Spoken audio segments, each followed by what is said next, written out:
Chat, hello, hello, hello.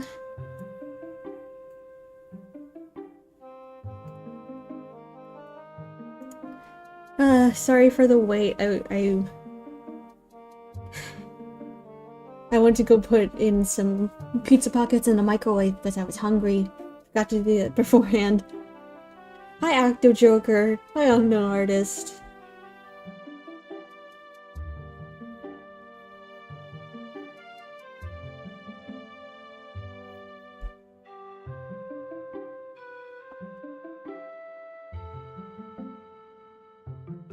How are we all doing? I'm watching Naruto for the first time, so that's a new experience.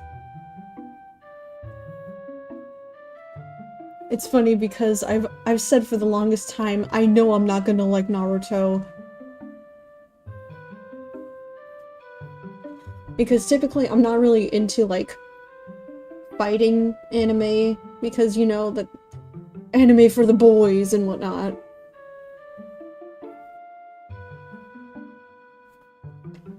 But Matt was so sure. Matt was so sure that I'd like it because, in his words, if you like Dragon Ball Z, then you're gonna like Naruto. And all I could say from, like, right off the bat after the first couple of episodes, this show does not like children. Really said, fuck them kids. Literally everyone in the beginning of Naruto is like 12 years old. And everyone in that show just fucking hates children for some reason. Also, I hope the music isn't too loud. Or if it's too quiet. I don't know, you guys tell me.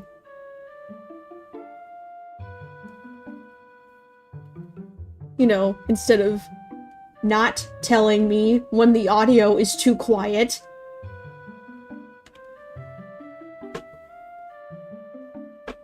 So let me know if the music is at an okay volume, that you can hear it, but also hear me at the same time.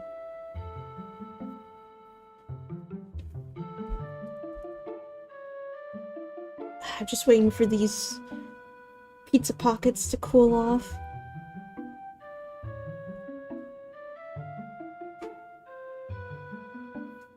God.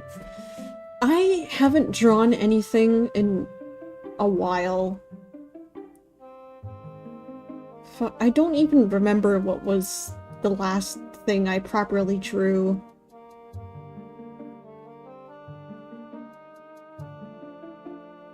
Like, let me check.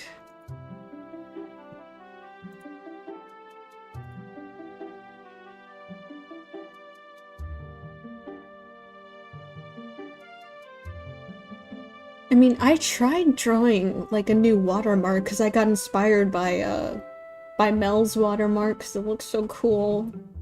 But I couldn't really figure out— I don't really count that.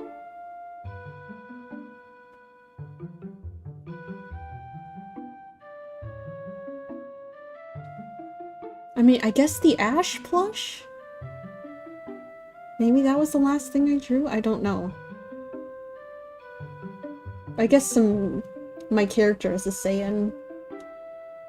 But I haven't really been drawing all that much because I can't bring myself to. It's...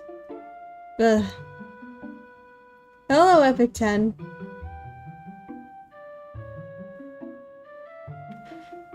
Yeah, you know what? I love Big Run. Big Run is so much fun.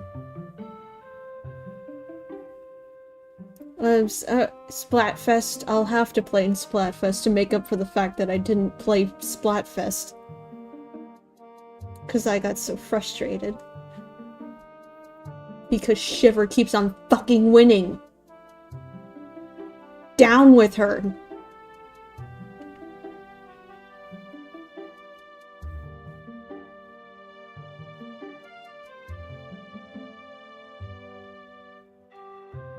Also, I guess we can't keep on saying that, that Shiver keeps on getting the more popular topics to choose from, because Big Man literally won the chocolate Splatfest, and his choice was white chocolate.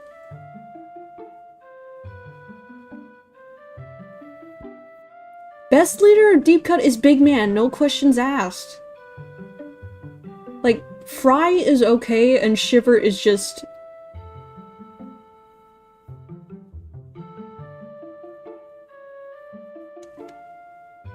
ugh.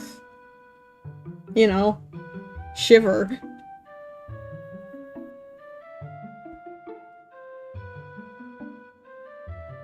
Like, Big Man's got the big heart and soul. He's my big Samba man.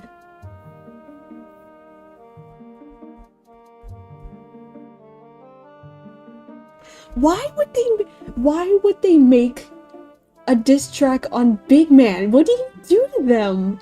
Why are they so mean to him? Like, for real, why are Fry and Shiver so mean to Big Man? What did Big Man ever do, aside from being lovable? That's why I can't stand Shiver or Fry. I may have helped Fry gain her win on Team Sweet. But no more if they're gonna continue to treat Big Man like he's nothing. They make fun of Big Man so much.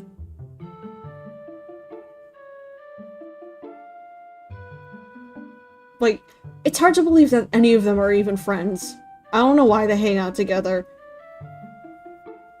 Like, Big Man deserves better friends.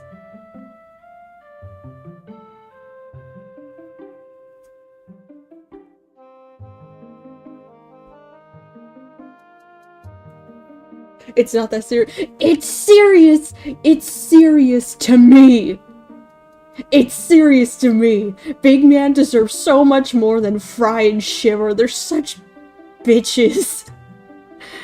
I hate them with a burning passion. They're so mean to him. They're so mean for no reason. Huh. My poor Big Man. I will not chill out! My mic is peaking, I'm so sorry. I'm gonna get demonetized for Shiver slander. The Shiver stands are gonna report my account and I'll get banned.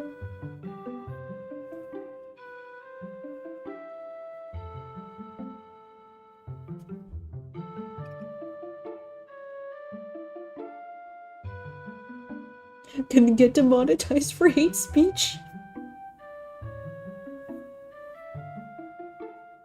Also, unrelated note, but I love it when my pizza pockets got soggy bottoms. They're easier to chew on.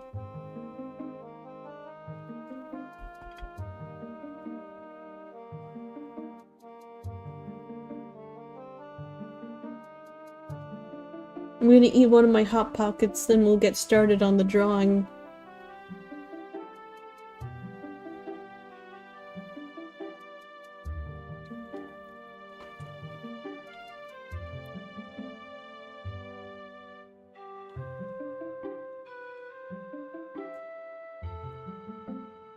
Pizza Pockets are best when they're hot. I know that may seem obvious, but if you eat them while they're cool or mid, then they're just bad.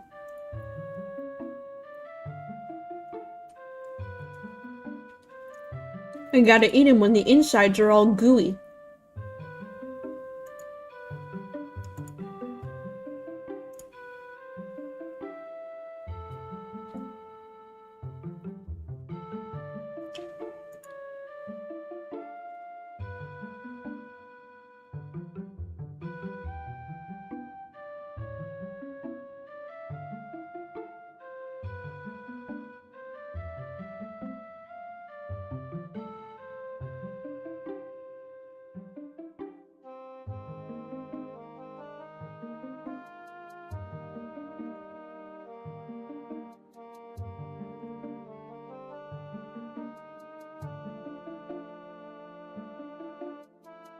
Man, I really have to watch The new Fiona and Cake episodes are coming out. I haven't been able to yet. I'll watch them on my totally legal site.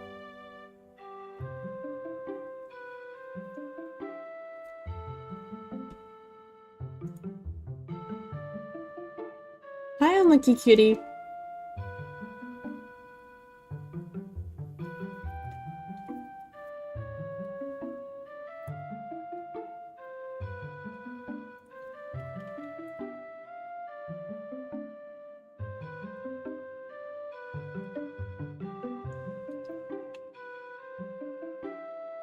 I keep burning my mouth. But it's so good. It hurts so good, Mark.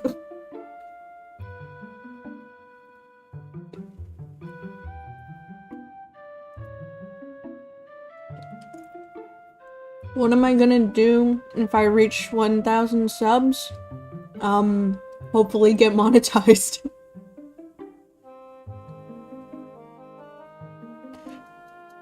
I don't... Bitter Giggle? Oh yeah, from fucking...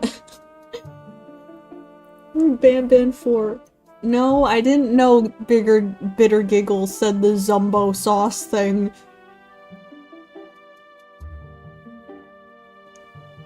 Safety first. No. Eat first. Worry about third-degree burns later. It's not my fault, they're so good.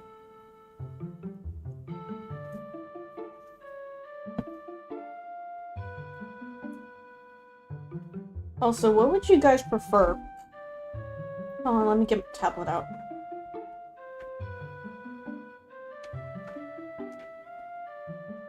So many wires.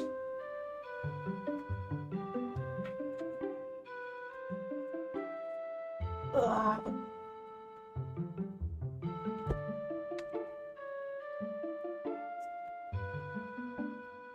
I have no room for my pizza pockets.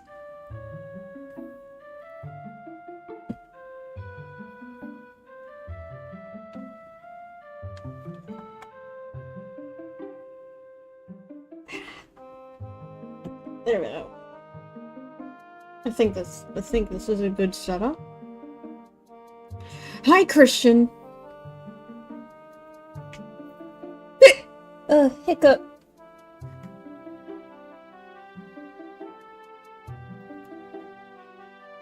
I don't know what pizza pops are.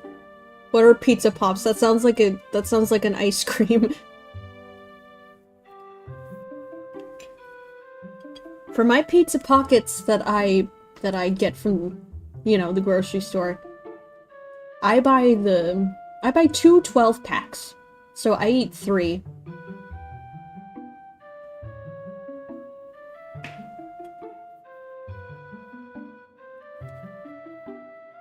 I mean, Hot Pockets are good too. I ate Hot Pockets when I was in California. They were good.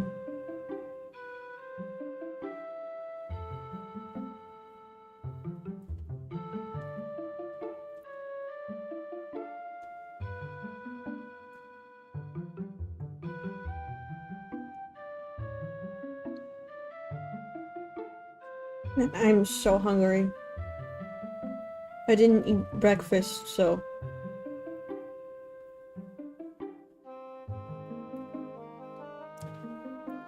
And because of Naruto, noodles is gonna be my dinner for tonight.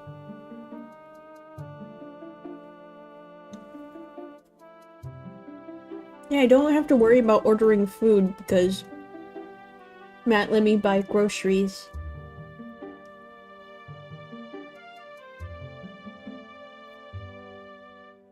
It's also 6:20 p.m. for me. I'm in the Eastern time zone, you fools.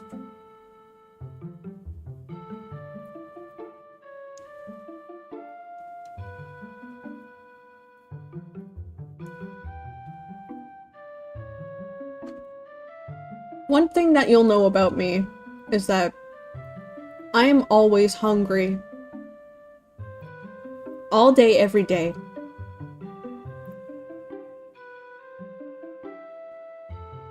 Oh, this isn't breakfast. This is, like... For younger me, this would be supper. But supper for me happens at like 2 a.m. because I'm a stinker.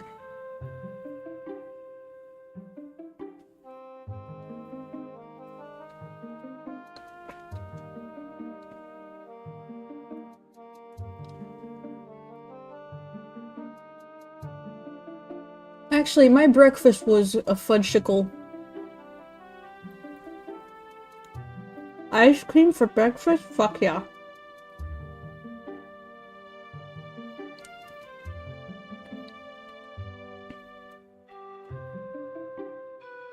Also, funny thing about me is that sometimes I'll refer to oatmeal as hot cereal because that's what my nana called it growing up.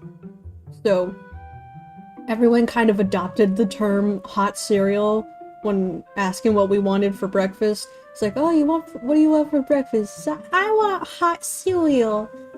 You're like, okay, I'll make you some hot cereal. And whenever I tell people that, like, oh, I could really go for some hot cereal, or, I'm eating hot cereal right now, they're like, what the fuck are you talking about? What's hot cereal? I'm like, it's oatmeal, you know? Pour boiling water in the oatmeal. They're like, oh, what the fuck? People always get so confused when I say hot cereal. Even though that's literally what oatmeal is. It's just hot cereal. Also, I hope I'm not talking too loud.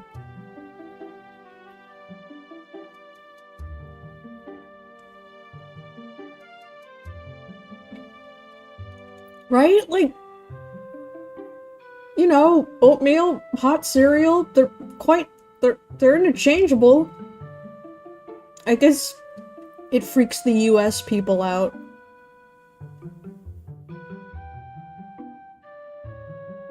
Is it just an East Coast thing?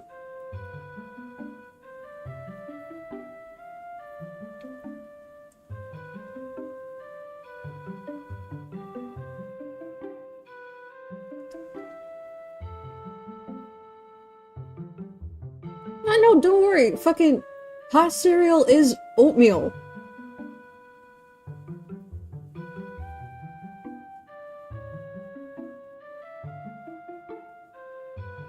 Like, you wanna know what my Cinnamon Toast Crunch is? Like, cause for the longest time, I didn't want to eat the regular branded Cinnamon Toast Crunch, no. I liked eating the Cinnamon Toast Crunch that the cereal was shaped like little bread slices. So whenever we asked for Cinnamon Toast Crunch as kids, we didn't want the little squared fucking cereal with the little swirl. No, I want that yummy tasting that bread.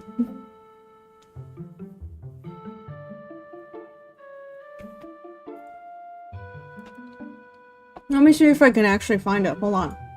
We'll switch to this so I can show it.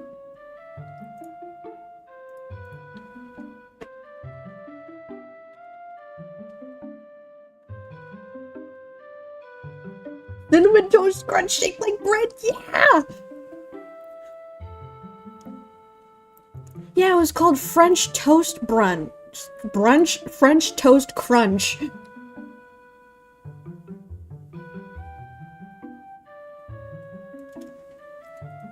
And like, I always wanted that as a kid. Because, to me, it just tasted better. Also, if you haven't tried French toast, do it. Because French toast is so good. Like, this was so cute. This was such a cute idea. And it tasted so good. It tasted so good. Oh my god. Oh yeah.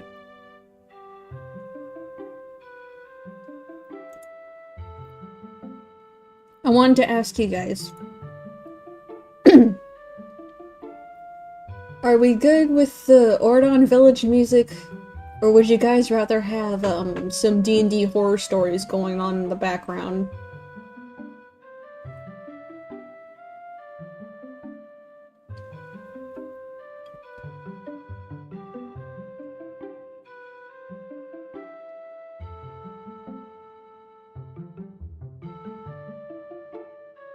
I'm asking because I remember one time I had to take a break during stream.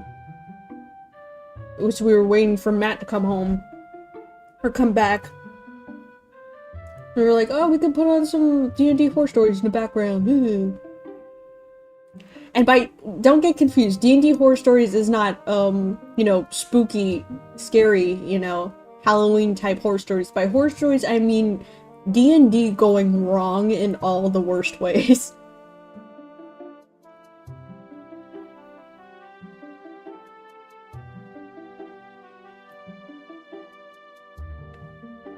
Why are you so obsessed with Banban? Why shouldn't they be obsessed with Banban?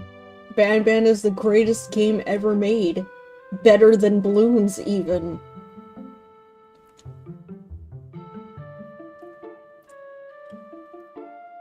David Barron can eat his heart out. I swear David Barron's gonna come and find me and put me in a box.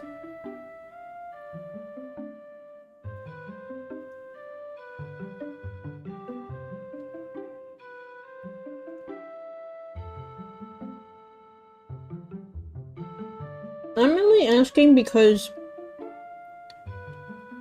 I have this OST on for 10 hours. And I don't know if you guys consistently want to hear the same tune play over and over again, even though I love it. This isn't about my comfort.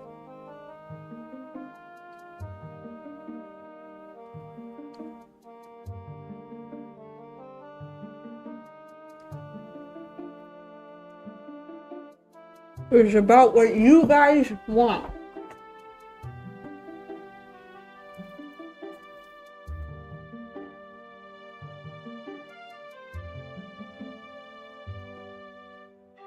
And partially what I want. This wire setup is getting annoying. I'm not gonna play the Banban OST. That's just no, thank you. As much as I love Garden of Banban.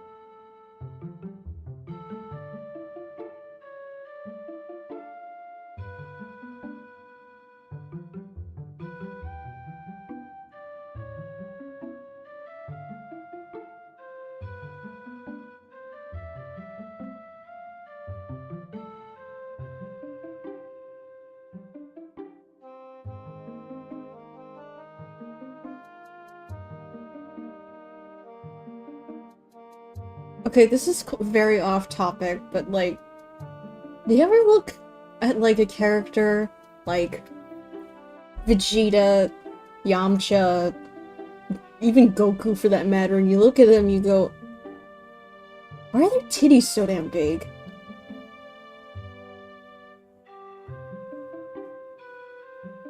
Anyway, I'll get some references and get up to drawing.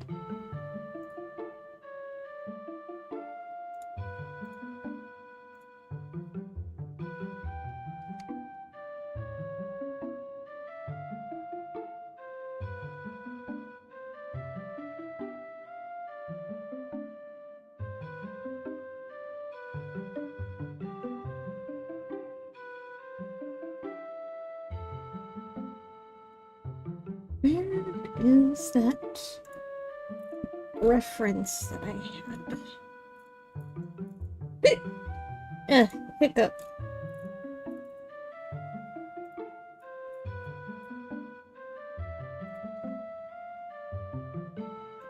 Where is it?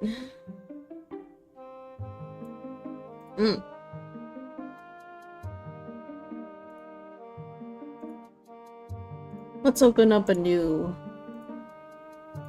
one. Put that there.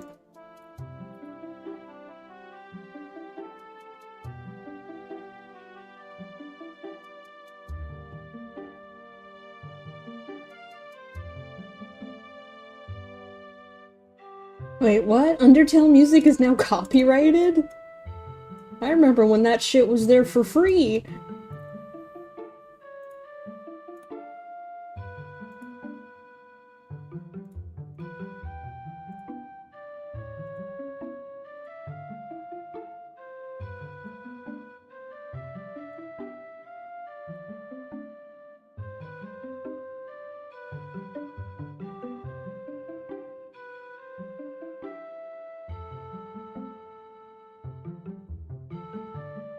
Also, to give you guys some more context, the campaign that I'm gonna be in is, it's high fantasy, wuxia type stuff.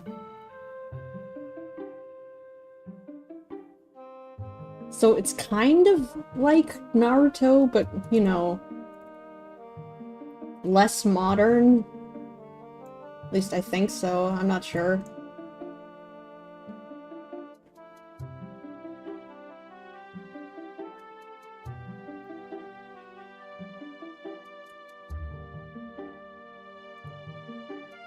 But you still get all the stuff with you still get all the little D&D races because, you know, we wanted high fantasy.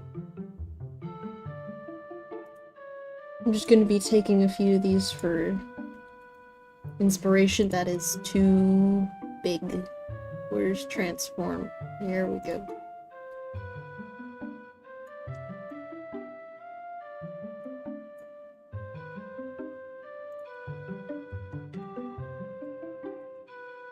I'll laugh so hard if I don't even get a single thing done today.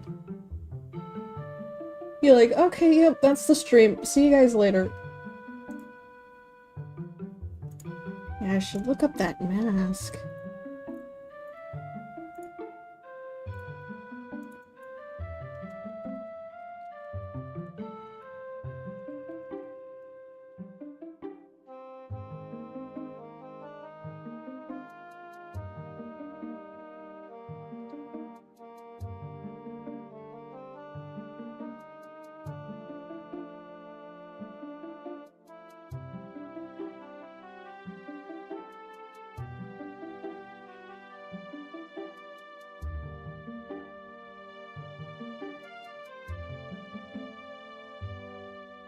First I have to draw a little fucking small baby.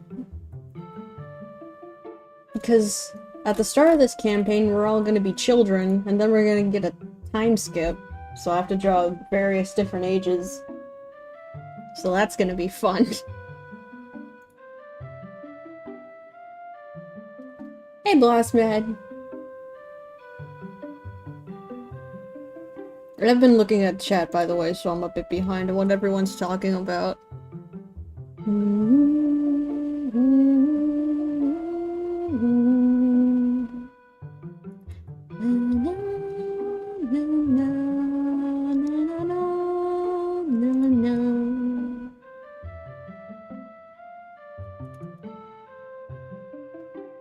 Man, some of these masks are freaky looking, like...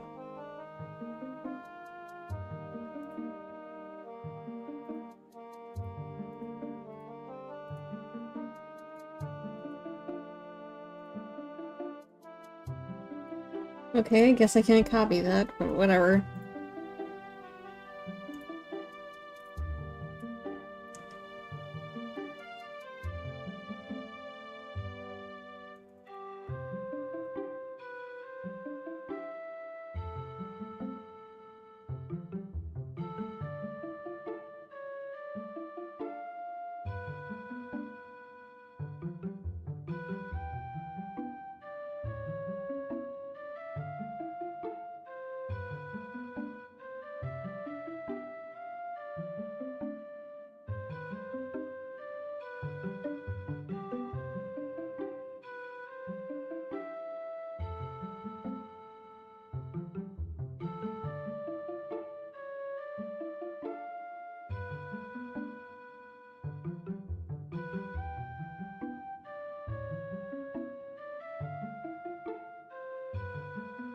This is all well and good for like an older design.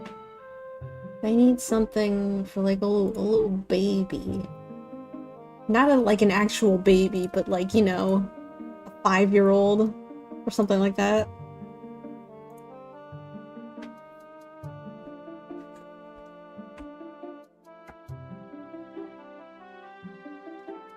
I guess I should further explain my character a bit more because, uh,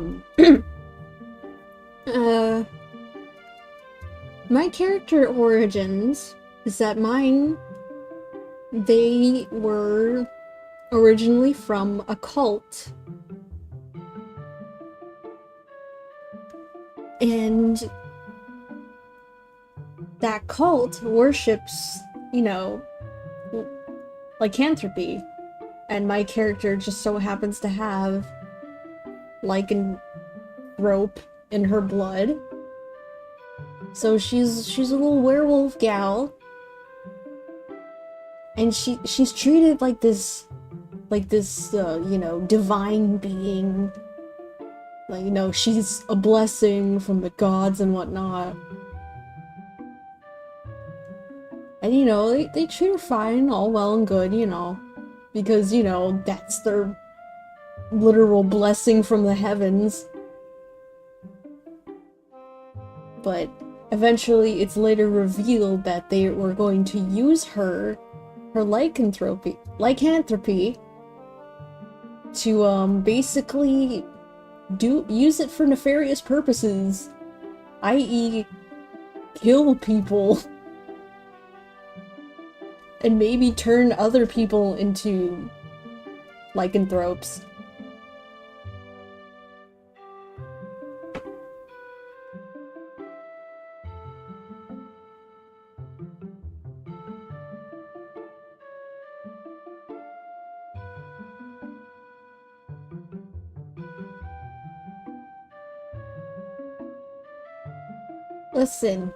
Listen. The title of the stream. Did you read it? Do you know what you're getting yourself into? Huh? Huh? Do you know me?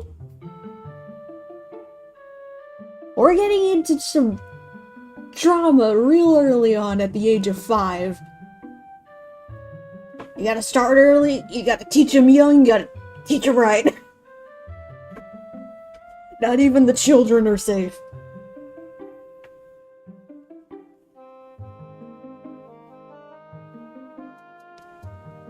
OC's gotta know by the young age that they are never safe.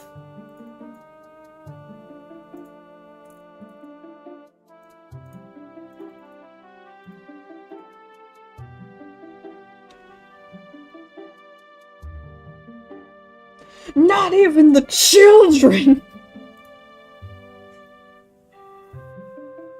Yeah, remember when Naruto said, "Fuck them kids"? Yeah, that was also me. Fuck them kids. Meanwhile, I'm on the sidelines like, how could you do this to a... How could you do this? They're just a baby. And then, also me on the sidelines, it's just... Yes, do it. Kill them. Hurt their loved ones. Destroy their trust. Pain. I spat on my monitor, oh god. I didn't get my 5 plush yet, no. I'm still waiting on my oh yeah plush. I'm imagining it'll take a while for both plushies to get here. I'm gonna be reviewing them, by the way. I want to review the oh yeah plush and make oh yeah subscribe to the channel. I still don't have mine. It's probably because I live in Canada. But my Aya plush did ship out. My 5 plush did ship out.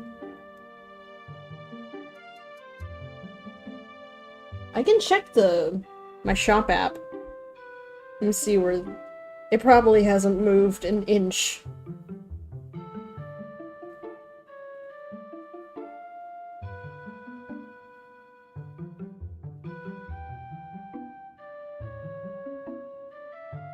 Yeah, the progress bar hasn't really gone up. It's just, it says that it's shipped.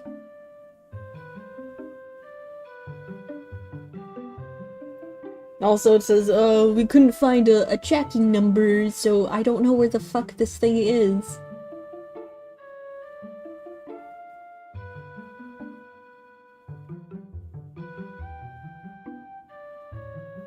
Yeah, I don't know where my yeah plush is. It helped if Onaj gave me a tracking number. But whenever you go like, oh, I want to track my package, it's just like, thanks for buying. We don't know where it is.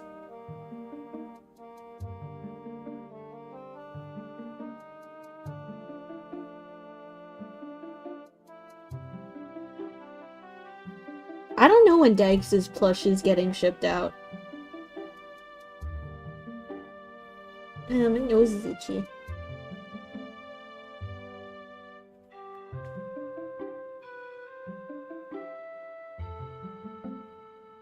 Yeah, I don't know where the hell my I don't know where my fucking oh yeah plush is, but I want it real bad.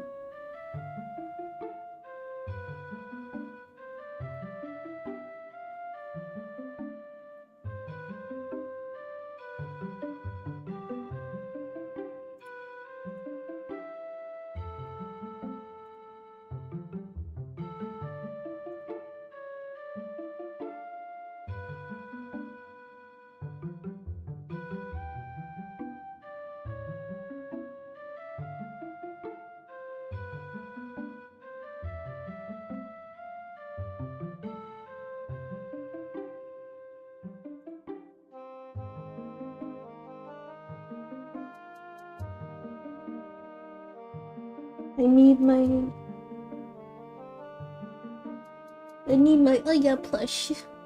I gotta make YouTube content.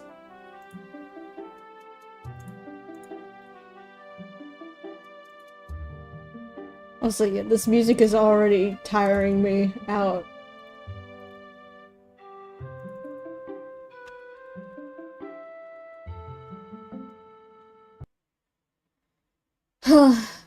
Crispy's Tavern. Subscribe. Also, Crit Crab. Crit Crab is good.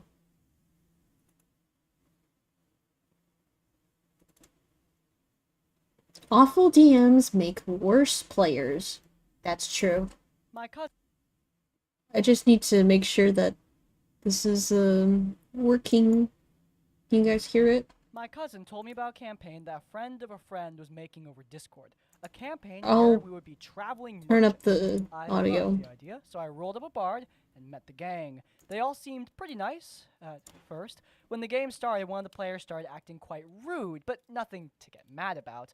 Then it happened. No, no new We music. wanted to I need convince the new NPC to hire us sounds. to I plan need his wedding, sounds. and my cousin wanted to loudly call the NPC his new friend. That's the thing Walking about up to the NPC's songs table and maybe buying him for a like drink to celebrate his proposal. background To this, the rude stuff. player yelled out, "No, you are not doing that. You're stupid, and you only talk when I tell you to." We thought this was an in-character move. The game proceeded, and we convinced the NPC to hire us, but I got quite greedy. I wanted to cast friends on him to convince him to pay us more, but the rude player just said it was a dumb idea, and I'm just an idiot for thinking so. to fix My cousin wanted to talk to the NPC again, and she went mad, saying, "I did not say you could talk." The game ended there. Next week, the DM said that the rude player and the guy she came with just left the server. Sadly, the game slowly faded away after this. The most utterly random control freak story we've ever gotten. I mean, there's controlling, and then there is this. I haven't seen this in D&D, but I have seen this in way too many raid groups. Okay, just What? jump right. How is my here. device? Hold on. And I need to by the way, unplug okay, my Arxel, I have to ask this. tablet. What is that helmet you're using? Because I need to get that thing on my warlock. Can you clear the mic? Seriously, what is this? Small talk? We're not supposed to be having conversations. We are supposed to be getting. And you're always going to jump if you have a small talk, or if Guardian down. told you. Okay, that's the tablet cable. Yeah. Plug that back in. Hello, hope you're all well. This is my story, my first ever There we attempt go. into Dungeons & Dragons about 15 years ago. Something I heard plenty of, yet I never tried. But when I heard my robotics club in high school was playing, I asked if I could give it a try, and they said sure. They wanted Okay. to struggle through the process Mouse to is figure out going. how It's the points work, go. and decided I would fixed make it. a simple half-elf fighter. My first trial of combat was some kind of rat swarm that got stronger at night, and it was a swarm of 100+ rats, all theater of the mind. So I had Let me to see if imagine the, where things were, which is important later. pressure And we were sensitivity dealing with them works. with what I would call Okay, it minion does. rules these days. The biggest pain was the swarm got stronger as the fight drew out because it was getting Also, closer to man, this night guy- each round, I guess. Guy he Why was talking this about swarm just even did there? not Was like it important to women. our quest? I mean, who knew? I really don't remember too much of the in-betweens, though I do remember this one moment where our reward was a golden greatsword, where I thought, oh, that would go great with my class, before our I love teacher this just song. called first dibs, and that was that. And I had to negotiate with him if I wanted it myself. But hey, the biggest moment I do recall is when we were going across this random arena in the middle of nowhere, because what is a plot? The dungeon master checks if we want to give it a shot, the majority says sure, and thus I wouldn't know the what arena music match was began. is safe to put Yes, it on started for with me, streams. in a cage, slowly being lowered towards a pool of acid. Even if I had a ranged weapon, the bars were too squished for me to be able to fire. So when my turn came around, all my newbie self could say was, I mean, I don't know what I can do, so I might as well pass on my turn. The dungeon master replies, well, you could Oh, a bit look for the louder? lever Okay. and tell the others where it's at. Okay, how am I supposed to know there was a lever in the first place? There was no map, there was no description except for the fate I was headed towards, and I hardly had the experience to know how things worked, whereas the other people were casting There's just tornado D&D spells horror and throwing stories in the Molotov cocktails background. into them for fire tornadoes. More turns pass, and eventually I do get to see the lever and let my party know. And now what? Why weren't you trying to swing your cage? I never thought of that. Would be good to know that is something that I guess you could should be at the try, same so talking level I do as that I now, am. Except I waited too long, and now the cage was in too deep, and I could hit a wall if I kept trying, so I just kept doing nothing instead. By the time they reached the lever to get me up, the lower half of my body was already in the acid for long enough that I was pure bone, yet I was still alive somehow. They even had a necromancer animate my legs to my body, so I guess I was half elf, half undead now.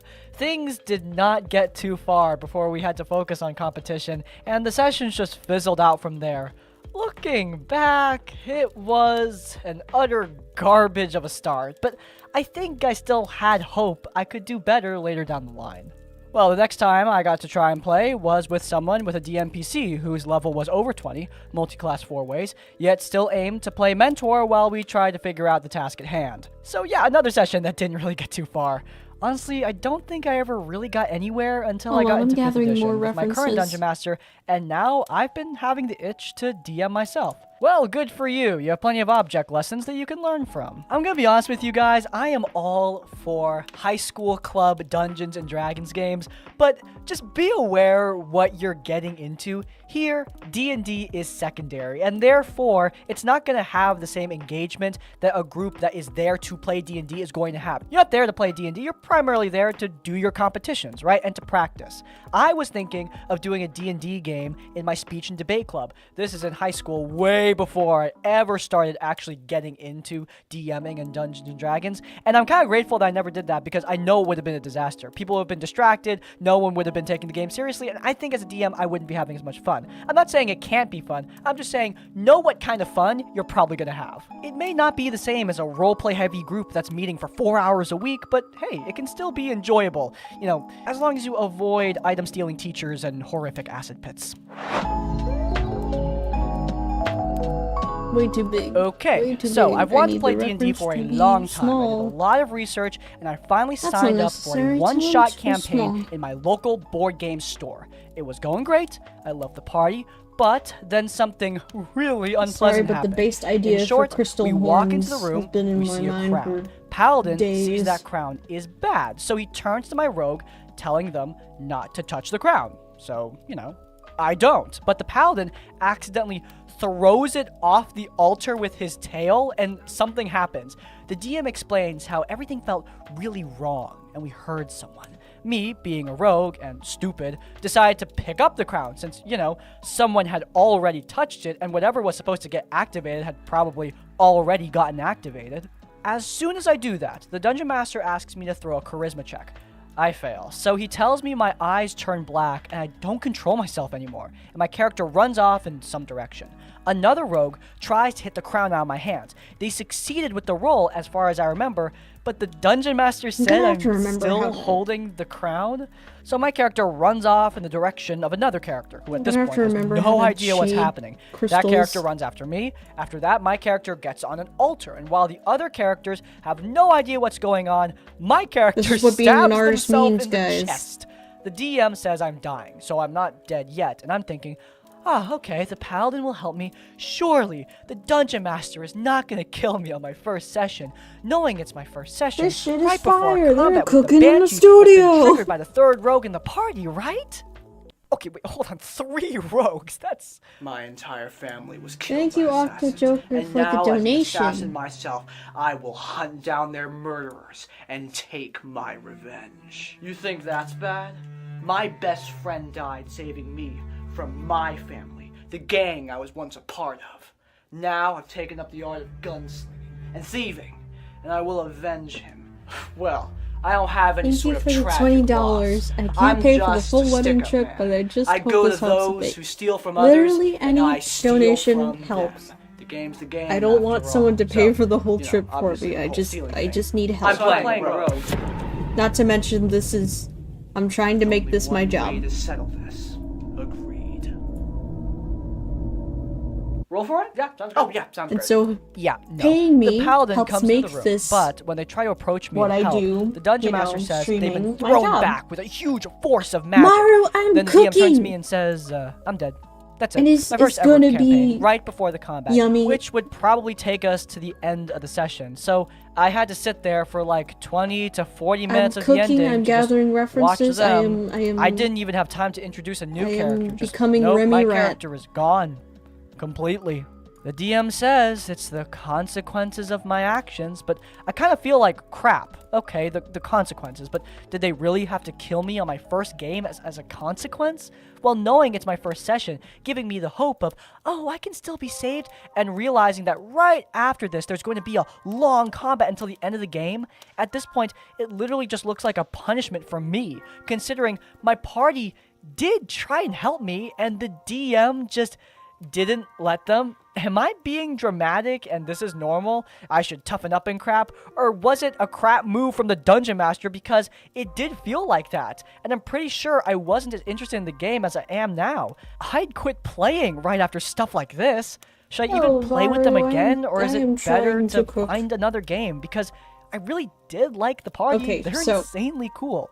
Yeah, the party's great. go off Your the Dungeon basics Master that we just know. sucks. This wasn't in RPG Horror Stories. I saw this in the giant D&D forum, the one with like millions of people in it. And I was happy to see this Oh, get to the top crayon. with lots of Not people so just big. telling this guy, look, Okay, your so we DM know- was being a jerk here. Well, I we know so understand far what about the this DM character. is trying This to character? convey, that consequences happen in D&D games, that your actions may have results that you don't like. But here, I mean, come Tiefling. on. What the rogue did wasn't entirely unfounded. Also what we Picking up know. the crown after it had already been knocked off the pedestal. I mean, why didn't the paladin get possessed when they touched it with their tail? Maybe you have to grab the crown, but that seems like semantics just to get the rogue screwed over. On top of all that, this person is Don't brand run new away. to the game. They've never played She's before. Why don't you also teach them these lessons with maybe your words instead of with a convoluted 5 years scenario old. that feels targeted? Because seemingly it was targeted, and that just never feels good. The game should be fun. And When yeah, she's lessons found like by this are her important, but don't be such a jerk about it. adoptive My dad. God. The concept and of the also, adventure was very a Lord of the important- Rings style point A to point B story, while guarding a dangerous magical relic. The relic in question was the Book of Vile Darkness. The adventurers Crystal were horns. tasked with bringing it to These are someone very who could important help them points. destroy it. The plan was to have a Frodo and One Ring situation where whoever would carry the book would slowly start to become corrupted by it, as it would try and tempt them into doing horrible things. Our just straight up stupid player, who was playing a rogue, was the one who carried the book with him. So the book was handed over and he was warned, do not read it. Bro, Reading the book autism in would speed my up the corruption, stream but it chat, held valuable it's more information likely that than the you party could think. use to overcome the various threats that they would face on their journey. It was meant to be a temptation of power kind of situation. Why did you give You know, the book to the dumb guy? I realized. Peregrine You know what Took, silly I hate you. Silly and I think Nation you're really is? stupid. But anyway, here's the one Silly ring of Nation power. I is really hope literally you've got just this, a group man. for This player read the book. Every autism chance he people got. to just he come wasn't and even looking for anything specific in the book. He just wanted to read the dang thing. And I can the say party that catches him because reading the book on more than one occasion, telling him to Silly stop Nation reading is the evil literally book. He run would come up with an by excuse each time he was me. caught, sometimes claiming he Someone didn't remember who opening it. is This was actually supposedly on something the I had planned to spectrum. start happening, but not until his corruption was high. Autistics I mean, he didn't unite! even reach the threshold for this to happen in the campaign's lifespan. The party engaged in a few battles as their journey progressed. Bro, if fighting you're in wights, Silly wild Nation, then animals, it's highly trolls. likely that Everything you're seemed to be going autistic. well, other than the rogue insisting that reading the book was either fine or not his fault. I thought Oh it was yeah, I should fun probably turn it inter-party down. conflict until the mountain pass. We were a few sessions into the adventure at this point, and the party were making their way through a rocky maze of mountains. Think the stone giant scene from the first Hobbit movie. And the party That found a better? cave to stop and rest for the night in. This cave had, if you were standing right at the mouth of it, about a 3-foot wide path that one could walk on to navigate the mountain. Autism is Past just that, another there word was for nowhere silly. to go but hundreds of feet straight down. It was a dangerous situation. Night soon falls, and the party sets up watch. When our player in question's One watch of comes them up, is he almost immediately pulls out the neurotypical. book and starts reading it. Oh The my fighter of the God. group by this point You're was so very right. distrustful of this person and didn't go to sleep right away in order to try and catch the Like rogue reading the book. And they did all right. 99.9% The fighter of spots the rogue Silly reading the Nation book members and are lunges autistic. into action and try and stop them. The rogue threw the book right onto the ground and made for Just the that mouth of the cave. one The fighter person, calls for him to one stop person is reading the neurotypical. book. The rogue stops right outside the cave, the heels of his boots scraping the edge of the cliff, and starts arguing with the fighter. After a pause, And in I can speech say about how this reading the because book was I'm totally not fine and okay, I neurotypical. began narration on what started happening next. I'm not His typical brother at was high enough all. that The book had begun talking to him. As you stare at your companion breathing hard, your vision seems to darken slightly, and your eyes begin drifting past their shoulders and down towards the cave floor. There you see the book resting. We the need to skull dig out motif the on skull neurotypicals. You gotta seeming show to look up at yourselves. You hear a voice in your head. Jump. I was about to ask him to make a wisdom saving throw when he looked right at me and said with a complete straight face, I turn around and jump off the cliff. Okay, maybe now I it's had time do a to double take. cook. What? I turn around and I jump off the cliff. You do realize this is I'm some gonna kind of jump off the drop kind cliff. of cliff. You go off the edge, you're gonna fall hundreds of feet. Unless someone somehow casts Featherfall on you, you're gonna die from this. Yeah, I know. Oh yeah, You're I should absolutely probably sure about do this. something. Hold on. That was that. Something that The I've fighter been made forgetting one to final do a desperate lot attempt to catch the recently, rogue before he flung himself and off this the is cliff important and for failed, artists to almost know, is going that off the cliff with him. make your fucking I canvas narrated not that the fighter white saw the so you rogue's don't form burn shrink your from view eyes. until they couldn't see them anymore. This has before a saved dull me. thud echoed up from somewhere at the bottom of the mountain. Like, path. this is a I asked him lifesaver. why he did If you that at work the on session white ended, and canvases the answer he all the gave me was time, vague. I don't I'm quite scared of remember you. What new character he brought to the next session? You make as the this game was Lord years ago. very Eventually ended nervous. When scheduling conflicts came up. Even to this day, I can't find a reason why he would do something like that to his own character. Maybe he thought it would be funny. Maybe he was tired of playing that character. I don't know. Some clarification too. I wasn't gonna kill his character if he failed the wisdom save. He would have fallen onto the side of the cliff, and the fighter would have been able to pull him up and save him. But since he apparently wanted this to happen, I just gave it to him. Maru, yeah, no. I get that. And I think this player No, just has Maru, different no. expectations for what they want the game to be. They're clearly not taking it very seriously. They don't seem to care about their character nearly as much as a lot of D&D players do. And, you know, that's a style. Some people are going to like that style, but a lot of games are not going to be compatible with that style. And that's the main horror story here. This person is bringing a completely different style into a game that it just doesn't fit here is a in, and expecting it to neurodivergent just of Manny. work. And it brings down the mood for everyone If you're else at the not table. Everyone neurodivergent, at then D&D you're game not needs to be silly putting enough in to be in some Silly effort. Nation. And this person actively isn't putting in effort. They're putting in effort to not put in effort. I would have a conversation with this person about whether or not they want to stay in this game. And if they just aren't going to fix their behavior, then I don't see why they shouldn't just find a different table that fits what they're trying to do. Also, more. I'm trying to You know, figure out a getting color killed all scheme. the I know I want my tiefling to be dark blue.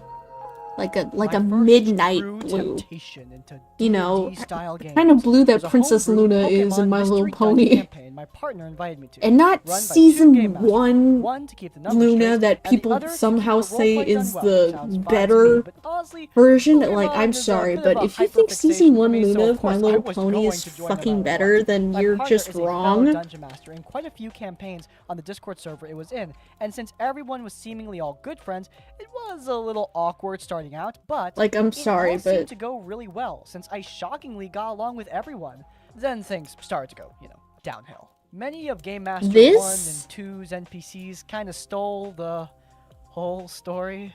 See, Pokemon Mystery Dungeon has a recruitment mechanic, which they tried to implement by letting us encounter a Pokemon, usually one a session or so, that would offer to join Like, a this team, is and we not- could bring one of them with us that to is not every it. dungeon we went to. The thing is, every single one of these party members ended up strangely busted in their own way, leaving the rest of Like, the party to the basically design be is unable cute. to do much of anything at all. Some except people during are boss saying fights, that which, season credit where 1 credit was due, Luna was the only is thing the I think they better did right and design, balanced well. when For a we while, I all thought to know myself, that well, this maybe is they peak. just didn't balance things, or This maybe is this the is just how this is her RPG at her games best. are just normally. This Maybe is it's her at her normal for us to be worst. kind of sidelined to the main events. But upon Also, talking to what the other fuck is people with the long coloring? after everything went down, even their normal campaigns were just like that, where DMPCs kind of What the swooped in fuck's and happening took up down much of the here? story, and I wasn't alone in Someone feeling fucked up. relatively sidelined compared to both of Bro, their it's not even own the same power color. fantasies. If this is where it Ugh, ended, though, I there's so wouldn't much be wrong with messaging this. right now, Meanwhile, since I probably there would have she continued is. being in this simple but boring campaign. She's It was so- around a month she's so- into not my to mention campaign that Game Masters the 1 and 2 started colors, to become a it's just- problem in my her partner's main's campaigns, too and light. while I don't know the specifics, Also, I know they this just were in about matches her 3 of sister, his and, games, you know, each of them slowly started I to like the drop. darker color Each and every scheme. campaign they started out This enjoying just and isn't loving it. It's only too after a pastel. session started to go quiet and never Like, responded make to the anything bitch for the whole goth. rest of Let the her game, be according goth. to others and my partner. Then they started to just not show up with no warning. At first, it Whoever started says out by season saying they 1 would both design be of unable Luna to is play better due is to just having lying rough to mental themselves. health days, Also, which I'm of course everyone sorry to understood, go off on a but My started to Little look Pony incredibly tangent. I sketchy don't know where when that they were came suddenly from. okay on days where they I don't were the even know game what came masters. over it. I How did found I out get after here? the fact that this is repeated behavior How did I by get them, here? and that I'm they often confused. seem to either accidentally See, or this is purposefully what makes me believe sabotage that I'm other parties by doing neurodivergent. this. And occasionally, Game Master 1 even threw fits and went into shutdowns when they weren't allowed to join other campaigns. How did I After get here? several failed Oh yeah, campaigns because I due to wanted these the color two, scheme to since be they like always seem to Luna's. weave their way into being I'm important so to the narrative, stupid. only to suddenly drop out, my partner was starting to feel incredibly crestfallen and feeling me as if see. he was the failure, Yeah, like assuming a pretty dark naturally that bluish maybe his flag. stories were too linear, not good enough, Blue etc. I decided to cadence? stand up for my partner and told Oh, the Game Masters no, why would that you I say would that? not be Because participating in it's their campaign true. until things were actually talked about in a voice call, as that would be easier on my partner. He has neuropathy, typing is difficult for him, and maybe apologies given, as it seemed to be a repeated pattern. This resulted in what could only be described as the most Like, I'm cruel sorry, and but season apathetic but 2, massive I set think of Luna paragraphs reappears I in have season ever 2 seen from with Game her new Master. design. I lost the Season 2 screenshots, Luna is sadly, just but a lot of better it was boiled down in to every she aspect. drag IRL problems into Like, Dungeons she and actually Dragons. looks like her When I sister. explained They that look no, like they're related. Their IRL problems were affecting the D&D campaign. She looks more right here and regal, now, more that they should at least mature. consider apologizing for joining campaigns they clearly had little to no intention of actually participating in past their starting point, and that maybe they should consider others' feelings before completely ditching campaigns that they might not be able to handle. At that point, they claimed Like, I they wouldn't had be no able to take empathy Luna for seriously if she autism kept her and season 1 DID, design. dissociative identity disorder. So I don't care about how he feels about this. The Like, fact would you be stays able to that take that IRL has little nothing to do pastel with blue Dungeons and baby Dragons. seriously? And they continued with it. With If the fact that she they had the weren't same going to design as apologize she since they did reappeared nothing in wrong. And I the was kind of Halloween floored. I have episode, autism. where she's That's not literally how it scaring works. everybody. Autism. And even if it was, okay, that doesn't eliminate the fact that, like it or not, they're hurting others. And hell, I even gave them the benefit of the doubt because even if their alters are swapping out at inappropriate times, then Let me okay, see. fine. You still have a responsibility for your system, no matter what identity is out front. And if you're going to use mental illnesses Also, as an fun excuse, fact, I my guess I'm partner gonna- my also character's had a name, perfectly I've thought of it reasonable like a reason temporary to be name, upset given and it's his gonna trauma and be, illnesses as well. Mental illness is not a it's what let the shield cult for your cult crappy her. behavior. It'll If you be, can't handle campaigns, stop joining them. It's not you that know, hard. They didn't even mention once the possibility that they might have had 2 it's late just sessions it's in a just a week. It nickname, ended up being a Moondrop. huge fight with me and my partner against Game Masters 1 and 2, with Game Master 2 taking up the majority of the second half as Game Master 1 I wish I had could regressed write back faster into and someone neater. else in their system, You know, which was what happened when I anyone I ever don't know disagreed what with I'd name GM1 her. over literally anything, by the way. After a few days, my partner and I were kicked from the server, and my partner sent the screenshots from the incident to Oh, it's all the getting dark people in in my the room. server Gotta that turn he the lights knew. on. About half the server collapsed Crap, in as a open the result, cold and I one. think GMs 1 and 2 were eventually kicked out as well for repeated behavior of quitting every campaign but their own. But that's just rumors as far as I'm concerned. The funny thing is, I heard from Today's the a people good who day. knew them in real life that Game Master 1 didn't Moondrop have the is, ID. it's a cute name, but And she's some not gonna be admit to keeping faking it to manipulating because others into doing the things they the wanted. cult You know, is normal creepy behavior. It and took me about brings 6 bad months to even memories. consider touching Dungeons and Dragons again, and it was only after my partner managed to run away with a So few if you good call her friends from our Moondrop, server then you're and start a new likely one gonna out of get spite. smacked. The campaigns are going pretty well so far, and while there have been a few hiccups, it's Open a Latin seriously translator though, the and first start rule this ended up typing teaching shit me is that until you it shouldn't looks take too many good. campaigns if you don't think You're you can handle them. you're so While right for having that. a schedule full of D&D looks fun on the surface and may Normally, seem easy to do what over I would Discord, look up, you might genuinely I get would look burnt up out. And also, tiefling like, names communicate with your guardian generator, DM if you are burning and out, because otherwise you're I'd keep probably going to look like refreshing it inconsiderate until a-holes something who just looks seemingly good, left because other in people's D&D parties out I of sheer mainly malice and main not caring about what others tieflings. thought. I really don't know how to say this, but So these guys I'm are gonna look at one. malicious. They may not be Ivari, malicious in leaving the games my favorite themselves, D&D but character, lying actually about mental came health in that way, from a exploiting very tiefling real name mental health generator. issues just to manipulate people, that is malicious. Also, this I can't help but talk over this guy, I'm sorry.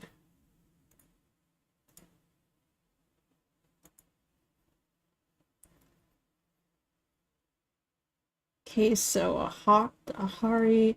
Some of these are just like impossible to spell.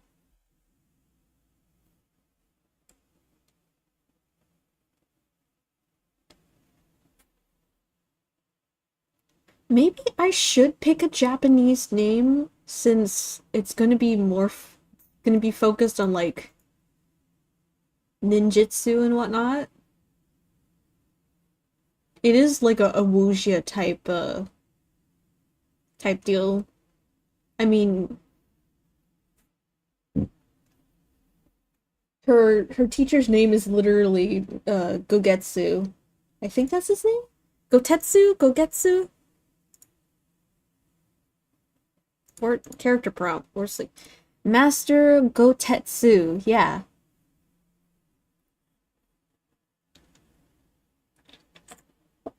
Or, you know, if you want to be Japanese about it, Gotetsu.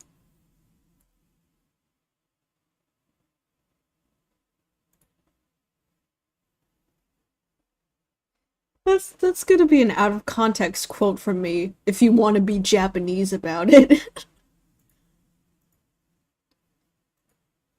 So fucking stupid.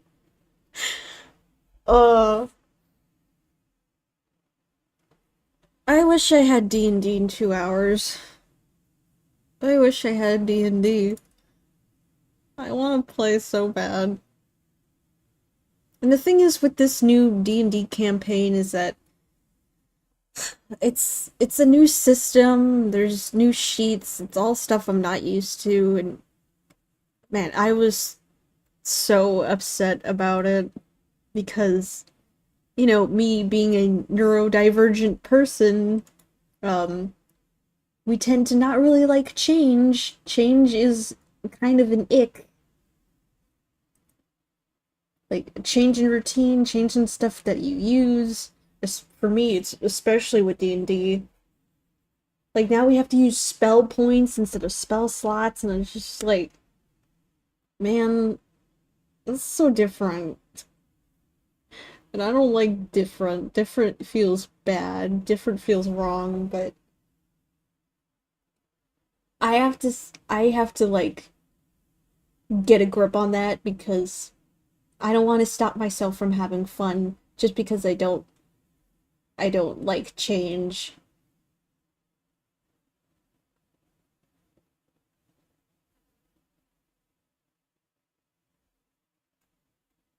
So I'm trying to get myself together and learn the new system, cause like we're not even gonna be using spells. We're gonna be using ninjutsu stuff.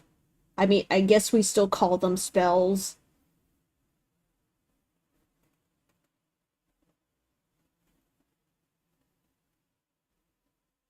And we're not getting like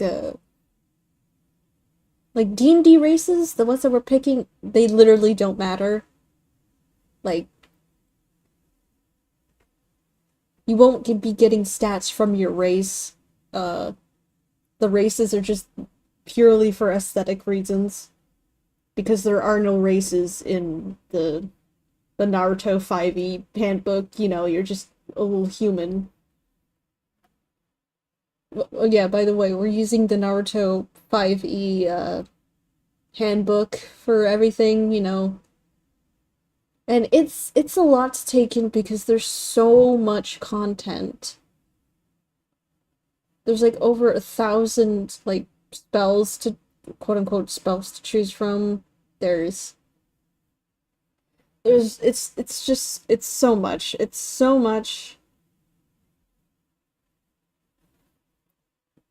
Like you can't even pick a traditional D&D class for this campaign. We were originally gonna, but then we found the Naruto 5e handbook and then everything changed and that kind of fucked me up because I really wanted to play like a either a ranger or a druid, but you know, Naruto doesn't really have, you know, tanks, so I couldn't play either of those and I got upset.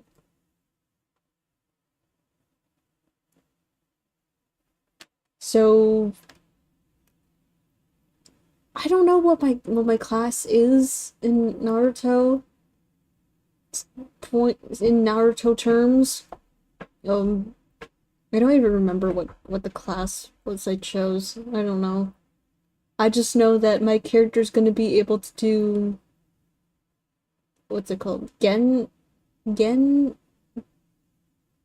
Genjutsu? Is that what it's called? Genjutsu? You know, the stuff that fucks with your brain, illusions, makes you see things that aren't there. Let me double check.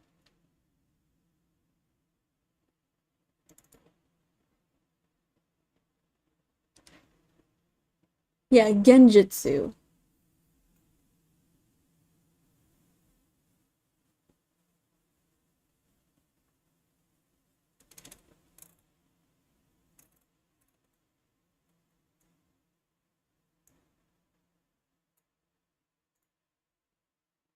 Oh yeah, I was looking up names. Fuck me. Someone needs to keep me on track. Also, I've got to put on some music. This just loops back to me needing to put on background music.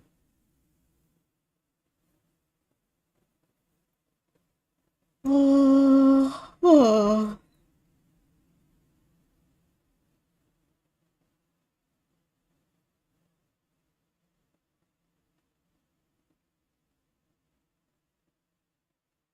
Just something that I can talk over.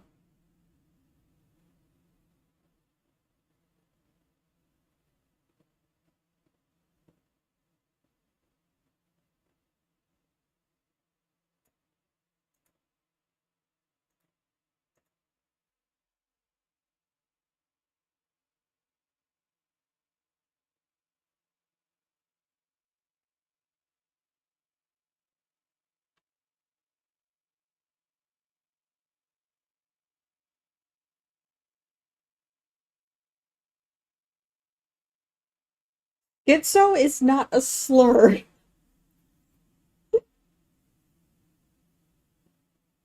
Do you know how many people I know that say schizo and they're not meaning it in a negative way? It's literally just what you call someone when they're being a little silly.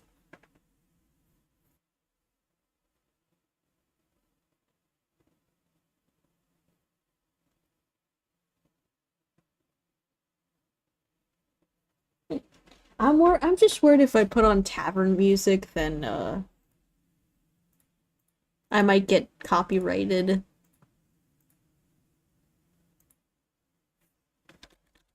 There's a specific tavern music that I like. Like a very specific tavern song.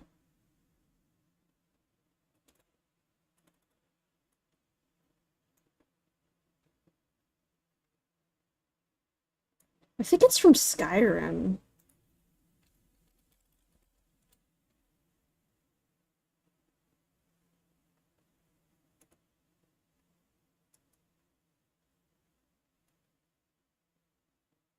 Maybe? Yeah, this one!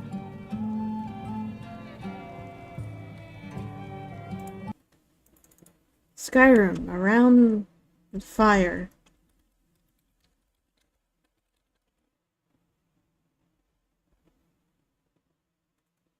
I'll keep that on loop, I guess. Because to me, this one just sounds so, you know... It sounds so cartoonish. Like something you'd find in an animation.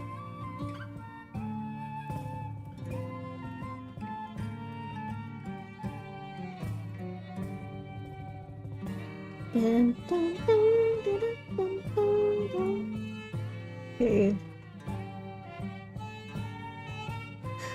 How do I draw children?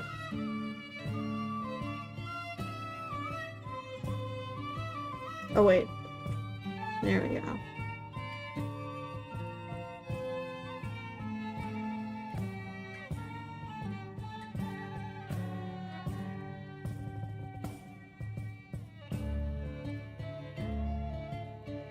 I'd play the Naruto theme, but I definitely get copyrighted for that.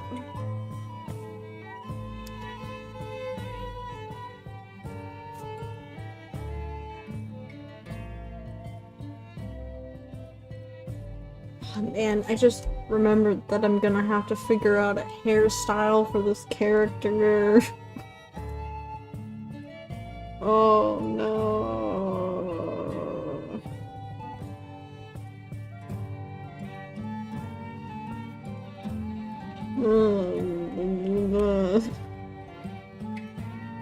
Ugh. I don't wanna. I don't wanna.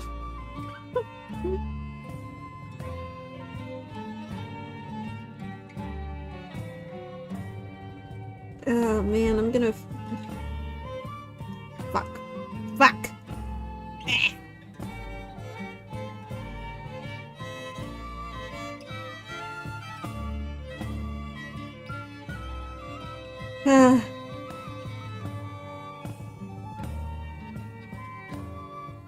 Gotta do what you gotta do. I'm gonna look up hairstyles.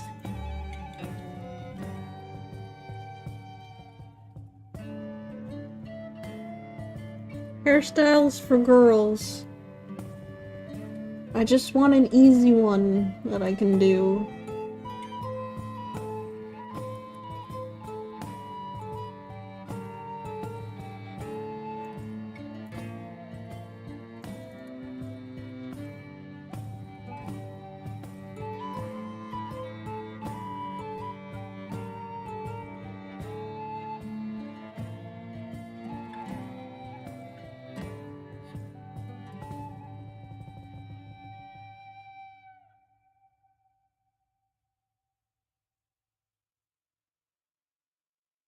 I could always go for that traditional, you know... Let me grab my,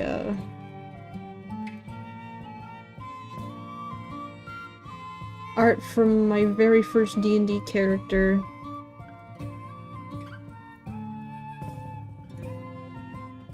Because her hairstyle was pretty basic, but it worked.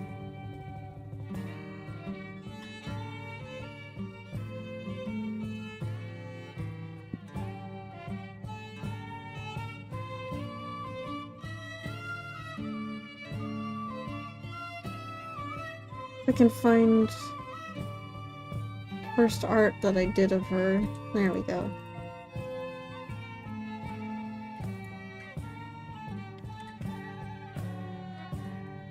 First art I did of her. Her hair was like pushed back, you know. Very standard, very typical D&D hairstyle. Sort of elven, or elvish, I should say. Where all the elves have their hair, long hair, pushed back.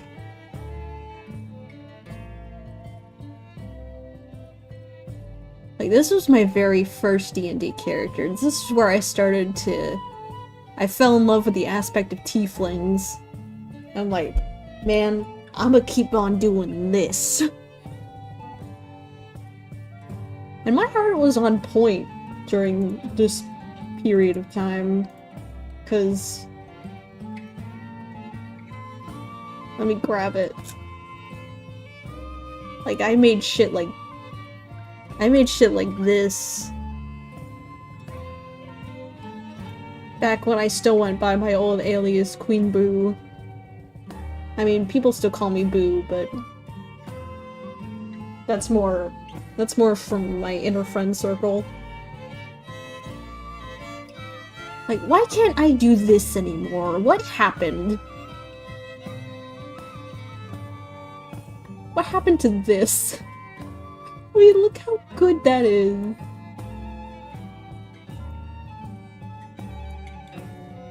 And I went with the sketch too because I was like, fuck it, I can't do line art right now. Like, it looks so good. Look at the shine. The head angle is so good. I miss playing as her. She was so good. She was kind of stupid too, but people loved that about her. People found that attractive. She was raised, thing is, my character, this character right here, her name is Sienna, she was abandoned as a baby, and she was found by a goblin chief named Strix. Like, if you guys watched my D&D video, you already know about this. And she was raised by, like, a goblin tribe chief, which put her in, like a pseudo position of power. Like, she was the ranger, she helped protect the village and whatnot. Papa had big plans for her, literally disowned her for wanting to go and help her aunt not die, so that was kind of fucked up. And because of her dad sheltering her because he didn't want anything to happen to her, she was very naive. She didn't know certain things, like she didn't know what flirting was. She didn't know like what any of it meant. She didn't, like, someone asked her if her and another player character were a couple, and she literally said, a couple of what? She was that kind of stupid. And like, she had this, oh my god, I can tell you guys about Zoran. She had this little goblin friend from childhood named Zoran. And he was a simp. And when I tell you that he looks exactly how he sounds, or he sounds exactly like he looks, I should say.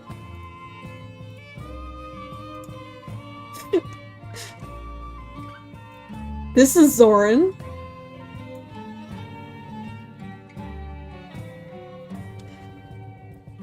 I didn't have this at the time. Like, I didn't have this fact about him at the time, but he is a wizard. He's a little goblin wizard. Little magic boy. And, yes, he's literally that emoji.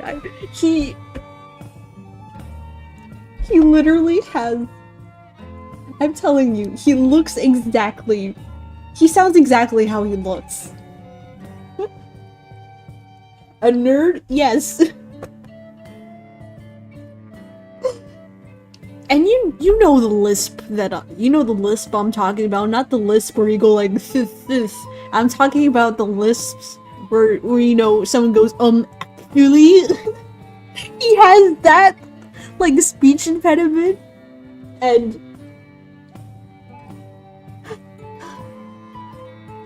he has that exact speech impediment. And whenever Matt does it, whenever Matt makes Zoran speak, I both want it to stop, and I never want it to stop.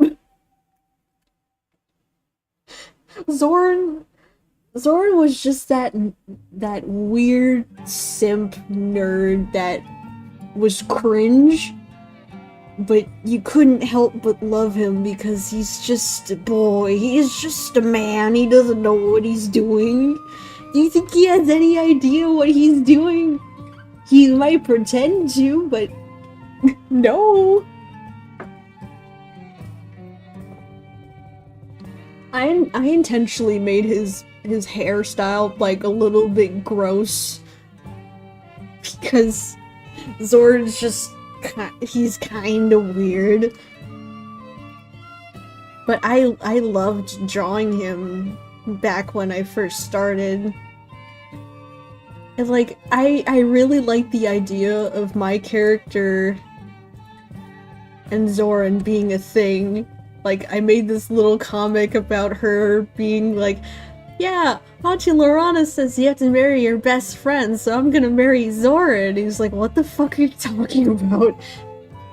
I have this little headcanon that Sienna was, like, she really liked Zoran. Like, Zoran was, like, her best friend because he's the only one in the village who really tolerated her.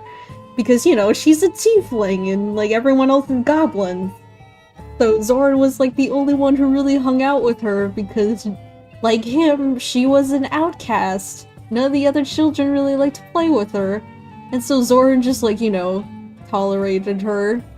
And it eventually turned into, you know, friendship. They were friends. And she really liked Zoran because she thought he was cool. His ass cannot style his own hair. Like, my headcanon is that he didn't really like her at first. He thought she was kind of weird. But then as like they started to grow up, she became more mature, and he really liked that. He thought she was so cool. Like, the roles reversed. The roles really reversed when they started growing up. And I know the aging for goblins is different. Like, this guy became an adult when he was like... What's the maturity level for goblins? Because goblins age quick. They die at 50 or 60. Goblin... age... 5e. Goblins age... They reach adulthood at age 8 and live up to 60 years. So this guy was already an adult when he was 8. Meanwhile, Sienna's still like, you know, baby.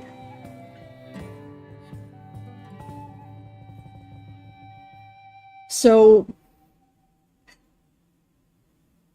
at least for me, they grew up together. Like, at the time of the campaign, they were both 25. She's still kind of stupid. Also, I guess I can show you the rest of how this comic goes, because I think it's very adorable.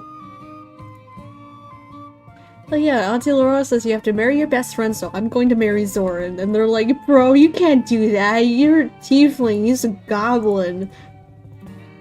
And I just thought this was so funny. She's like, shut the fuck up. I'm gonna marry Zoran and you can't tell me otherwise.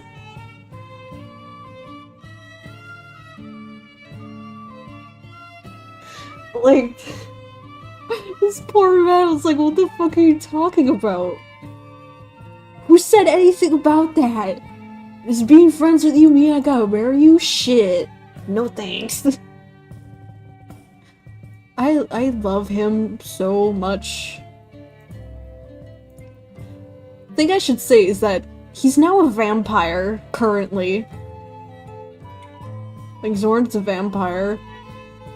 because, in the first campaign, we went to this vampire city, and we had to meet with this guy, I forgot his name. That's so unlike me because I don't forget D&D names.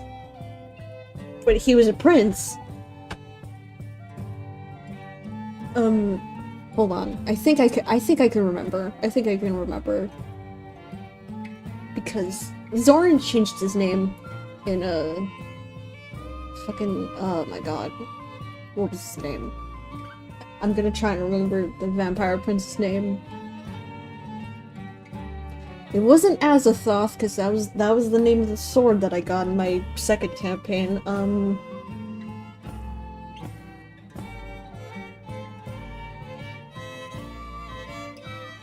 I think Zorn changed his name to something like Zaxamith. Zaxamith? Zaxa something. It was something like that. We'll just call him the Vampire Prince for now. The Vampire Prince, we went to his ball and whatever. He pretends to be horny to lure women back and, you know, drink their blood, because that's what vampires do.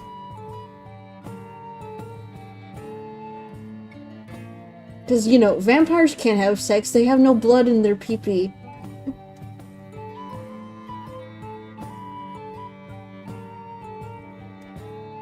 So, and we found out after one of our player characters went down to the dungeon to, like, you know, snoop about. We found Zoran there, and he's fucking erratic because he got turned into like a little vampire, like a vampire spawn. Like, he wasn't fully a vampire yet, not like a true vampire, and he was having a complete and total freak out. He said something about, like, hearing, like, whispers and everything, like, everything was cold, it was dark, and he was so out of it. He was terrified. And then after the player character that found him said, "Hey, come on, I'll get you out of here, like, you know, you're Sienna's friend, right? Like, she's here," and Zoran was having a freak out, but immediately when he hears Sienna's name, he calms down. Because guess what? That's his girl. That's his fucking girl. It made me so soft. It made me so soft because he loves her so much and she is so stupid. And they did not end up together because she was wooed by another man. And I'm sorry, but he was more attractive. But man, he loved her so much. He loved her so... Okay, do you want to see his competition? Do you want to see Zoran's competition? What he had to go up against?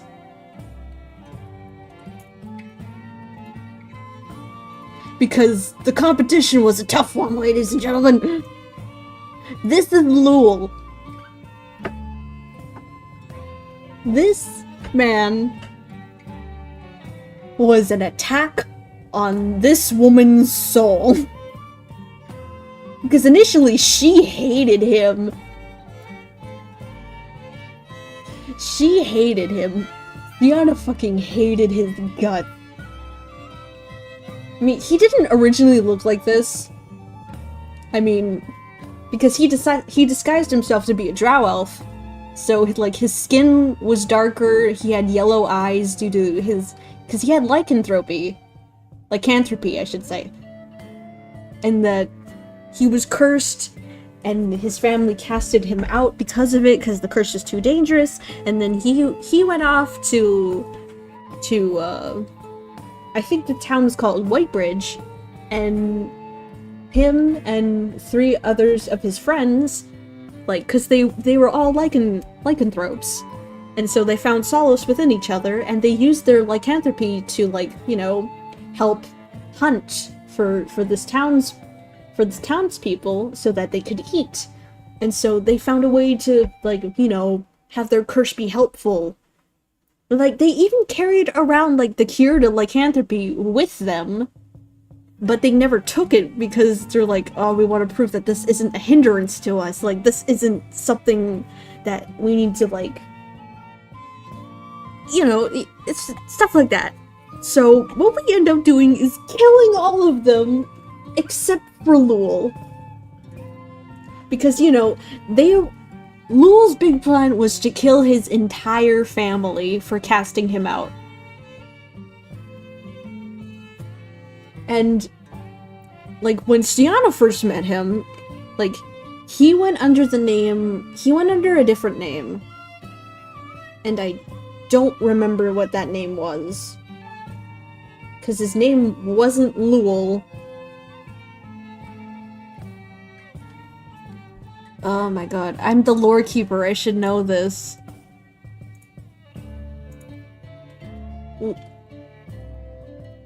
Lul is a man. Luffalin! That was his name, Luffalin! Which is a very inferior name to Lul. He looks like an elf. He is an elf! This is, Matt's homebrew race, the Moon Elf. So Moon Elves are typically, their skin is light blue, their hair is normally like a very light shade of blue or just white. You know, blue eyes, and they have horns. Moon Elves have like horns that are like eggshell white.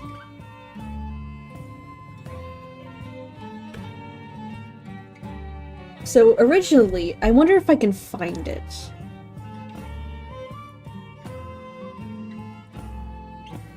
I wonder if I can find... Oh yeah, these are some emotes that I made for Matt because he initially commissioned me to make some emotes for his character Sylvan. This is he's the younger brother to Lul. And this is gonna sound weird. This is probably gonna sound weird to you guys, but it did at first, but we had to remember that these characters aren't related by blood. These two, Stiana and Sylvan, they grew up together because their villages are like, you know, neighbors. Like her dad, like Stiana's dad knows his mom, and so that they grew up together. And they recognize each other as like cousins, almost.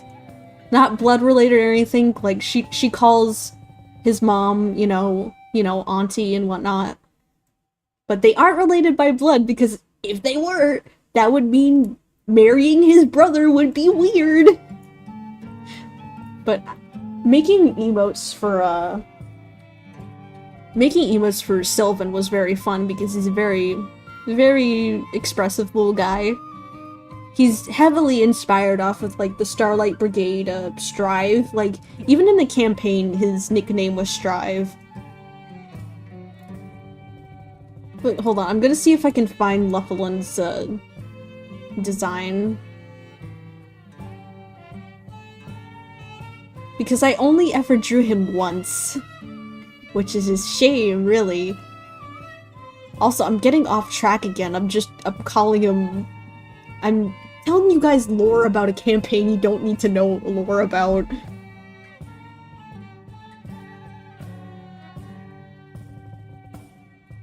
I don't know, you guys got me in the zone. I love talking about this universe's stuff so much. Aww. You guys are making me find art that I really... You're looking at my old art. Like, this is my favorite. It's so silly. She's so silly. This is her when she was like 5 or 10 years old. It's like, where are his arms? They're in the blanket, sweetheart. Where are his legs? Also in the blanket. She's so fucking stupid. Like, Sienna was my favorite for the longest time because I liked playing, like, the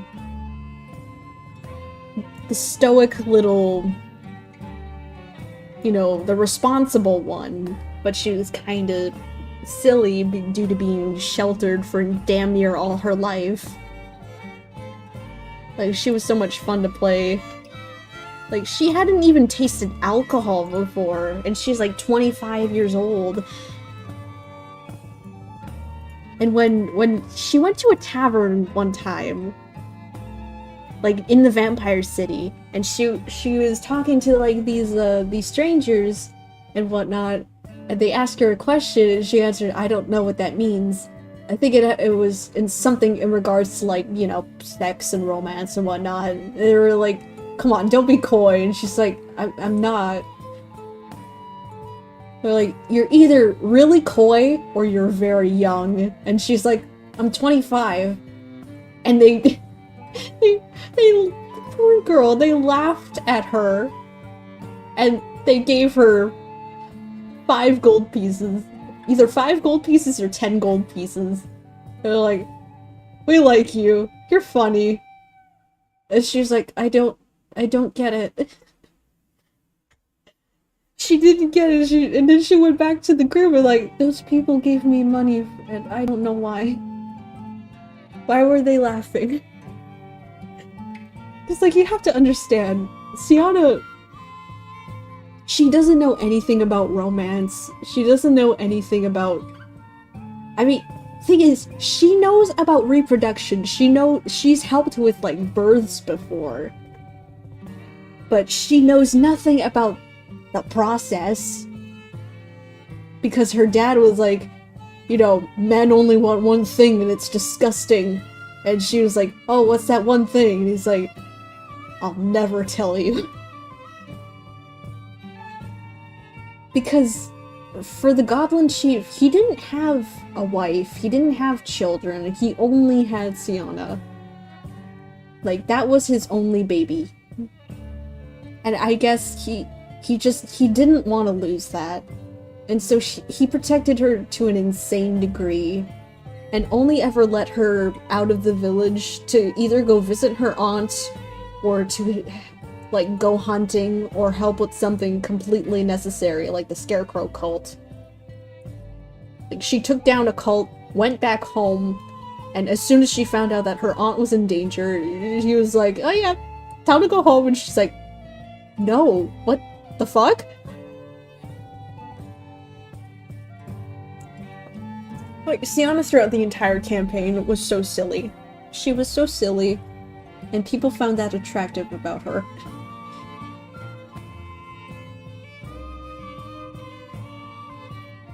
And I forgot, but this moment between Lul and Sienna is very, very sweet. Cause Lul was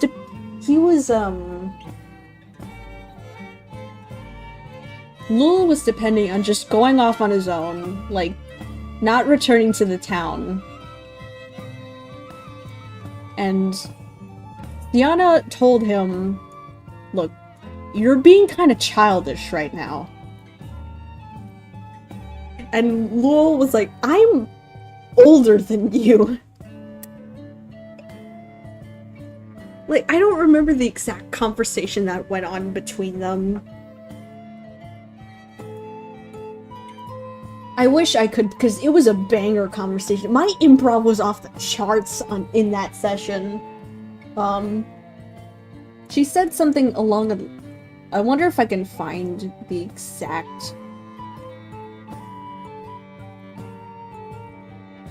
I wonder if I can find the exact conversation, because I know I wrote it down.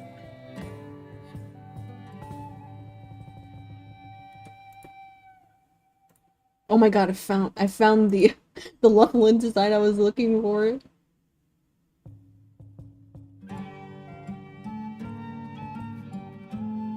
I'm trying to figure out if I can find it.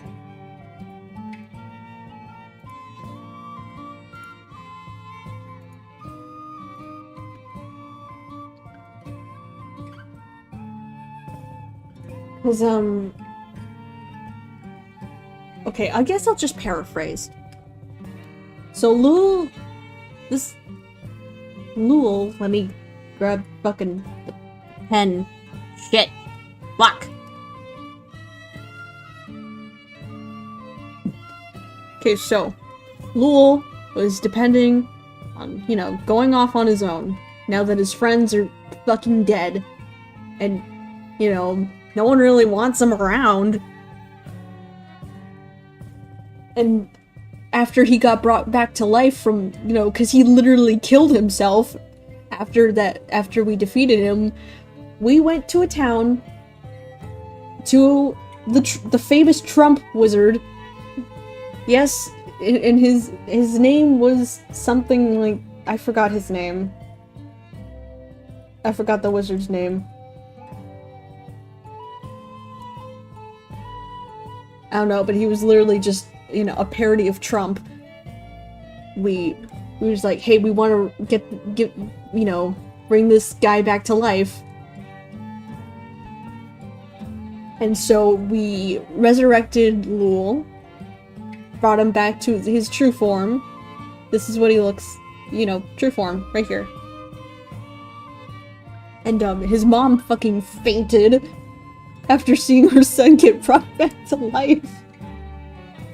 I just don't know, he wanted to go off on his own. Well, now Sienna's like, bro, you can't just leave these people. Like, you have a responsibility. It's like, what responsibility do I owe you? Like, not to me, but like, you know, the people of Whitebridge. You're being a little childish right now. It's like, I'm older than you. It's like, shut the fuck up. And that's when the line came in, like, don't abandon the people of Whitebridge like your family abandoned you.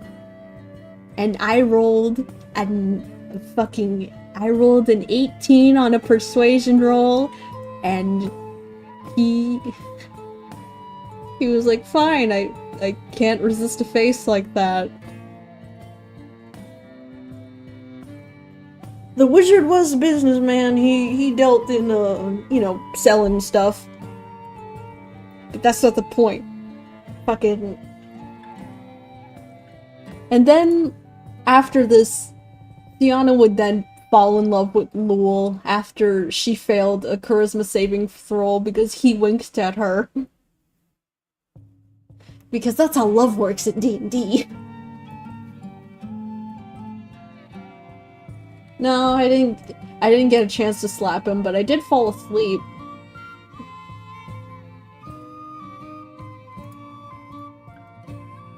But yeah, that's the story of their love story. He winked at her, and that's how she fell in love with him.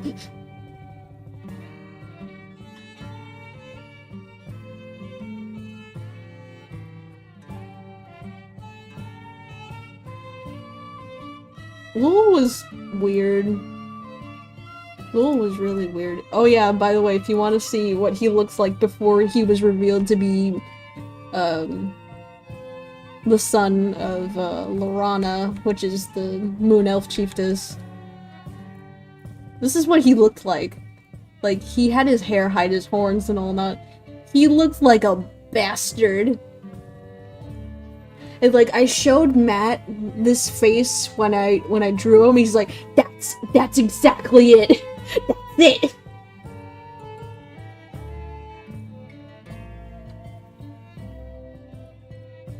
Am I doing okay? Yeah, I'd like to think that I'm doing okay. And that's good enough for me. Also, man, I really could not draw side profiles. Like, what the fuck is the jawline doing going behind the ear? What the hell? It should be connecting. The mouths are pretty good, I suppose. You could tell that I copy-pasted the faces. She's not impressed with them.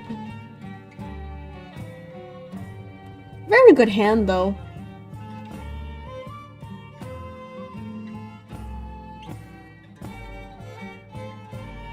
Like, Lul was a hunter.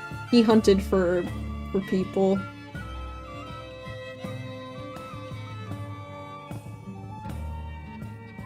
God, I wish I got more of them. Lowell deserved more than to just be turned into a werewolf.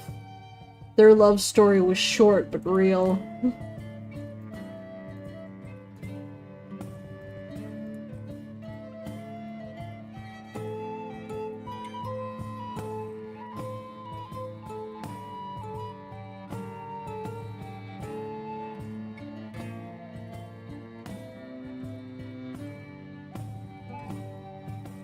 Oh yeah, and I drew this for the Vampire City arc. Because we had to get our characters dressed up, and so I drew this. She looked so good.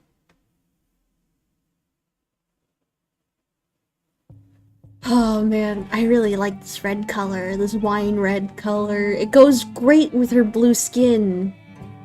Like, it makes her pop.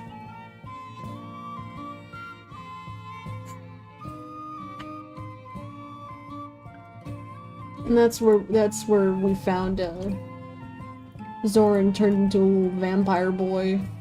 And I literally cried because I didn't want him to get hurt. And he was so sad, and I was like, why would you do that to him? All he wanted was to woo his woman. Well, not really his woman, because she's in love with another man. But like, Sienna was so fucking... She was livid when she found out that, that Zoran had been turned into a vampire. And after he was fully turned, like the Vampire Prince took his memories. So he remembered nothing of his past life. He doesn't remember Sienna, doesn't remember anything. It's just that he was convinced that he's been living in this vampire city his entire life. And she was absolutely fucking livid. She went to the prince, like, give him his memories back right the fuck now. Like, he needs to go home. Like, he does not belong here. And the Vampire Prince he was so convinced. He was so convinced, like, to tell Sienna, like, look, there are already vampire hunters in this city. Like, there are gonna be people after him. And she's like, I will kill anyone and will do anything for him. Like, look, Zoran may have not been endgame. Zoran may have not been her man. But she loved him. She loved him so much.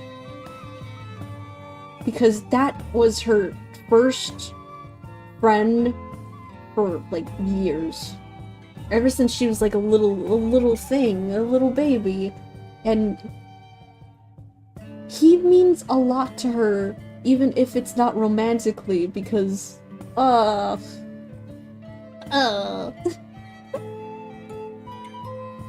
she was livid. She was in tears almost, that she had to accept the fact that she had to leave him behind. Like, Zoran eventually got his memories back, but it's only because the party cooperated and didn't, like, let this bastard get killed. Because our initial plan was to kill the Vampire Prince, and they were like, maybe that's not a good idea. And so, like, we were, like, detained and whatnot, but the prince was like, look, you guys have been weirdly cooperative. You haven't kicked, screamed, or cried, even after, like, we've detained you and whatnot, so I will grant you, like, you know, I'll grant you one favor, and obviously Sienna's favor was to, you know, give Zoran back his memories, like, turn him back to normal. Like, the thing is with Vampire Zoran is that the Vampire Prince quote-unquote fixed him. So, like, he no longer had his lisp. And that made me sick to my stomach. How dare you take his lisp away? That's his only charming feature. Like, they made him act properly. He wasn't he wasn't himself. He was proper. He was getting vampire bitches. Like, he was getting women, bro. I was like, not my Zoran. How dare you do this to him? And after we got his memories back, she literally had to part ways with him, and she was like, I swear, I promise to you that I'm going to find a way to fix this. And you know what he said? He said, I expect nothing less from you. He loves her so much. He is in love with her. And she loves him but platonically. And she even said so, that she loved him. I mean, technically she did love him romantically. It's just that she didn't know. She didn't know. No one taught her. She didn't know. She loved Zoran a lot. But, you know, Lowell was endgame because it made more sense.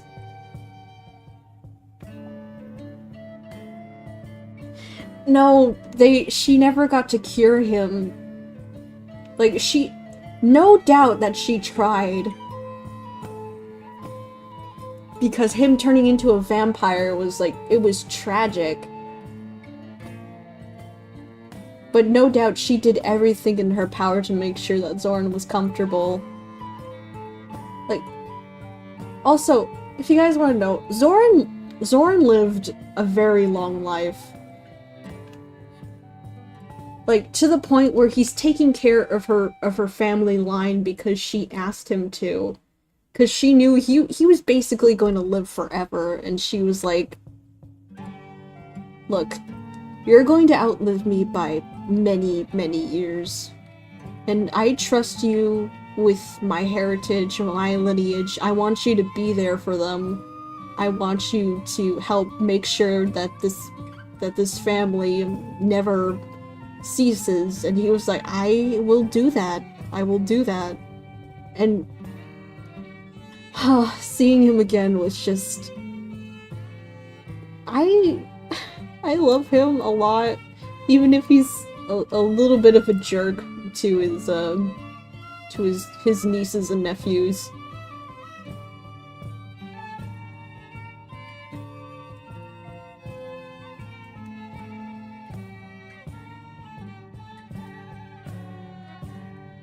Like, you guys don't understand the amount of devotion that man has for her. Even if he can't be romantic with her, that's how much he cared about her.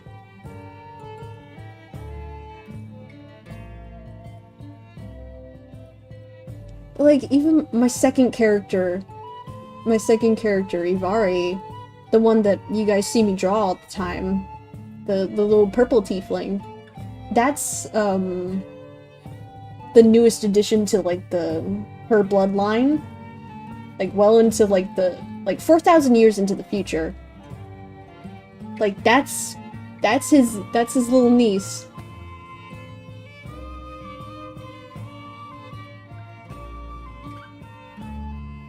And he cares about her a lot, even if he's a jerk. It's just that for him, if he doesn't have anything to complain about, then he's not happy. Because he just likes being... He can't let people know that he cares.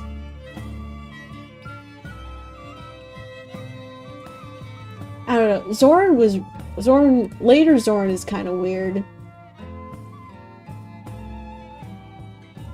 Since he's a vampire, he mainly lives out by himself. You know, he, in the woods on Ivari's little home planet with their parents. He has this own little secluded area. He had this own little secluded area all to himself. He had this banger house, this this quaint little wizard house with it was like built into a tree. Like, the trunk was hollowed out on the inside so that Ivari could, like, you know, when she was little, she'd go under there, she'd read her books and whatnot. She had little blankets, pillows, whatnot. Like, Zorn had a great ass home, but he was just very, very weird because he made a lot of chimeras and whatnot. He liked to experiment because he's a freak. But essentially, he became a hermit after settling down with the current Haddock family. And he doesn't really do much. But then his niece comes around being like, "Hey, I need this specific scroll." And he's like, "Anything for my niece. Anything for my niece because I love her so much." Even though he likes to make fun of her and call her shallow for some reason. And, like, I get it. He was mad that, you know, she never contacted him, she never kept in touch with him. But, like, come on, dude. You expect her to like talking with you when you treat her like that? Like, dude, come on.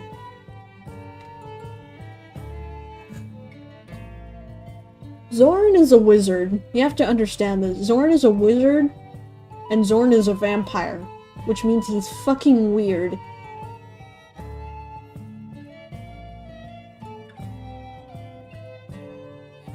Also, I gave Zorn a glow-up. Like, afterwards, like, for Starborn 2, I gave him a glow-up because he needed it. I wasn't gonna have him remain a little shaggy boy. Also, if you want to know what he sounded like, just imagine, imagine Sid the Sloth and Bruno from Encanto, because it's the same voice actor, but give Sid the Sloth, you know, like, Spanish accent. Well, I mean, Zorn didn't have a Spanish accent, but, you know, the goblins in our D&D universe, when they speak goblin, they're speaking Spanish, so... Not all goblins in D&D have accents. At least not in ours. It depends. Uncle Sid, yeah, let's go! Zorn just had that lisp.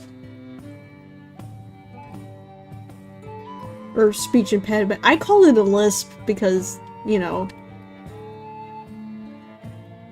Where is...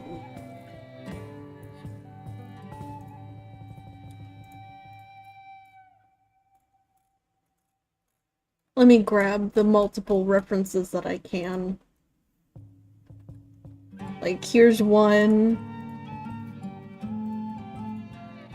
This design of Zorn was really fun to draw.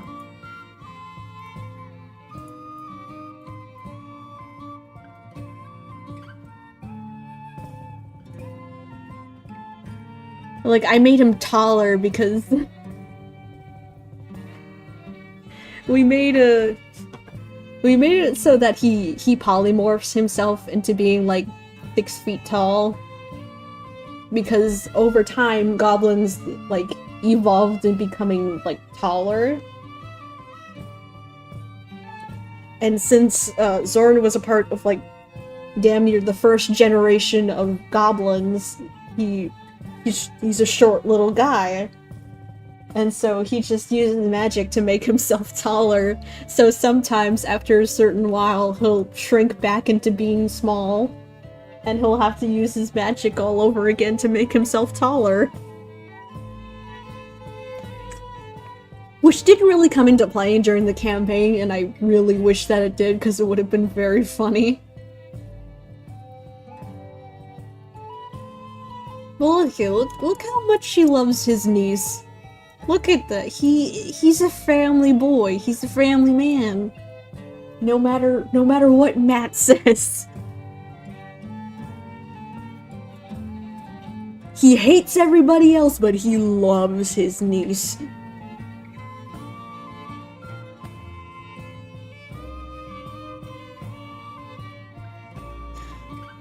Like, you all don't understand how much I love Zoran.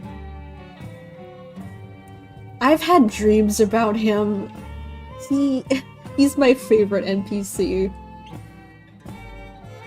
Like, I came up with him on a whim because I wanted my character to have, like, a weird little nerd friend that looked out for the main, you know, the main character and whatnot.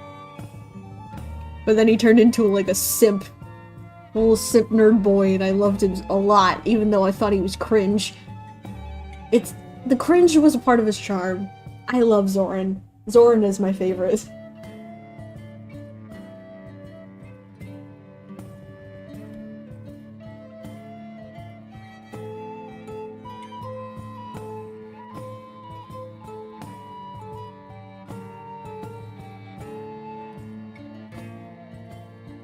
Let me look for other art that I've done.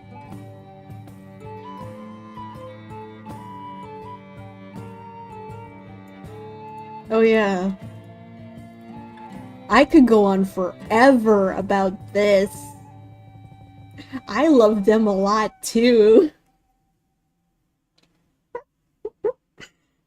I could tell their entire love story. I could go on about this for 25 minutes.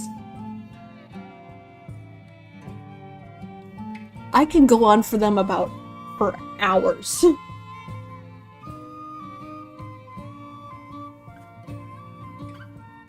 This boy right here, this is Cadigan.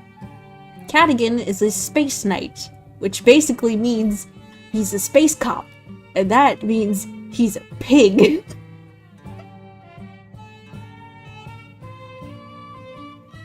And this right over here, y'all know her, y'all love her.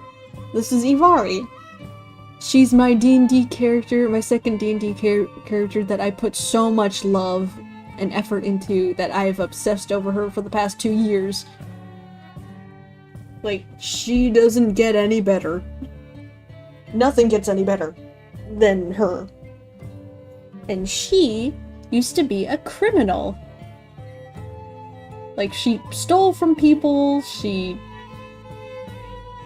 stole a lot. So she was a criminal, he's a cop. And when they first met each other, they hated each other because she eavesdropped on him about information that she wasn't supposed to know, or that nobody was supposed to know about. She's like, "Oh, I'm so sorry. Were you guys talking about something? Was I not supposed to hear that? Damn, that sucks for you, because I heard everything." And right from the get-go, like, they hate each other. He literally said to her, "Bite me." And this was an off comment from Matt, and he was like, "I don't think you're her type." Which, in hindsight, is so fucking funny. So, what brought these two together is that there's this kid named Jace. And Ivari took a liking to this kid, like, straight away. Like, this is Jace. He was a 16-year-old boy when they found him, and Ivari took it upon herself to just mother this kid, even though he had a mother, he had a dad. It's just that he wanted off his planet. He wanted off that rock. But his parents were like, "Are you fucking crazy? No." But Ivari was the one to convince his mom that, hey, look, it's better that if you just let him go, because if you just keep him here, if you keep him grounded like this, he's gonna end up hating you. He's gonna end up resenting you, this place, and he's gonna end up running away. It'd just be best if, you know, he left on better terms and not running away with, like, a note left behind. And so his mom agreed to let him go, but his dad didn't. But he went anyway. And so it became the journey of Ivari being a mother to this 16-year-old boy, and watched him grow into a very awesome 21-year-old guy. But you know who also took a likeness to this boy was Cadogan. Cadogan wanted to teach this boy to, you know, become a fighter because he took somewhat interest of it, but Ivari was having none of that because she wanted him to focus on his little engineering stuff because he was very good with technology. And she wanted to help him, like, you know, hone his skills on that. And so they both took turns parenting this kid while on, like, this grand journey and whatnot. And it was basically up to these two how he turned out. And, like, these two are still very bad enemies. They were basically enemies. Like, she stole from the crown, which is what he worked for. Like, she stole a bunch of, like, moon elf crystals, which is basically just moon elf souls. They were worth a lot of money. It was like, what the fuck? Why did you do that? You were supposed to call for backup. You were supposed to call me and let me know if this heist went wrong. Like, he had no problem with her pulling off a heist. He didn't care. He just wanted her to call him if things got bad, and she didn't end up doing that because, you know, she's stealing from basically his boss. And he got upset with her and threatened her. And normally, because Ivari's the type of person to not care about authority. She doesn't like authority, she doesn't fuck with it, she does whatever she wants. But when Cadogan went off on her after he found out what happened, she didn't say anything. She didn't do anything, she didn't yell at him, she didn't object to anything that he said because he was right, and it made her feel like shit. So she just stood there and she took it. She took everything that he said to her. And Cadogan wasn't afraid to threaten her life because he didn't care. He didn't care about her. He called her names, he called her a wench and whatnot. Like, he did not care. And one of our NPCs, we'll just call him the Doctor, he told Cadogan, like, look, maybe you guys need to talk this out. Like, did you see the way that she looked when you were walking all over her? She didn't do anything. She stood there and took it. She likely feels regret for what she did. Main reason she didn't call you was because she knew how you were going to react. And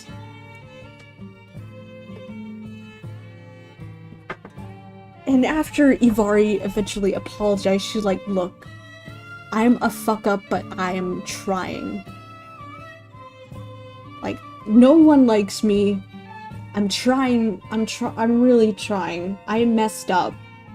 And the thing is, when she admitted all of that and how sorry she was and how she just messed up, it resonated with Cadogan because I didn't know this at the time, but afterwards revealed that that Cadogan fucked up in the line of battle, and he ended up losing one of his comrades named Blizzard, and he blames himself for it, even though it in reality it was not his fault. So it resonated with him that she felt like she was a screw up and that she messed up, and so he hugs her surprisingly. And he just leaves it at that. He just expects her to just be better. It was a very sweet moment from them. It really surprised her because she doesn't expect anything from Cadogan. And it's the start of their co-parenting. Because after this, they really start to get along. I mean, not after this, I mean, afterwards, when she gets, here's the cool part about this, you guys remember Lul? You remember Lul? The guy I told you about, like, 40 minutes ago, maybe? Lul. So, I told you guys, she robbed, she pulled off the heist and she stole, Moon Elf crystals, which are basically Moon Elf souls. And guess whose Moon Elf soul that she found? She found Lul's soul in the sea of souls that just happened to be there. And the thing is, in this campaign, there is something called soul bonding.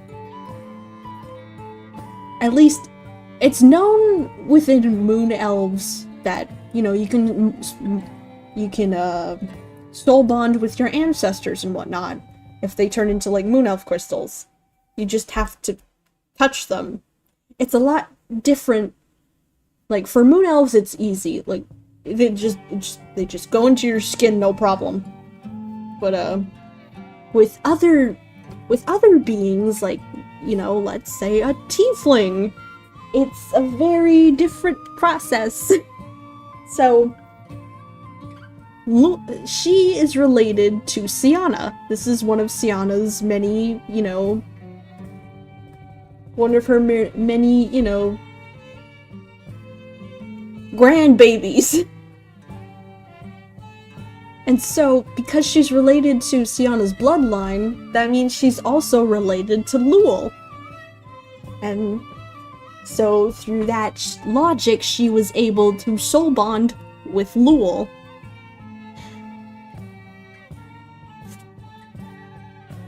And so, I should say, this little gal is, she is really into, like me, she's really into the story of the Six Heroes, which is basically the story of the first campaign. Like, her idol is Siana. She doesn't know that she's related to her, by the way. So Lul just pops into her brain like, hi, I'm Lul, and she's like, oh my god, you're so cool. He's like, yeah, I know. And Lul gets to see all the things that his little brother did, like, he sees that he managed to get space and whatnot, create, you know, life up there for people. It's like, what the fuck is happening? What? Whoa. This is a lot. And so that's how she basically has like a little man living in her brain. Only she can talk to him and whatnot, unless she actively lets people into her mind to talk to him.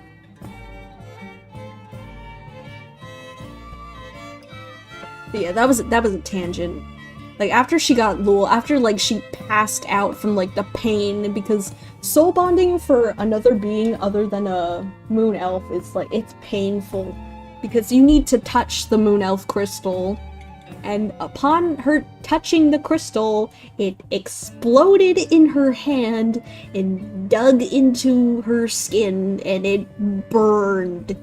It burned. The pain was so unbearable that she passed out. And she passed out. He's cute. She passed out. And like, even Cadigan was concerned about her, sure. Like, he was wondering if she was gonna be okay. But he was still kind of pissed off. She was like, no, serves her right. But this man cares, even if he doesn't. Okay, you want to know something? If you want to know what Cadigan basically is inspired by, I'm sure this was unintentional, but he's the Vegeta of this campaign. Like, he's centered around pride, he likes fighting, because he's a fighter, and he's also a Goliath. The Goliaths are a warrior race.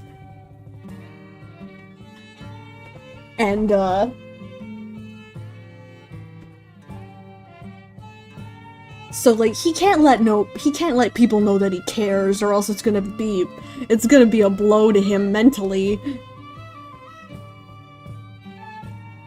So we'll fast forward a little bit, okay? So after years of like, cause space travel takes a long time, up to like it can go up to like months of travel. So in game, this campaign went on for like 5 years. In-game time, not like not like IRL time. IRL time, this campaign went on for almost a year. No, Cadigan was actually a very beefy tank. He dealt damage, he killed people, he was a very good fighter. He was not... You know who lost every battle? Damn near fucking this woman. Matt would not let her win. I mean, no, she won her decent amount of battles. They were both good in battle. That's what I'll say. Just like thematically, he was Vegeta, and I guess she's a more likable Bulma.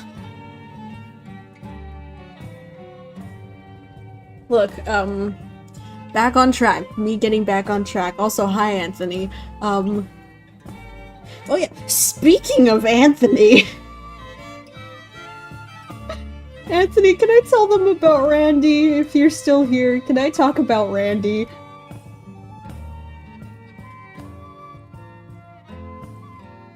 I really want to talk about Randy. Yeah, I can talk about Randy! Okay, so Randy was Anthony's character. Randy was a human. He was a human artificer.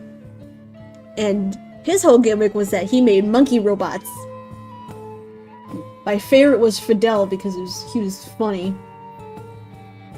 But I also like Dr. Orangutan. And my favorite thing is that Randy couldn't win, man. I mean, he won once. I mean, he won twice technically in the end. Thrice if you think about it. He almost lost his job because of my character, because she was like, fuck your authority, fuck this Crystal Valor dude, he sounds stupid, I hate him, he's an asshole, and poor Randy, he got himself arrested. Even Ivar's like, I'm so fucking sorry. I'm so sorry that this happened. He's like, it's whatever, it's fine, it's not your fault. Randy, he was just on a bad streak. He was on such a bad streak. I don't exactly remember all the details of the Kinrock stuff. But he proved his innocence. He was like, I have not committed treason. I have not done any of this. And they were all convinced, except for this one person on the council, this weird, murderous tiefling on the council. It's just, she did not like Randy. She wanted him dead. Literally just said, we should kill this motherfucker right now. I have no idea what the fuck was her issue. Like, she just wanted him dead. She wanted to see blood for some reason. I'm glad that she died. I'm glad that she was killed. I didn't like her.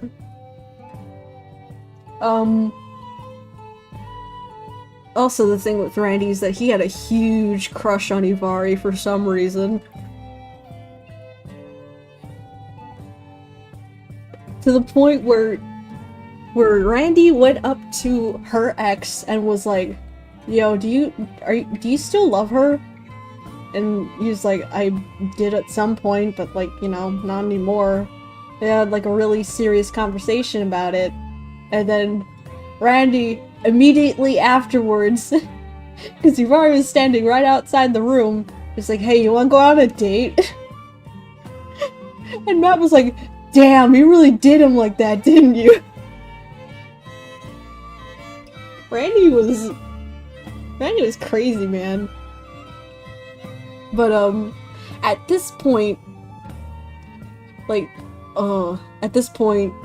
Cadigan and Ivari have gotten really close. Randy was crazy. Randy was a savage. It's like, damn, that's your ex? Shit. You like her still? No? Okay, I'm gonna ask her out.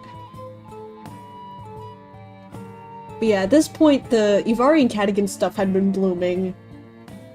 And the thing is with Ivari and Randy is that they didn't really have much chemistry outside of Ivari kissing Randy every now and then. It felt weird for her to... She said yes to the date because, you know, dates don't automatically mean, like, anything romantic. She said some people go out on dates to see if, like, you know, they mesh, whatnot. She also saw it as an opportunity to just fucking relax after everything that has been happening. But then, immediately afterwards, when we go to Randy's planet, Mayor's just like, hey, can you take care of this weird fucking thing down in, like, the fucking, where the boiler is? Please, kill it. And they're like, damn, okay, shit.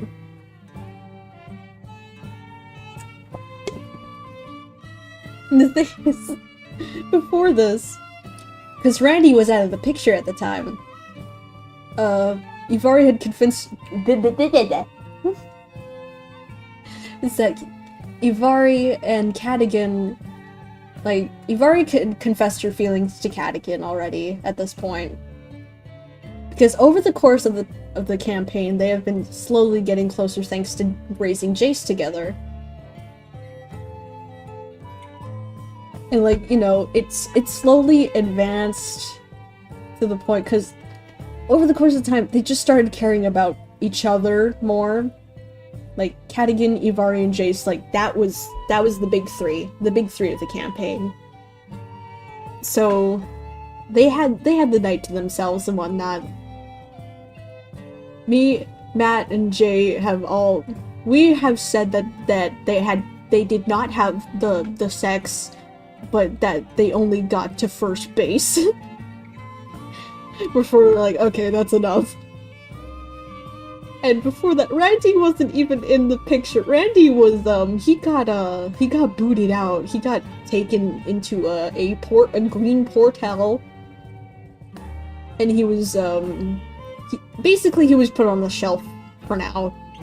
And we had this other character named Nymphalore, which is a whole other story.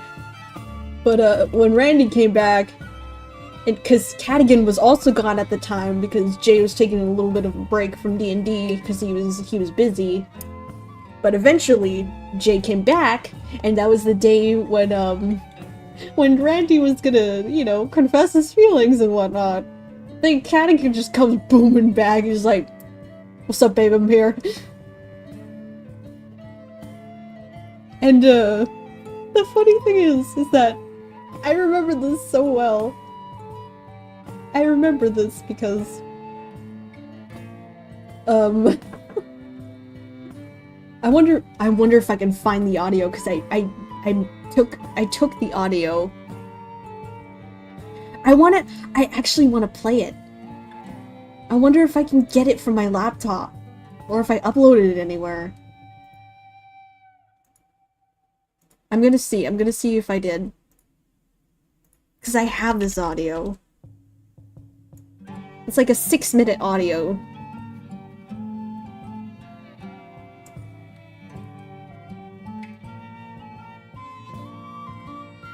I really want to play it because it's so fucking funny.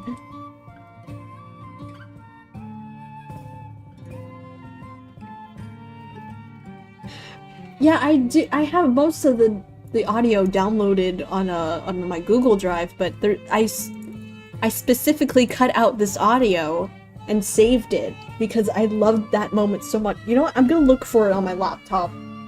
Hold on, give me a second. I wonder if I can... Hold on.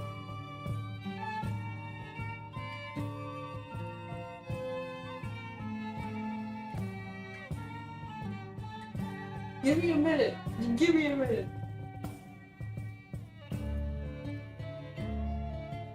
I know it's supposed to be character designing, but this is a lot more fun.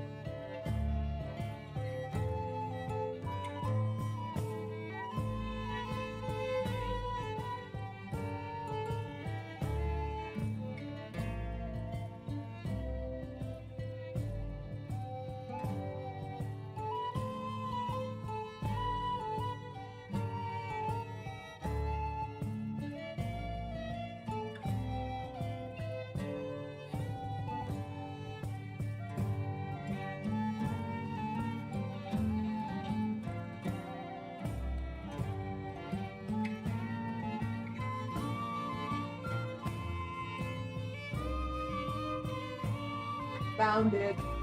I found it. Wait, I could probably put this audio onto a fucking USB. What am I thinking? Randall gets cucked to the audio. Bro, he can't get cucked if he's never in to win. He can't get cucked if he was never dating her to begin with. Not his fault that Cadigan was a Chad.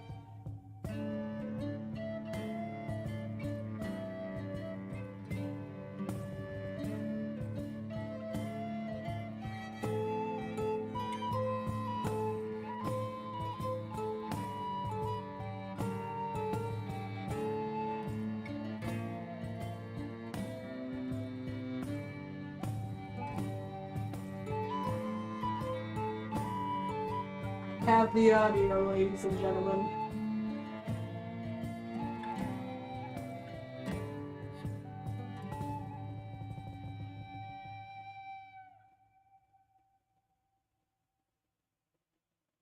Ladies and gentlemen, I'm with you in a moment.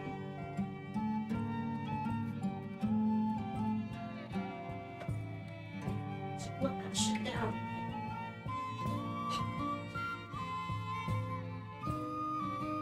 I have it. Are you guys ready?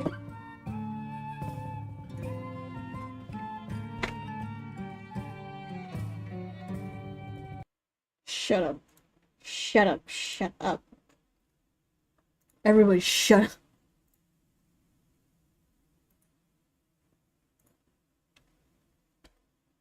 Oh man.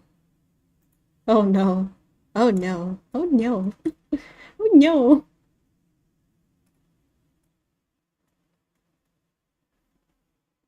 Are y'all ready? Are y'all ready? Are you ready? I'm sorry. Hold on. Wonder if I can use the video game audio for those properties.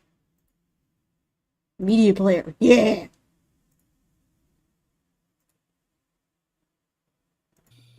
You need a hand picking anything up? Extra set of hands can never hurt. Yeah. Cadigan. Damari, could you come help me out? And just a few things. Am I really the best person to help for this? Yeah. You can just see the doc go. Cad's like looking at him. He's like, I'll help you out too. I'll help you out. Actually, Cadigan, I actually need your help with an experiment on Oh, the ship. I'm not a big science guy actually. I think that you are, and you will help me. No. Cadigan was so pissed.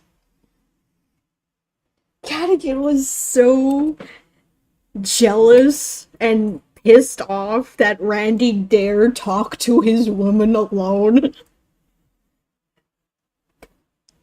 I remember me and Jay in DMs after this was like, God, Cadigan was such a fucking man-child baby.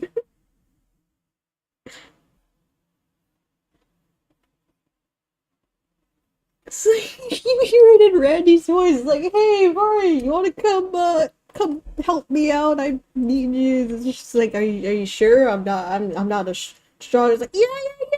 I just want to talk to you. Alone. And as soon as Cadigan, like, the gears are turning in his head, he's like, no, you know what, I'll come to. It's fine. Yeah, I set of hands, can't hurt, right? The doctor's trying to pull him back and be like, no, Cadigan, I need your help. He's like, no, I'm not a science guy. I think you are.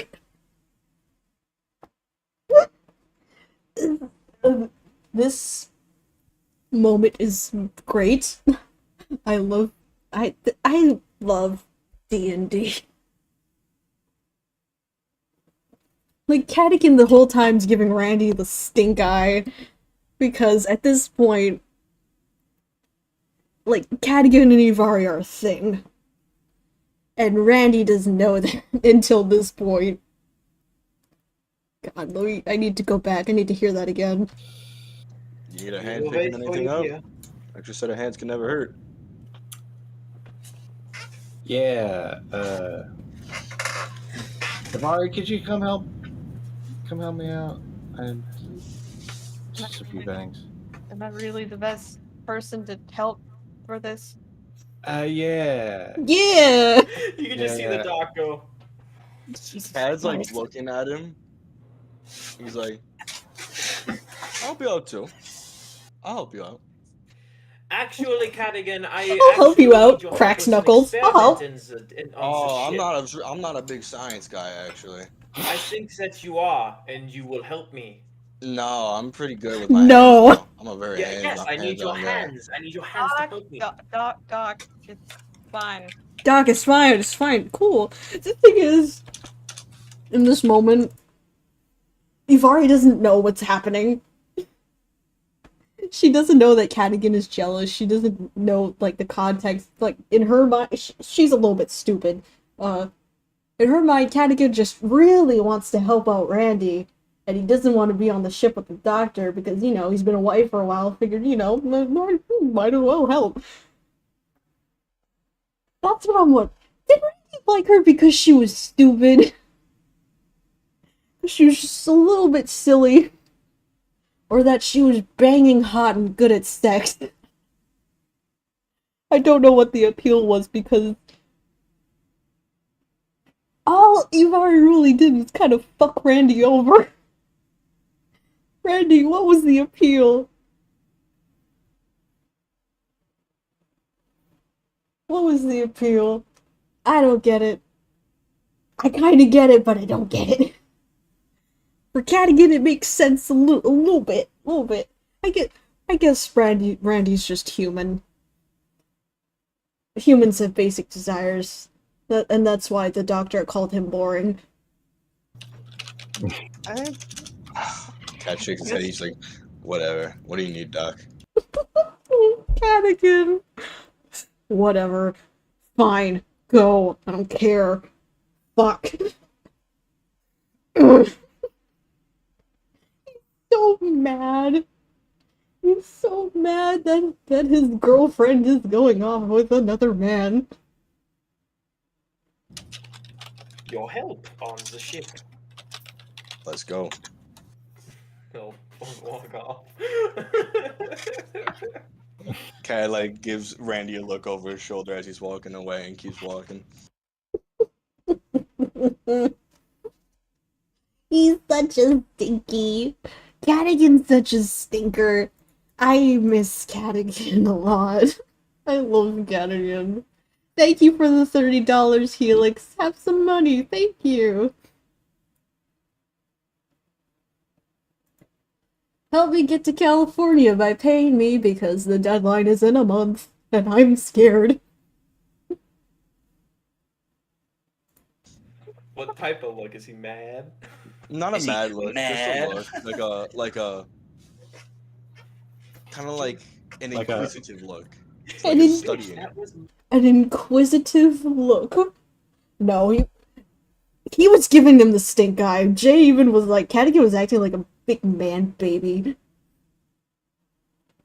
We even made a joke, we were like, don't kill Randy. Don't kill Randy. You'll kill Randy. Because Randy and Cadigan were bros at this point, like, they had an awesome, like, brotherly thing going on. And then, I didn't even think about the implications of that. Oh my god. Because Cadigan and Randy were like, you know, they were like best buds. Holy shit. Randy, you're gonna fuck over your bro like that? Goddamn. Yes, kill Randy. Kill him, do it. It's okay. Randy died of natural causes. He was not murdered in the night by Cadigan. My gosh. Fuck. Brutal. Like a Did you hear that? kind of like an Like a- inquisitive look. It's like You a bitch, studying. that was my gash. You bitch, that was my gash. I fucking hate Matt. I hate him. I hate him so much. Brutal. I guess I'll go with Randy. I fucking guess so. I fucking guess so. Yes. So. Thinking about how big that dick must be now that he's 7'11". Shut the fuck up, I'm Matt. not really interested anymore. I want to say something, but that would be mean. Don't be mean. I won't be mean. Don't be mean. So where At you, least where not you right take- now. Okay, where are we going, Randy? Just back to my childhood home. Okay. Okay. Can you roll a D100 for me? Also, sorry if the audio is loud. Why? Just roll a D100 for me. Alright. Can you roll a D100 for me? It's Why? mostly in good condition. Just do it. Because it hasn't been well taken care of, but you could live in it right now, no problems. Ah, shit. Man. Time's been kind to her, I gotta say. Alright. Well, I'll open the gate and fucking walk through the overgrown grass and shit. Yeah. And I fucking go to open the door and shit. Go inside. And then it shuts behind you. It's okay, Anthony. Well, guess I'll go get my thing. So,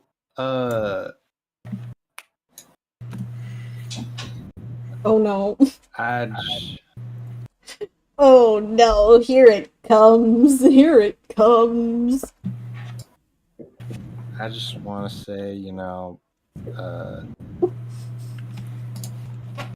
I was in that place for a long time.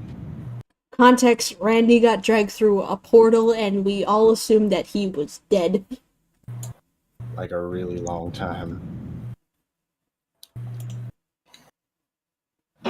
I know. And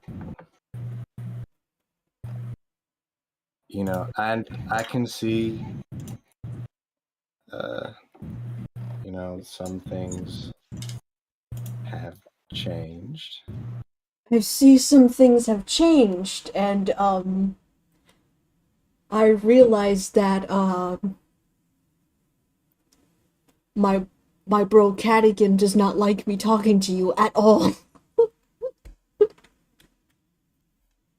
And that makes me scared. Yeah. Relationships aren't or thing. So, I mean,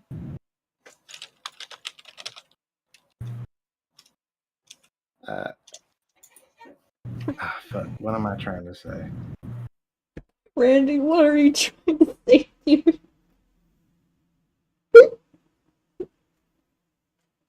Oh, Randy, poor bastard. I wouldn't be able to tell you. I guess,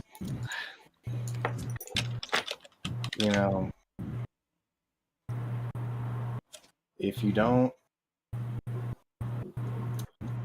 the ways I sees it now, if you don't feel the same, Randy! Randy! Randy! Randy! wait, you're not She doesn't. interested as I would be in your things, because it's been a while. I'm not My feelings won't be hurt. I'm totally cool with you crushing my heart and stomping on it. He was not okay. If you know, don't. Yeah. Is that your way of confessing that you have a crush on me or something? That's the funny thing. She had no idea.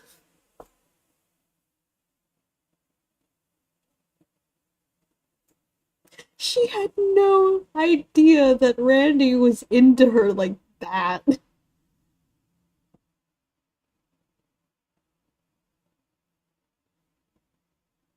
She was like, wait, you had a crush on me and you didn't tell me?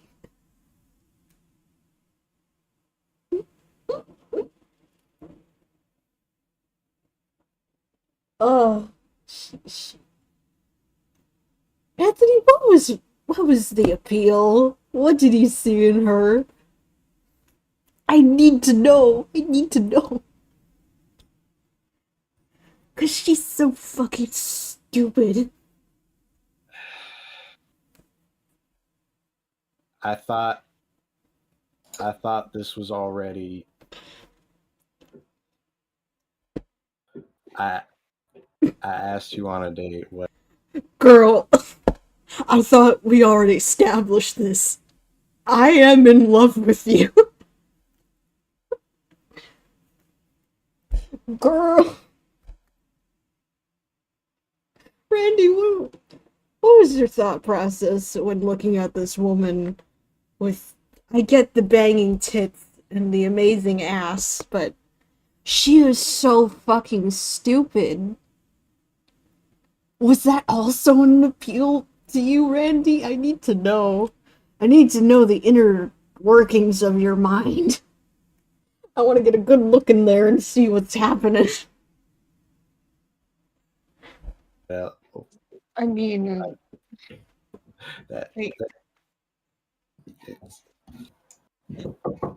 You want to know the funny thing about this?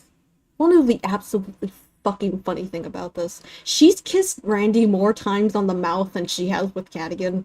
At this point, she's only kissed Cadigan like once. Meanwhile, she's kissed Anthony's character Randy on the mouth twice.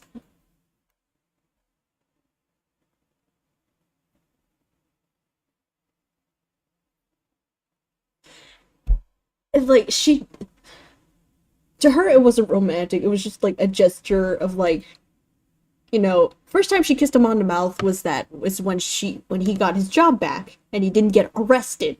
It was a celebratory thing. She didn't see anything of it. That might have spurred some things on. Second time she did it was when Randy came back out through the portal. Well, first she slapped him and then she kissed him on the mouth. Because like, and then she's like, I fucking hate you, right? He was like, what the fuck is happening?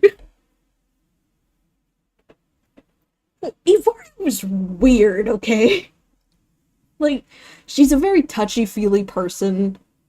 Like, to her, it doesn't mean much, but to fucking Randy, it could mean everything. Randy, at this point, she's gotten your best friend killed. She's nearly gotten you fired.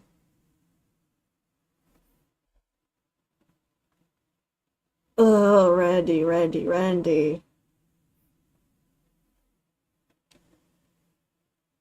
But yeah, this is brutal.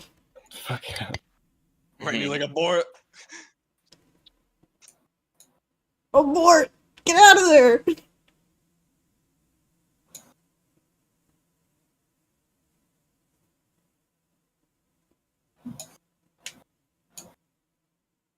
This song forever.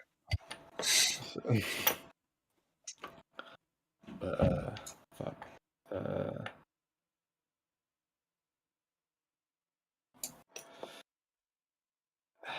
Randy, I I'll be real honest with you. Oh no, here it comes. Here it comes. I had no real idea how you felt about me obviously, Oh. since for me, it just like it wasn't all that clear what your intentions were with me, and I was devastated when you got sucked in through that portal. Fuck, I slept in your bed when you were gone, man. Yeah, that part is true. Like, as much as Eve wasn't really all that, like, she was kind of romantically interested in Randy. Like, she thought he was attractive and whatnot, but I think it's mainly the way that Randy carried himself that, she just didn't think that he saw her romantically, and therefore she just didn't want to, like, assume things, but she was devastated when Randy got, basically, to her, Randy got axed. He was done, killed, forever, gone. But yeah, she slept in his bed because, like, as much as she thought that Randy basically hated her for, all the shit that he's did, she cares a lot about people. She's a very caring person, and to losing Randy was a very hard blow for everyone, her especially. So it might sound weird out of context, but it fucked her up a good deal because she thought he was dead.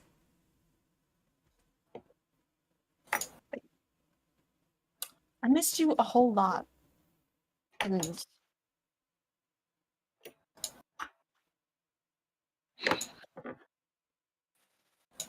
I'll admit it was hard without you around. I took it worse than everyone else did, even Jace. Even if we didn't exactly, talk all that often, spend much time with one another. But obviously, during the time you were away, feelings developed with Cadigan. And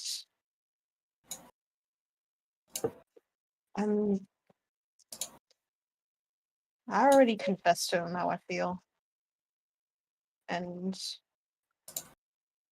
I think they reciprocated. I don't fucking know. Cadigan's weird. Yeah, that's that's the thing with Cadigan. That was the thing with Cadigan. It's just that he was so stoic and with how he carried himself and whatnot. It didn't really seem like that he was interested, even though he said with what he said when Ivari confessed to him was that, look, exploring that it sounds amazing. I want to explore that with you. If things were different, then yeah, I'd love to explore something like that. Because he wasn't disinterested. That's the thing. He wasn't disinterested in it. He showed interest, but he was like, look, a lot is happening, and maybe this isn't the best thing right now. And Ivari was being stubborn about it, because she took it as Cadigan wanting to do things on his own. Because at this point, Cadigan has developed into sort of a family man. Like, he cares about everyone else but himself. Like, he'll throw himself in front of a bullet for pretty much anyone. But he really cares about Jace, and he really cares about Ivari. And he doesn't want to hurt anyone. He doesn't want to hurt anyone's feelings or make them feel any sort of sorrow. He doesn't want anyone to go through that kind of pain. So I think at the time he saw getting in a relationship with Ivari to be, a potential hazard, I guess we could call it. And, Ivari was like, look, you can push me away as much as you want, but I'm not going anywhere. You don't have to do this alone. I'm here with you, and I'm always gonna be right here. I'm stubborn like that. And afterwards, I guess Cadigan kind of caved, and he invited Ivari into his room, and they spent the night together. I guess we could call it a romantic night. It's literally not what you're thinking. We even decided, like, no, that didn't happen. That's no tango was done.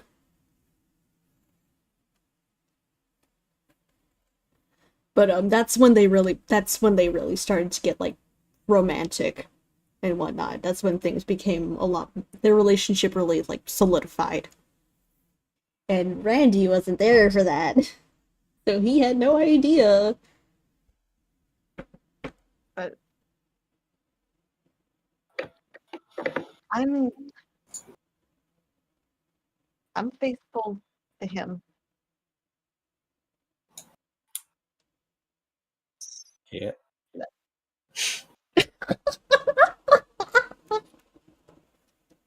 Okay. Yep.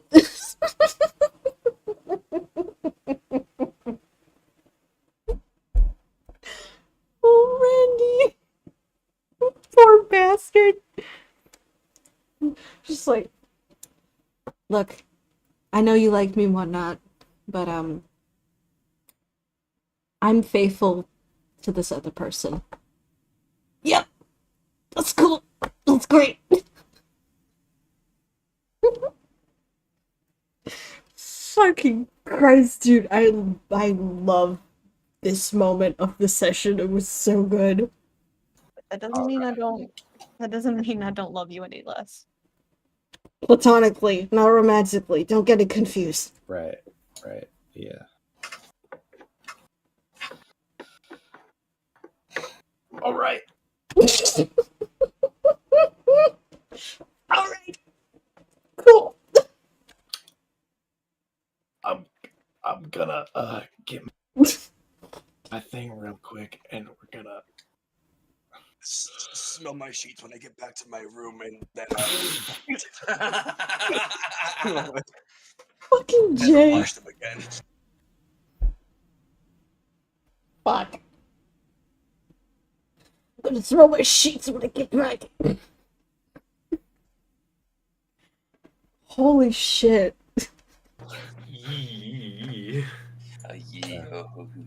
yeah. Randy, you poor bastard.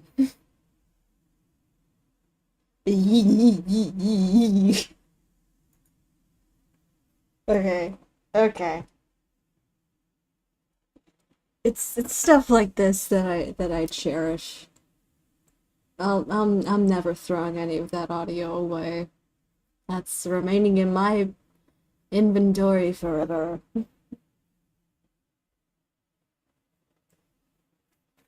Randy only needs his monkey bros because his crush rejected him. That's when he decided that monkeys are forever and women are temporary.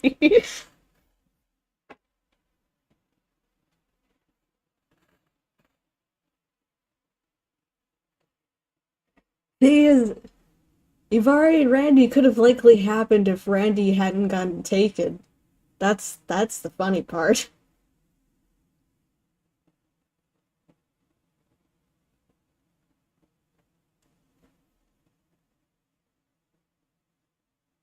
Randy is a based guy. Randy's a funky little man.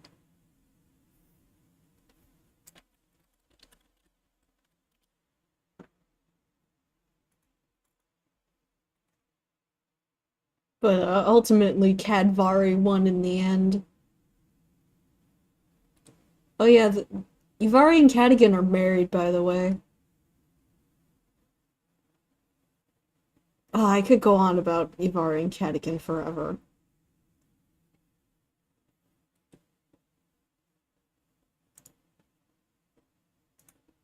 Like, I show you guys this and be like, yeah, he's a cop. She's a criminal. They fucking hate each other. Anyway, they're married now.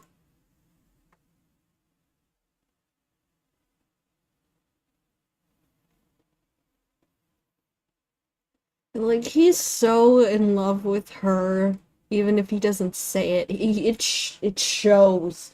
It fucking shows, bro. I went off on a 25-minute tangent to Matt and other people. But when Ivari died in, like, the last campaign, like, she temporarily died, and he went fucking ballistic. He went so fucking ballistic. And, like, as soon as, like, he killed the person that killed her, he turned to our little time wizard. It was like, he didn't say anything, but he had the look on his face like, please, please, fix my wife, please, bring her back. I was like, oh my god, you care her so much. And, oh man, their interactions in the third campaign were so good. In the first session, they were.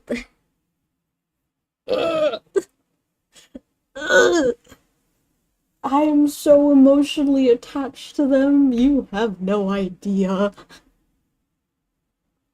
So, before the third campaign, Ivari went off on her own little adventure. It was like a whole side campaign.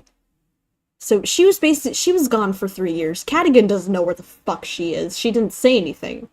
So when she finally comes back, she's giving them all the attention in the world. Because they hadn't seen each other in fucking 3 years. Like, Cadigan, like, he doesn't really ask questions. He doesn't really, you know, because that's her business and whatnot. He admits that he was quite pissed off.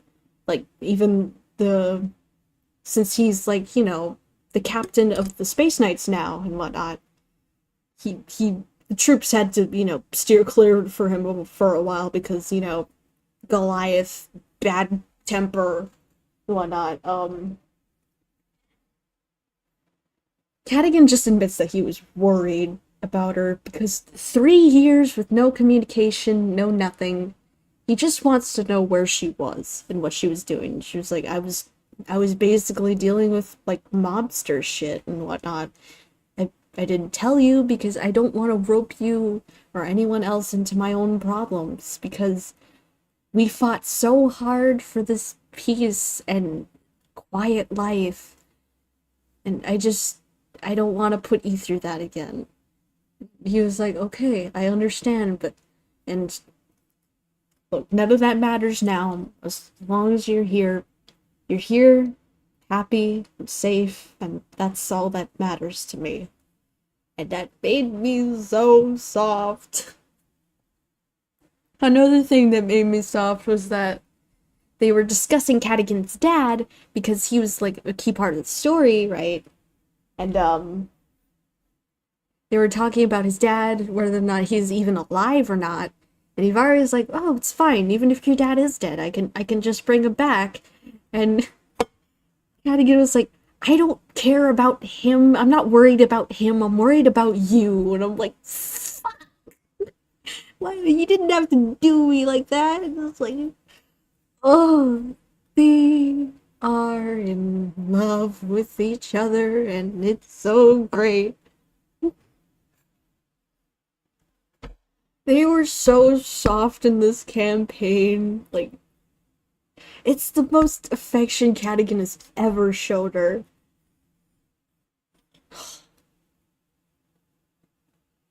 Like, another cute thing is that,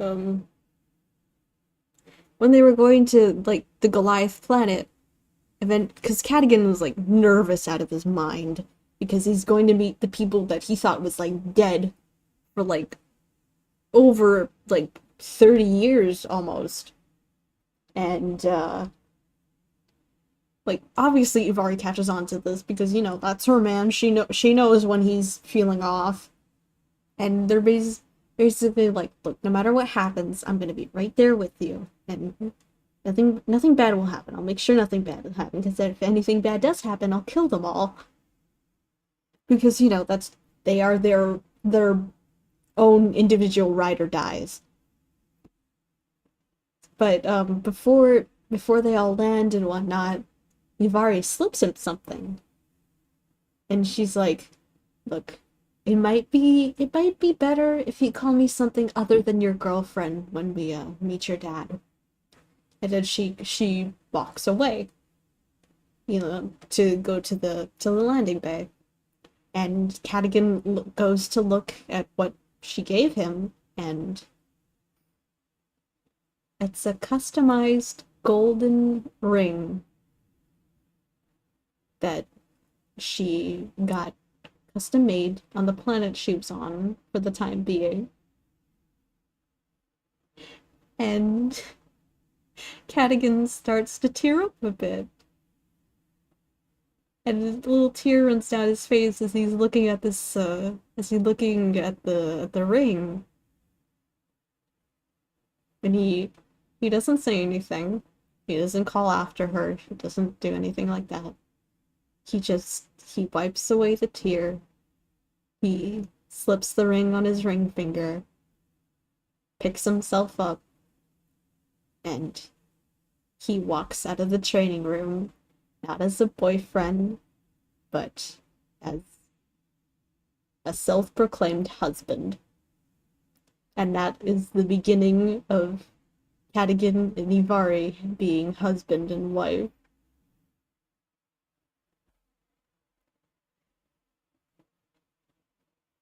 And the thing is about the thing is that really fucking grabs me by the neck and has me in a chokehold is that Cadigan, he took it, for him it was instant. It was like, not even, he doesn't refer to her as his girlfriend anymore, he doesn't refer to her as his fiance even. No, as soon as, like, they go to talk to the Goliaths, and when Ivari's, like, brought up, he's like, that's my wife. Like, that's my wife. It's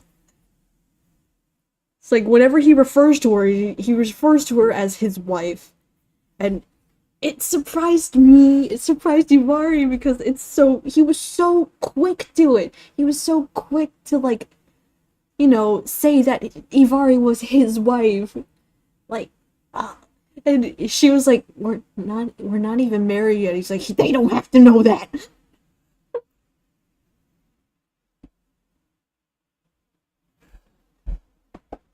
So, and Ivari, as soon as Cadigan was like, yes, wife, Ivari was like, yes, husband. So, out the get-go, they're calling each other husband and wife. They're not even married yet. It's just a silent agreement between them that, yes, they are married now. They are husband and wife. And, oh my god.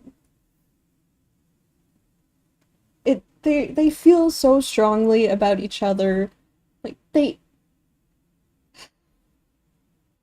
don't really say I love you to each other.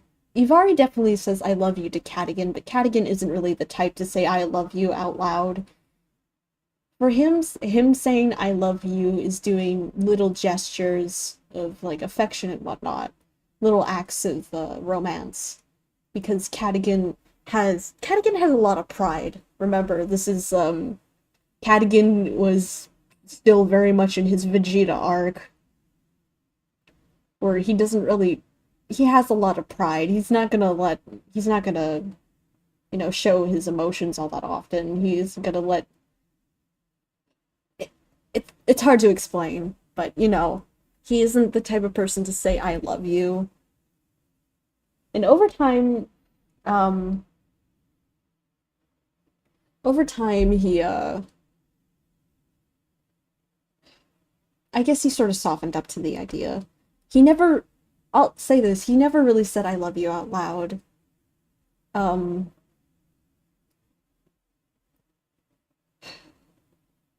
Okay, so over the course of the Goliath arc, Cadigan is trying to find out how to become stronger.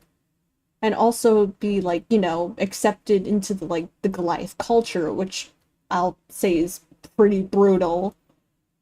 But I guess it fits with them being a warrior race. You know, Goliaths are, like, rough and tough and whatnot. So fucking Cadigan basically goes on the spirit journey to, like, you know, really become a, you know, Goliath. And before Cadigan goes off into the mountains, him and Yubari have this little moment before he has to leave. It's just basically him going, hey, I'm gonna have to go now. I'm gonna be in the mountains for, like, a little bit. She's like, yeah, I know, just be safe and just come back. Just come back. And he promised, like, the first thing he was gonna do when it was all said and done was that he was gonna talk to her first thing. And I'm so obsessed with them. It's not even funny. But yeah, basically after all that, it's revealed that the village is gonna get attacked, basically. Like, beforehand, it was revealed that, yeah, the Goliath people are gonna fall and whatnot. It's like, Cadigan's like, I just got you all back, I'm not gonna lose you again, and, like, Ivari has to be his rock, because he's falling apart. And she basically tells him, hey, no matter what happens, I'm gonna be here with you. I'm gonna be here for you every step of the way. And look, in this situation, you're no longer my knight. Right now, we're standing here together, side by side, as king and queen.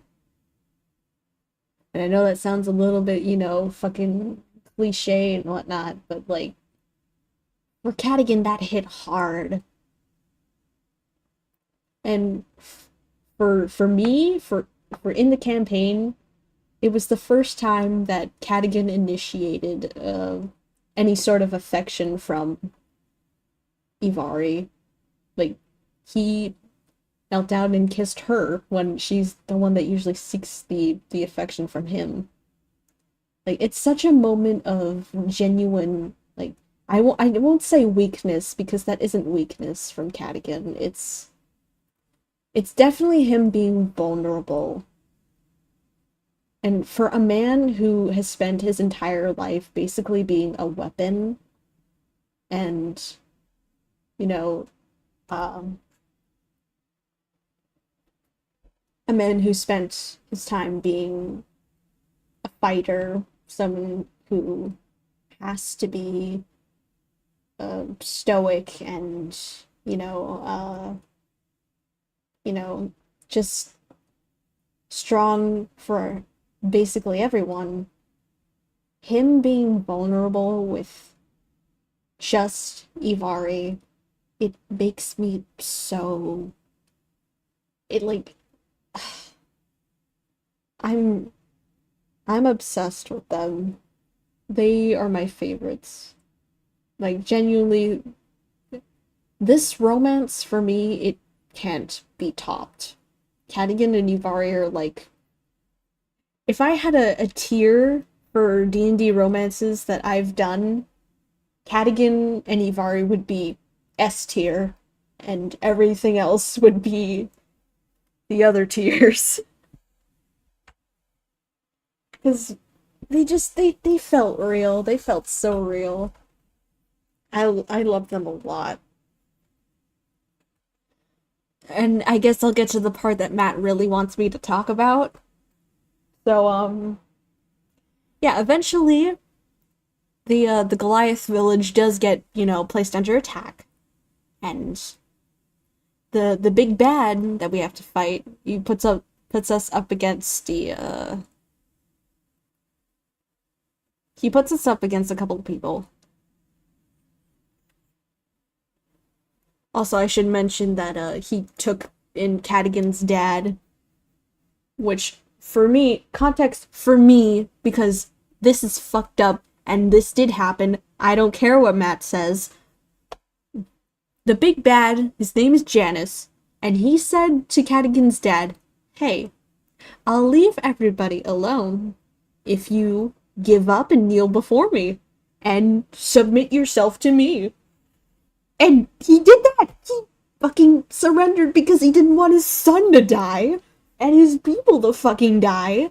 And so Cadigan's dad was like, okay, fine, I give up. Don't hurt my boy. And so Cadigan sees that happen, he's like, I'm going to fucking kill Janus.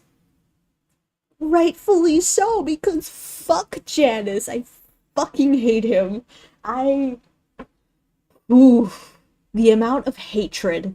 Like, you know how much I love Cadigan Ivari? Well, Janus is the exact opposite. He's all my hatred. I've never felt such a hatred for a fictional character before. So, fast forward. Like, after all this stuff at the Goliath camp, Cadigan's going through, like, a depression spiral because his dad is fucking gone.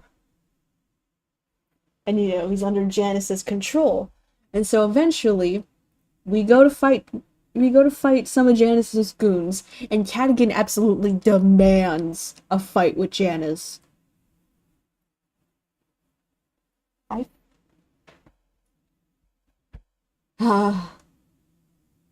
I hate Janus. I'm gonna explode him with my mind. And, okay, I'll get to the part Matt wants me to talk about. Cadigan demands a fight with Janus. And Janus is like, okay, fine, you really want this? Then fucking fine. Come with me. But before that, Cadigan looks to Ivari, and he approaches her. And on her glove, he engraves a magical rune called the Cloud Rune, which mechanically, it allows you to if an attack is made on someone, you can, like, redirect that attack onto somebody else. And on the rune, like, engraved in the Goliath language, it's a little message. And at the time, the message wasn't revealed to me, so that's safe. That I'll tell you guys that later. But Cadigan and Janus go off into, like, their own little void where they can't be, like, disrupted. It's just them. In this perfectly white void. Enough room for battle. Janus is ready for a fight to the death. And before Cadigan or Janus could do anything, Cadigan takes the weapon that he earned from the Goliath village, that he worked so hard to get. He takes that spear and plunges it through his own heart.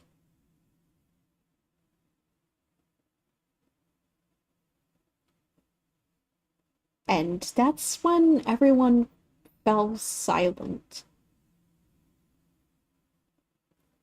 Because we weren't expecting him to do that. Janus is pissed off. He doesn't know why Cadigan bothered wasting his time, why he would do this to himself, why he demanded a fight when all he was going to do was just kick the bucket, why he would just kill himself in front of Janus. And he just doesn't understand why he would do this to himself. And Cadigan iterates that He's doing this for her. He's doing this for Ivari. He's doing this for Jace. Because he knows that Asmodeus, god of creation, will make him stronger. Because that's what Asmodeus does. He knows he'll come back. He knows he'll come back stronger. And he needs to be stronger for her. He needs to be stronger for him. He needs to be stronger in a way that this current vessel can't be. And so he willingly sacrifices his current body to gain a more stronger one.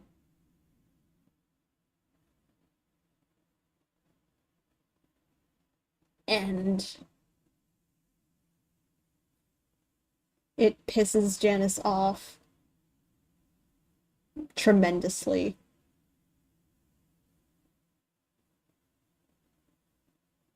Fast forward to the, I guess we'll call it the afterlife. Cadigan finds himself in like this, we'll call it like a garden, almost. There's a garden, pond, some koi fish in it. And we see this man sitting at one of those, like, park tables.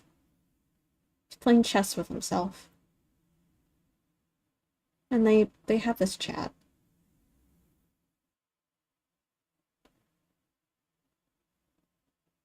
This is Asmodeus, the god of creation. He tells Cadigan that he can grant him a stronger vessel, but that vessel won't have any memories of anyone he knows and loves. He won't remember Ivari, he won't remember Jace. He won't remember anything. But he promises that the connection, the want and need to help people will be there.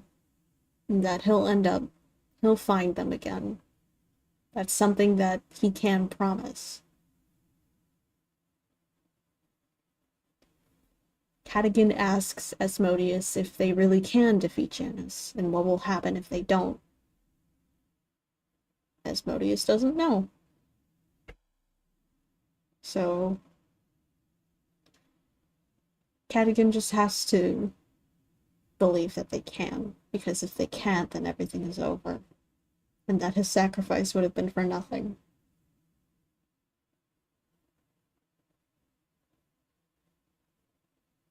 Cadigan tells him that he's a few moves away from checkmate. Asmodeus says he's right. Cadigan walks through this bright door. It's the gateway into his new body, his new life.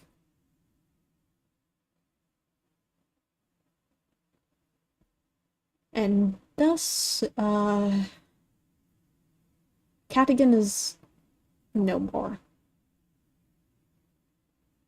And now we have a character named Bocephus, who is a Minotaur. He doesn't know his purpose. He's trying to figure that out. He doesn't know why he is where he is, but he has this feeling that he's needed somewhere to do some good.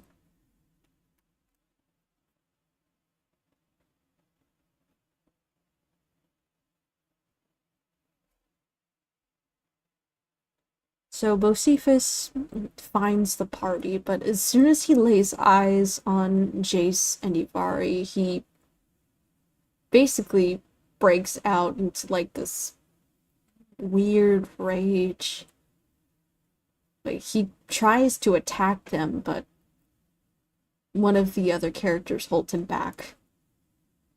And for some reason, just Ivari isn't afraid. They just have this long stare at each other. There's a connection there that Ivari can feel. She weirdly feels comfortable with this hulking beast coming after her. It's just... She knows she doesn't have to be afraid of him. And afterwards, once Bocephus has calmed down, he kind of feels ashamed. So he goes off elsewhere. Like, just sit alone. Ivari goes after him, basically asks him, hey, what happened back there? He's like, I don't know. One of the guardians in my head just told me to, he was just angry. And we figure out that Bocephus has these guardians that he can see. I guess I call them guardians. I don't really remember what they were called, what we called them, but I guess we'll call them guardians for now. And eventually we figure out, like, hey, you have these voices in your head. Can you... And he's like, wait, can you not see them? And she's like, no. Like, maybe I have someone who can help us. And, like, we go to one of, like, our wizard friend, and we ask him, hey, this guy has, like, guardians that we can see. That we can't see, sorry. Is there any way you can help us with that? And he's like, yeah, I can. And so our wizard friend helps us. And now that we're able to see these guardians, we're able to see that these guardians are souls from the past. And one of these souls is Cadigan. He can't say anything to her. He doesn't react. Just a very stoic figure. Cadigan.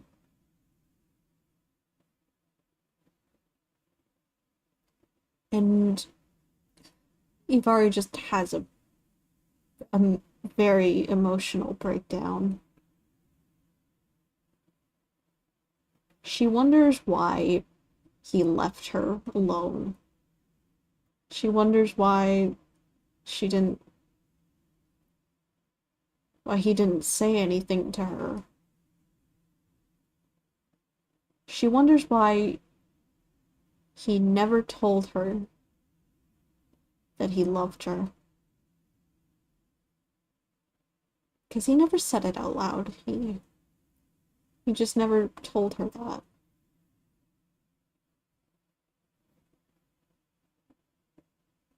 She tells him that she hates him for what he did. And Cadigan, spirit of Cadigan, makes the, you remember before Cadigan went to go quote-unquote fight Janice, he left a rune on her glove with a note written in Goliath. And the spirit of that, the spirit of Cadigan makes that message glow. And because at the current that Ivari could read any writing in any language, she was able to decipher what the message said. And it said, I love you.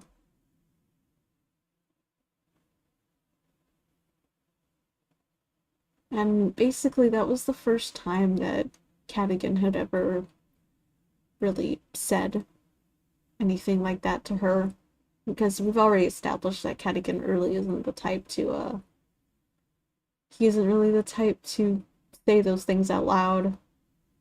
He's just too prideful. And as bittersweet as it is, it was really a very, very soft moment. And this was after, like, a huge party that the party had gone to in this big Tabaxi city, where she was just, they tried to basically just unwind from everything that had been happening. Like, they needed a break. Like, even the big bad Janice, like, acknowledged that, no, these guys need a break after everything. And so to be hit with that afterwards, it was a lot. But, Ivari tried to, she tried to move past it, to just, be happy that Cadigan was there with them in some way. The memories of this campaign are a little fuzzy, because it really fucked with me emotionally. Because I care a lot about my characters, and for Ivari to be going through such a rough patch, it really messed with me. So, the stuff afterwards, I don't really remember all that well after the Tabaxi City. Well, I guess they went to a different planet for, like, a new character, but that's irrelevant to what I wanted to talk about. So basically that's the story of Cadigan and Ivari. I'm sorry my tone got a little bit serious, like one of those storytime YouTubers where the tone suddenly changes and they start talking all slow, but, like, it means a lot to me. Their story means a lot to me. I don't know, it felt so personal. Like, I cared about them a lot. I know I'm supposed to be designing a character for D&D, but I got carried away into telling D&D lore. Also, yeah, Cadigan dying isn't really canon. Or, like, I mean, it's kind of canon. I mean, all these characters are dead. I very much care about this. Can you tell I'm obsessed? I am the Starborn lore keeper. I co-own this universe. I remember things that Matt doesn't remember, because I care a lot. I've been lore dumping for 4 hours? Oh my god.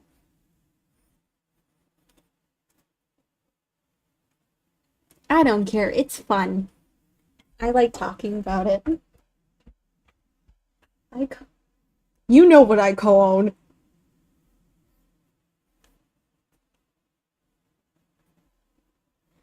I love these characters more than you do.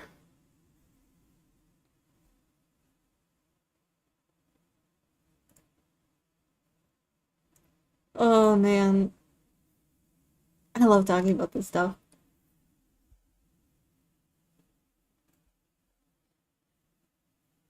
No, it's mine, it's mine, it's mine!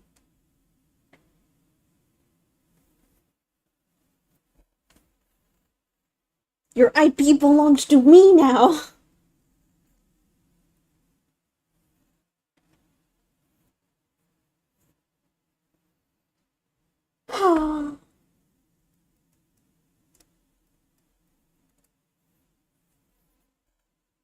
I really gotta do what Dingo Doodles does. Start from because I really want to make, like, story time videos based on my D&D campaigns that I've done with Matt, because it's so much fun to talk about. But the thing is that I'd have to start from literally session 1, from where I came in, and Matt would have to help me out with all the finer details and remembering how the story went, because I don't really remember everything that happened.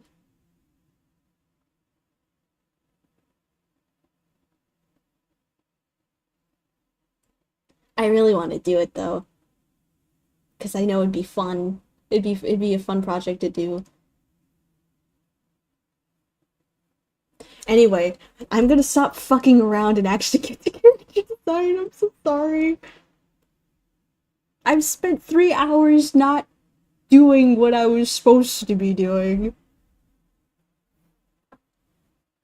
Music. Songs to occupy an empty noggin.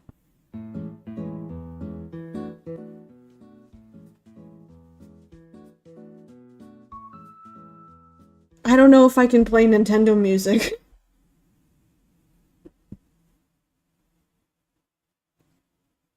What's an OST that's not copyrighted? Let's do Animal Crossing. But surely that can't be copyrighted.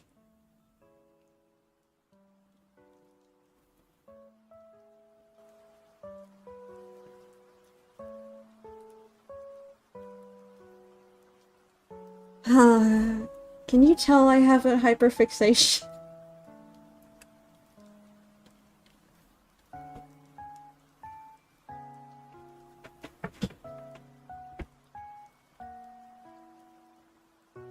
Okay. Baby. We have to draw baby. We have to go baby. Baby mode. Drawing children is easy. Why is the density so... Excuse me?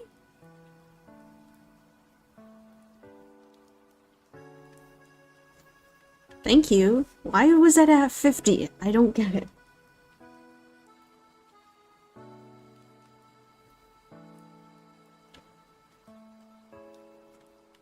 Nintendo could take down your stream if you get popular.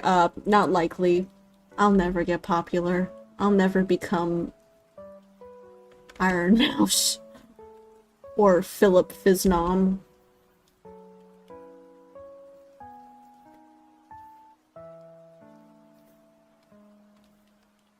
I am just a small being.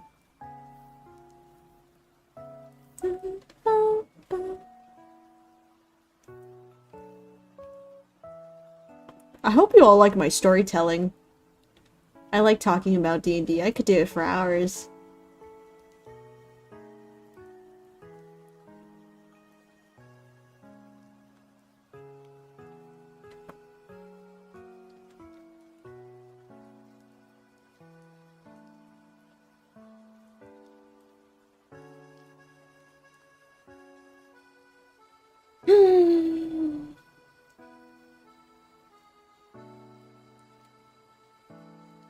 Man, when I started the stream, the sun was still out. I'm not playing any fucking FNAF stuff. Shush. Stop asking.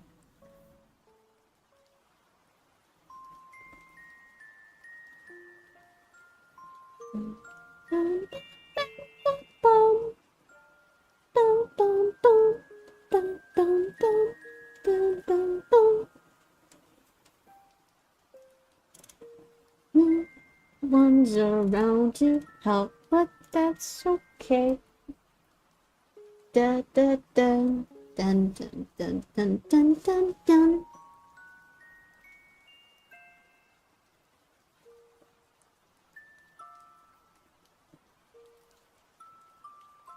We gotta make her small, but not too baby.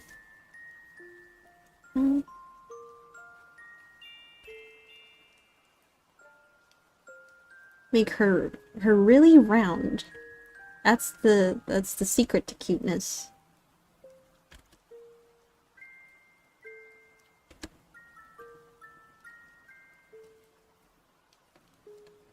Little hack. Copy and paste.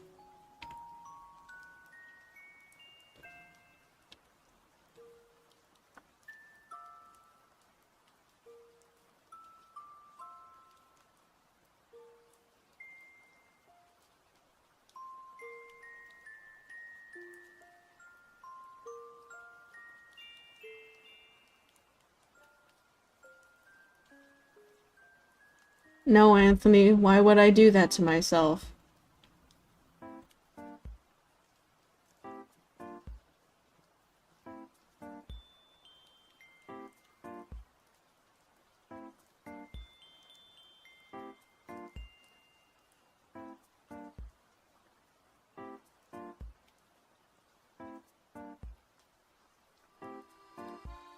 I think this all started because I wanted to look for a hairstyle, and then I just went on a tangent about my hyperfixation for nearly 4 hours.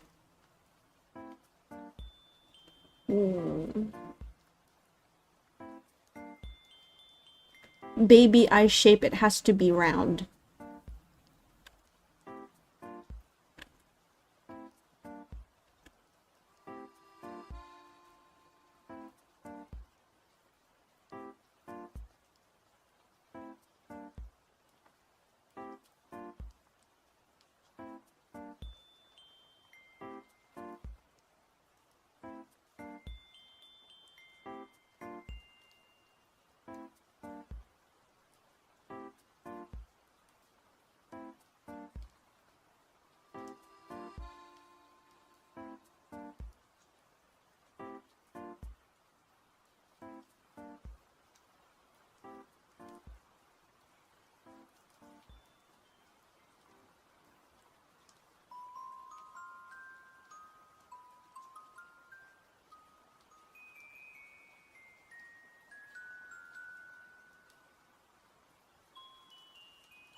This music is perfect because it emulates baby energy.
Oh, I see.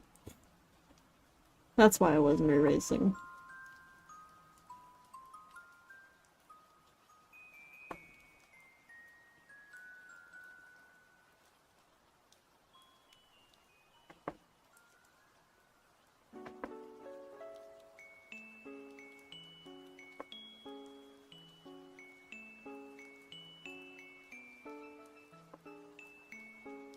Big old eyes, big old peepers.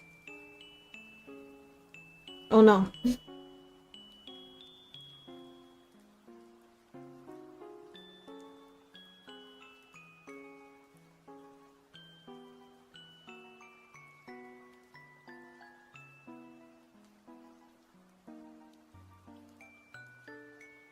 Maybe bring them a little bit lower.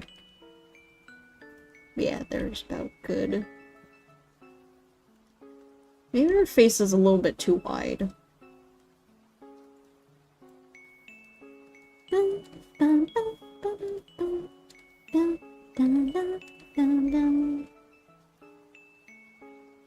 There we go. It will shrink the skull.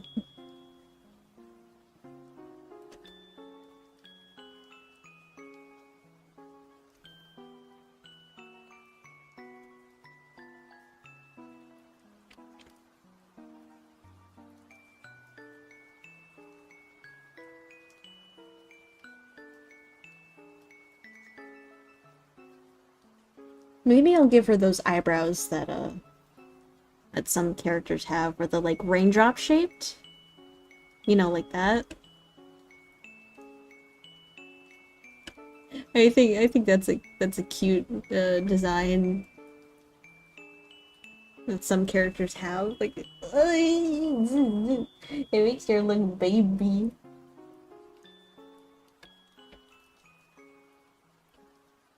But I also want her to make her look a little bit more mature when she's older, and I don't know how mature she's gonna look with little raindrop eyebrows. But I think it's a very cute design that more characters need to have.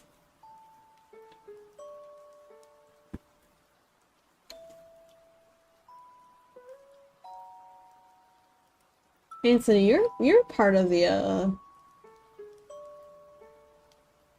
you're part of the Wuxia campaign, right? Yeah.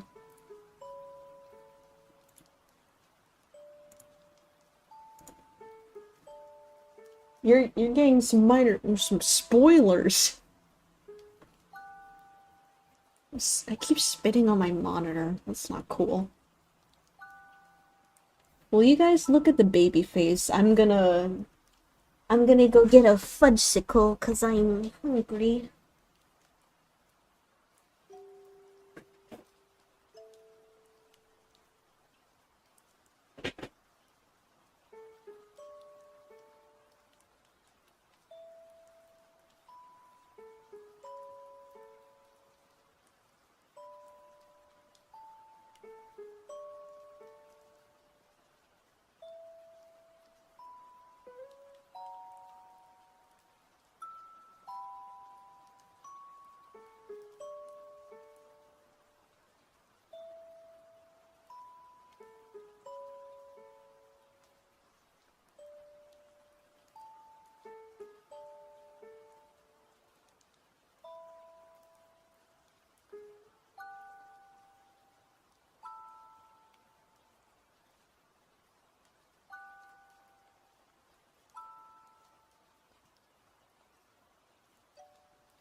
I don't know if y'all heard that, but like, as I was walking out to go get my fudgesicle, one of the bed frames fell over.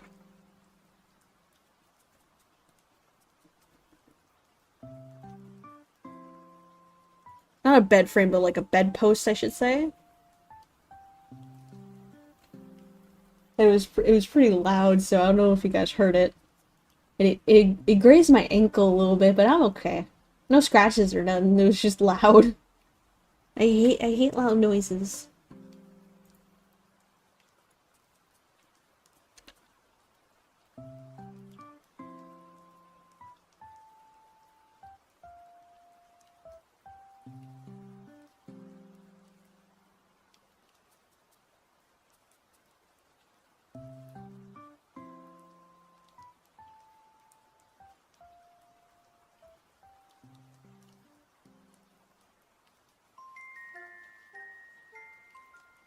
Ugh.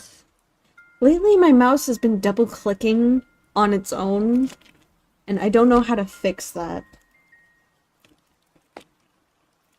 Like, is anyone else, like, suffering from double-clicking Random double mouse clicking. Or is that literally just a me thing?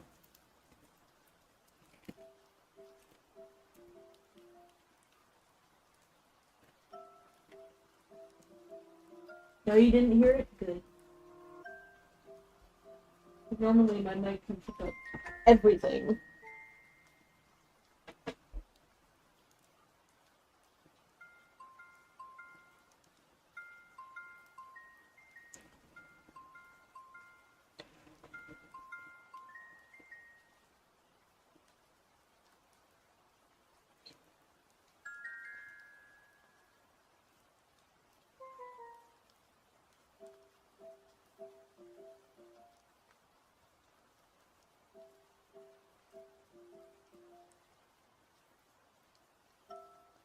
But yeah, lately my mouse has been double clicking. And I have no fucking idea why.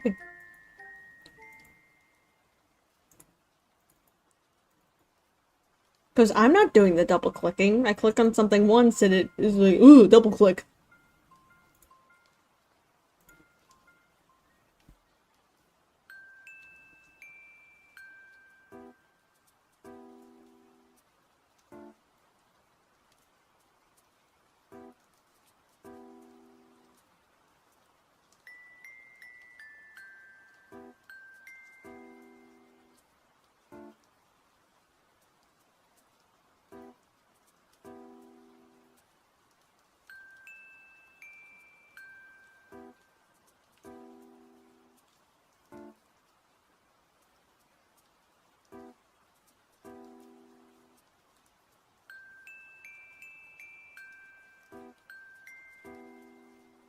I'm so happy I got fudgicles the other day. These are so good. And no one else is allowed to have them but me.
While we're waiting for me to finish this fudgicle, do you guys know how Fiznom found me initially? I know I told that story already on stream, but I don't know how many of you guys actually know or remember.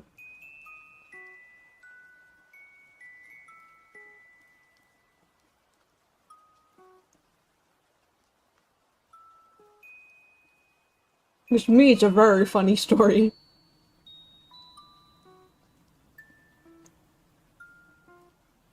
I don't know why it popped into my head, but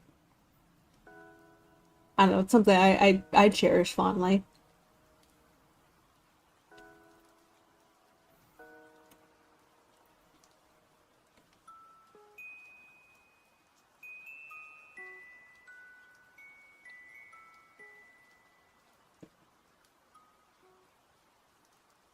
Okay, so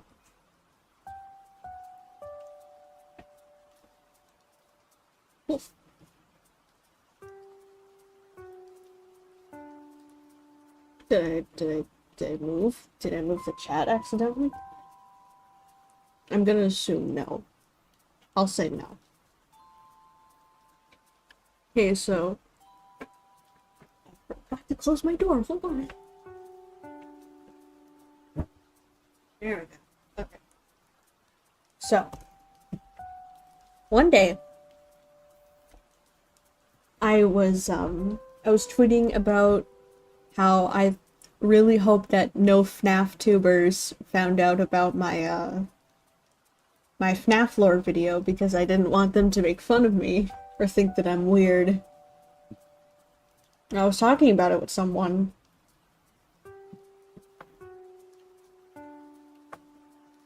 Like, and they were like, "No, I thought your video was pretty concise and like very sturdy. Definitely made a lot more sense than the current lore that we have." And I was like, "Yeah, I just hope like someone like Aya or Fiznom sees it and thinks I'm weird." And then Phil, out of nowhere, I didn't mention him, like I didn't add him or anything because I didn't know his Twitter at the time. So he appears out of nowhere and just goes, "Time to watch it."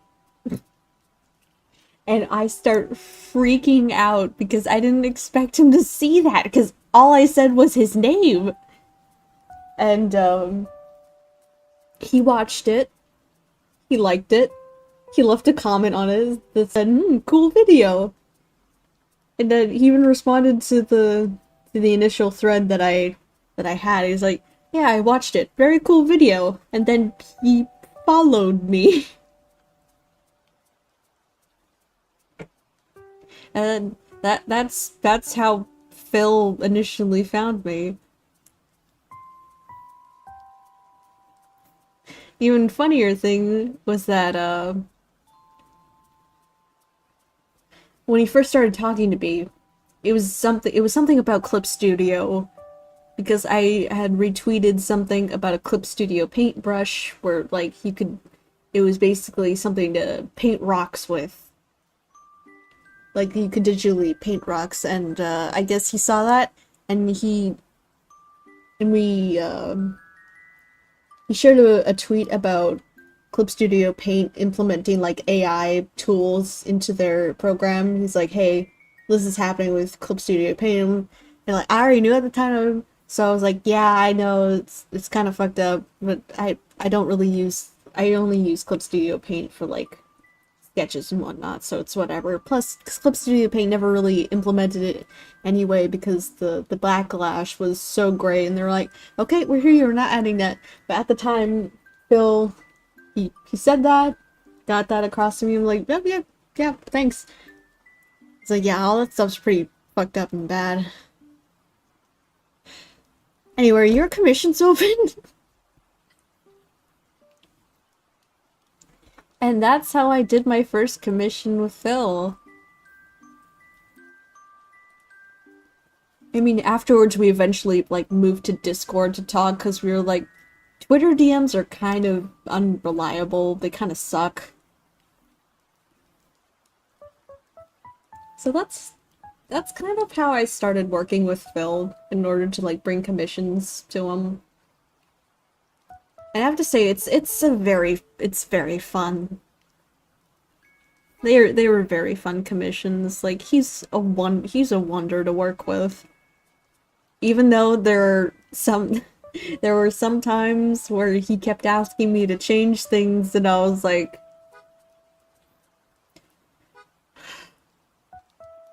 "Phil, one more change and I think I'm gonna lose my fucking mind."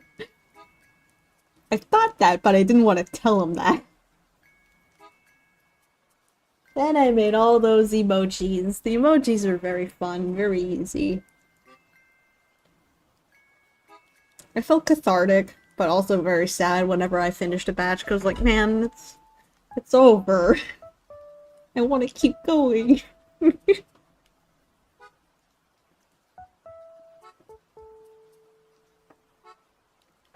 Oh man, those emojis, like, without those emojis, we wouldn't have this. Like, I really thank my audience Like, I'm thankful for my audience because without Phil, I wouldn't have it. Like, I'm insanely thankful to him. And it feels weird to tell him that directly, so I don't really do. Because it feels kind of weird. But I am insanely thankful for Phil.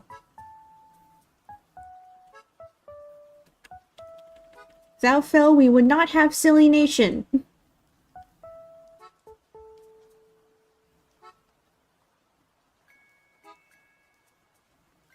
No, I didn't make the pee-pee, emote.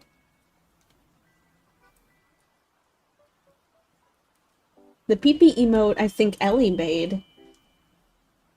Like, those were her batches of emotes.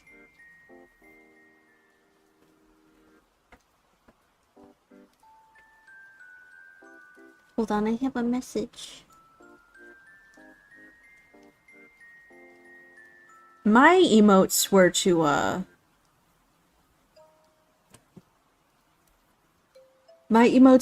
like, help fill the void that Pee-Pee wasn't there. That was when, like, the weird emote got introduced, my favorite one.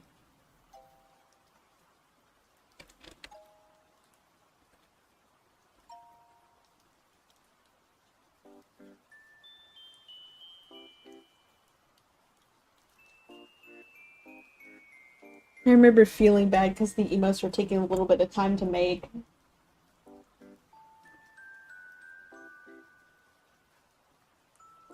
Yeah.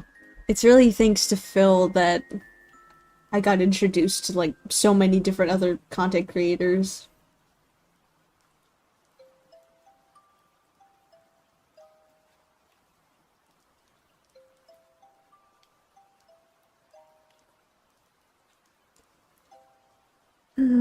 And now even Posture's mutuals with me, and it's a very... This community is just, it's so good. I like being a part of this community.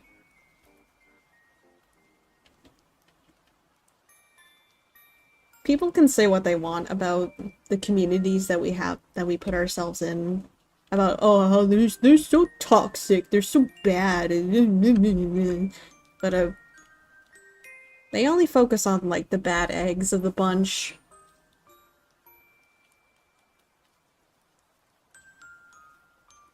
Plus, they're not in this fucking community, so they don't really have a say about who's toxic and who isn't. Like, in every community, there's gonna be one toxic person that's gonna ruin it for everybody else. And we can't really control that. No one can really control that, no matter what anyone says. Like, I could have some toxic people in my own community and I wouldn't even know.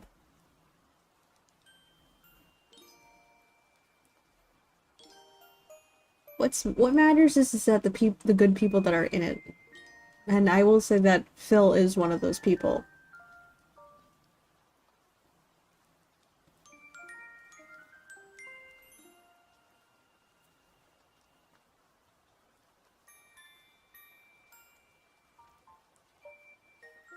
Maybe make her eyelashes a bit thicker at the top. Yeah, sorry to get all mushy and crap, but like, I don't know, that stuff kind of pisses me off sometimes.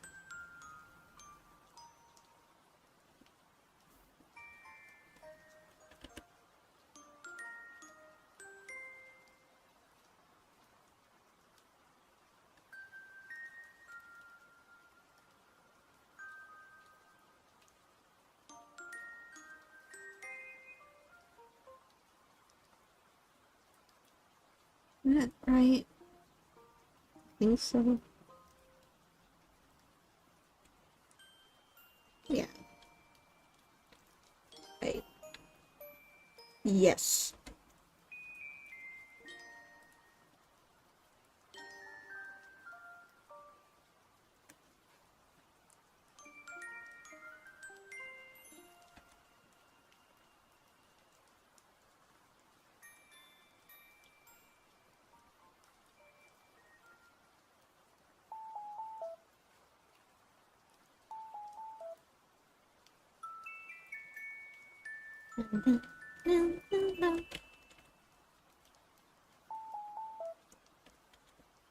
I don't know why. I always like doing the nose like this.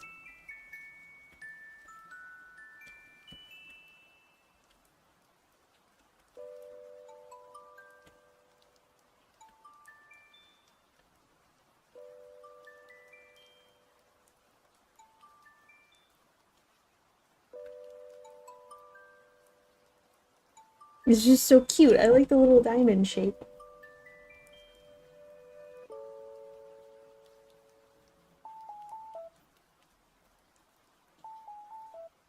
Yeah, it's thanks to Phil that I really started to that I made my own community. Like I'm very thankful for him.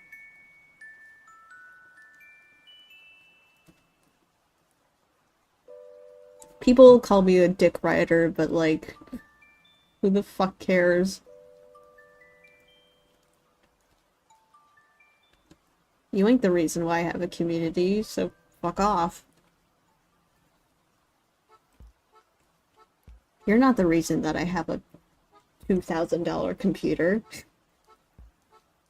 People can say whatever the fuck they want about me and who I associate myself with.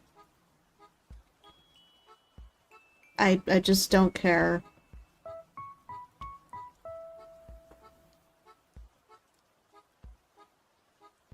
If I'm toxic, then so be it.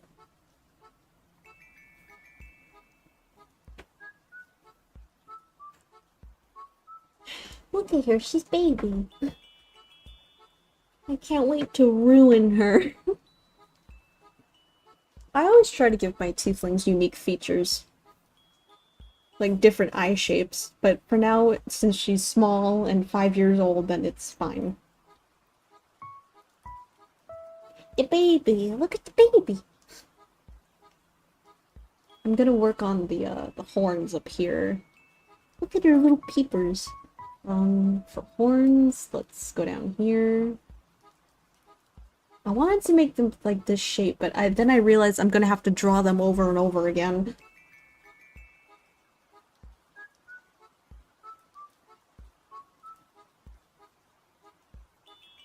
I realized that would be a pain to draw. Because I want to draw her a lot.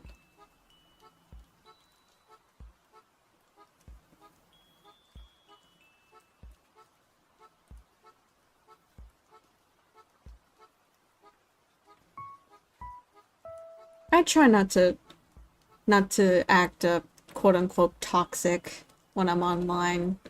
Because, you know, now that I'm a figure, as Matt says, now that I'm a public figure, I gotta watch what I say. Like, I'm not a nobody on the internet anymore. I can't just share whatever thoughts are in my brain. I said the most mundane shit, and I got so much hate for it. Apparently, people threatened me and wished me harm. But, you know, it's whatever. Fucking psychopaths on the internet.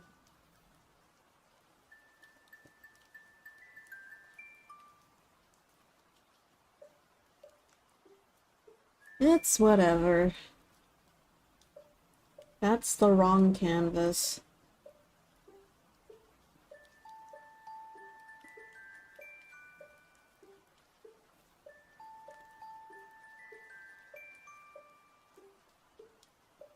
Zoom out a bit. There we go.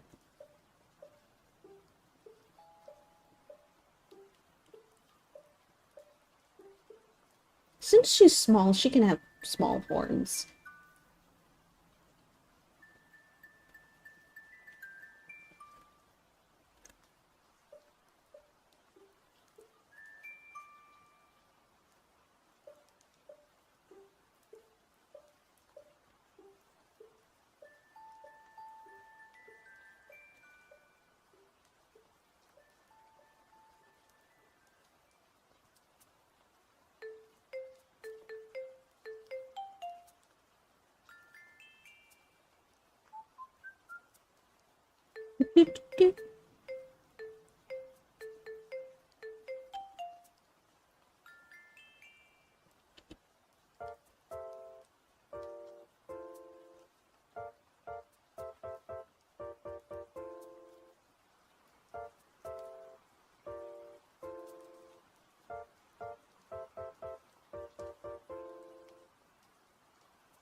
She got rocks growing out of her brain.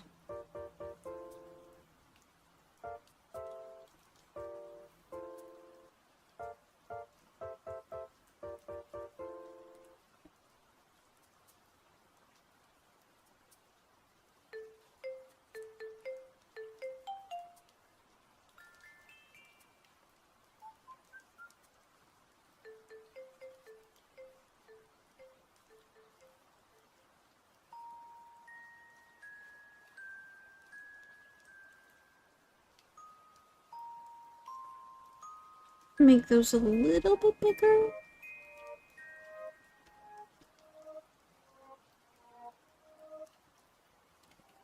And now it's all blurry. Shit.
There we go.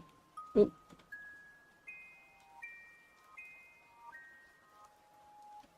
Just gotta... That's the wrong layer. Just gotta make sure they're positioned right on her head and on her little noggin.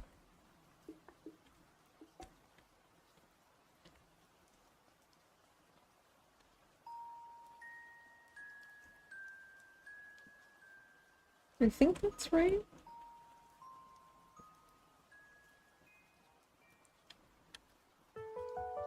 Brain rock, rock and stone. Rocks for brain.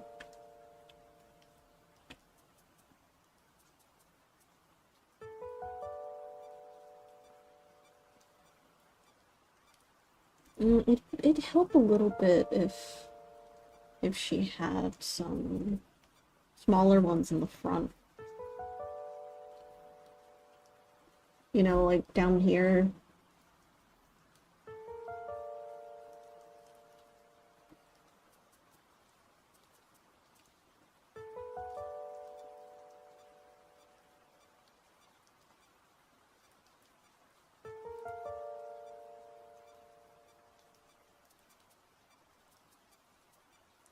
That one right there.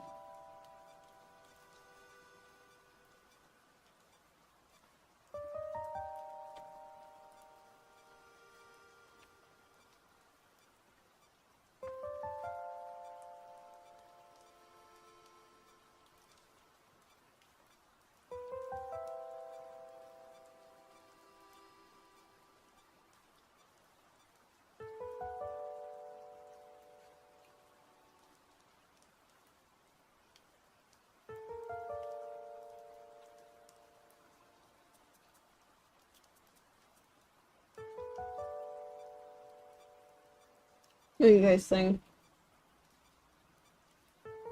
Smaller ones or no smaller ones?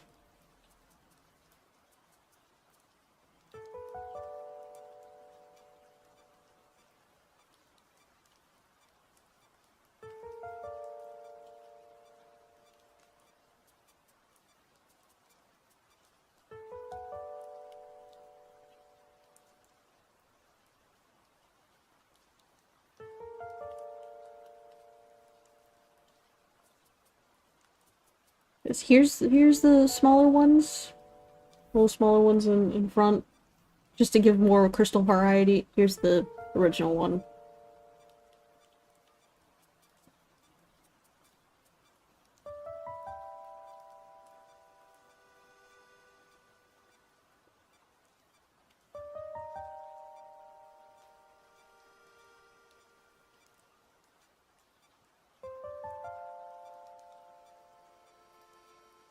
Good thing they both look good. You know what? I'm just giving more work for myself. But I'll just keep it as is. I'm gonna look up some, like, some avatar hairstyles.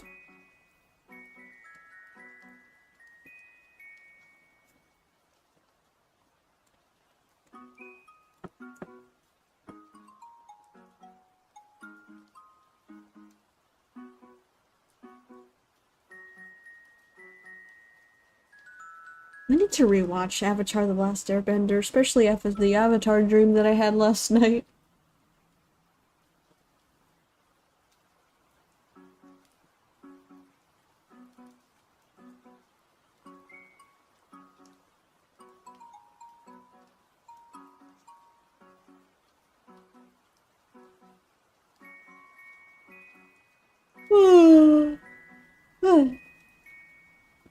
Meepy.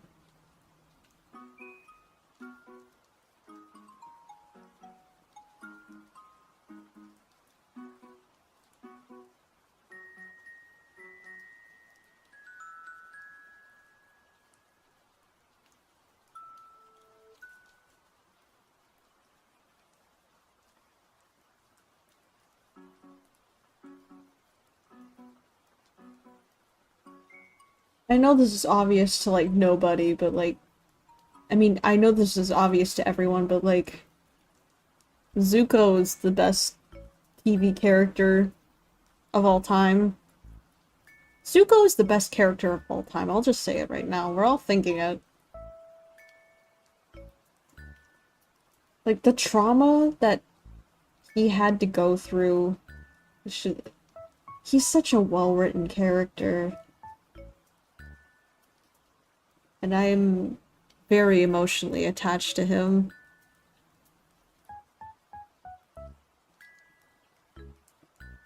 Also, he's related to, like, the best character, the second best character ever, which is Uncle Iroh.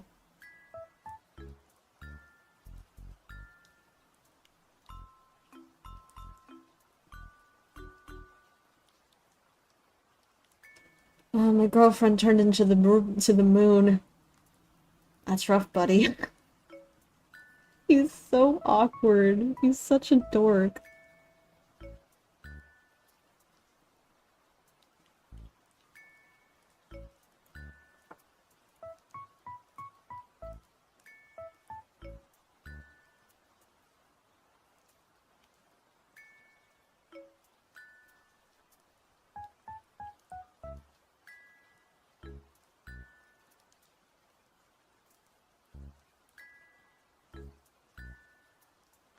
This tea is nothing more than hot leaf juice. So silly. Fuck me. I forgot, his sister's name for a moment there. I was like, what the fuck is Zuko's sister's name? And then I remembered right now, it's like, oh, it's fucking Azula. I'm so stupid. Azula, as much as I hate her, she is such a good villain. I want to beat her into the ground.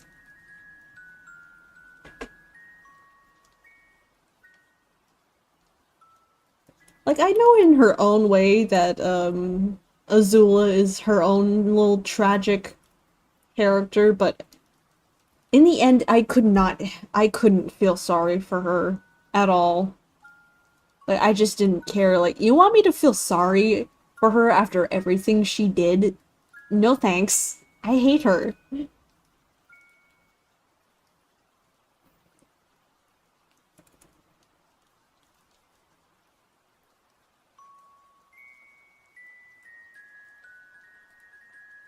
I might use her hairstyle.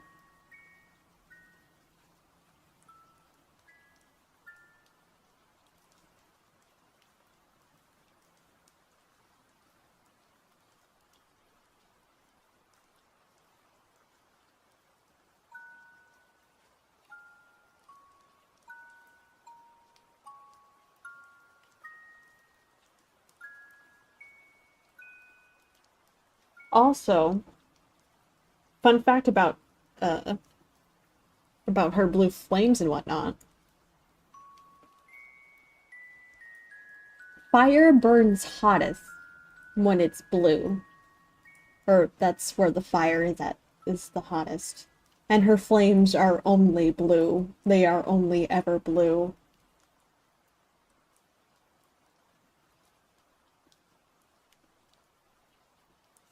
Just goes to show how much more she is adept at firebending than Zuko is, or anyone for that matter.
Also, I know this is nothing new, but fuck Ozai.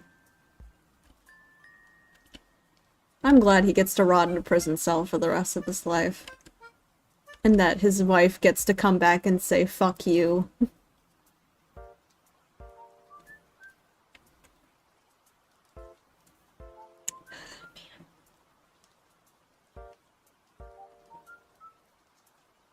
Guess that would be easier to do. Good job, me. There we go. Now they're even.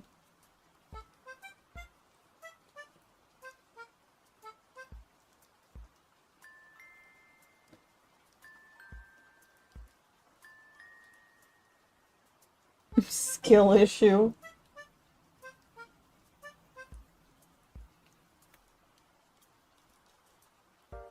She's more adept at firebending and she's still lost.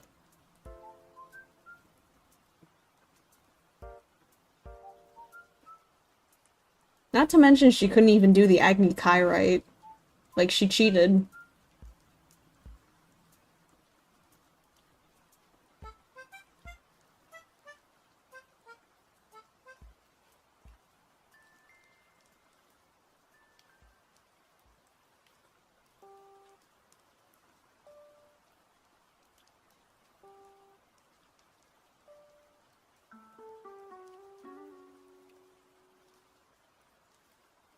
Back on the Ozai rant, just, how can you tell your own son that your sister was born lucky and that you were lucky to be born? Like, how can you say that to your own kid? That's something I don't understand.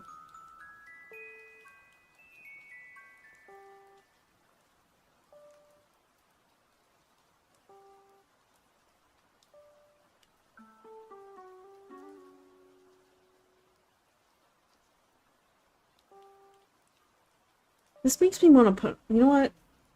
I really want to listen to it.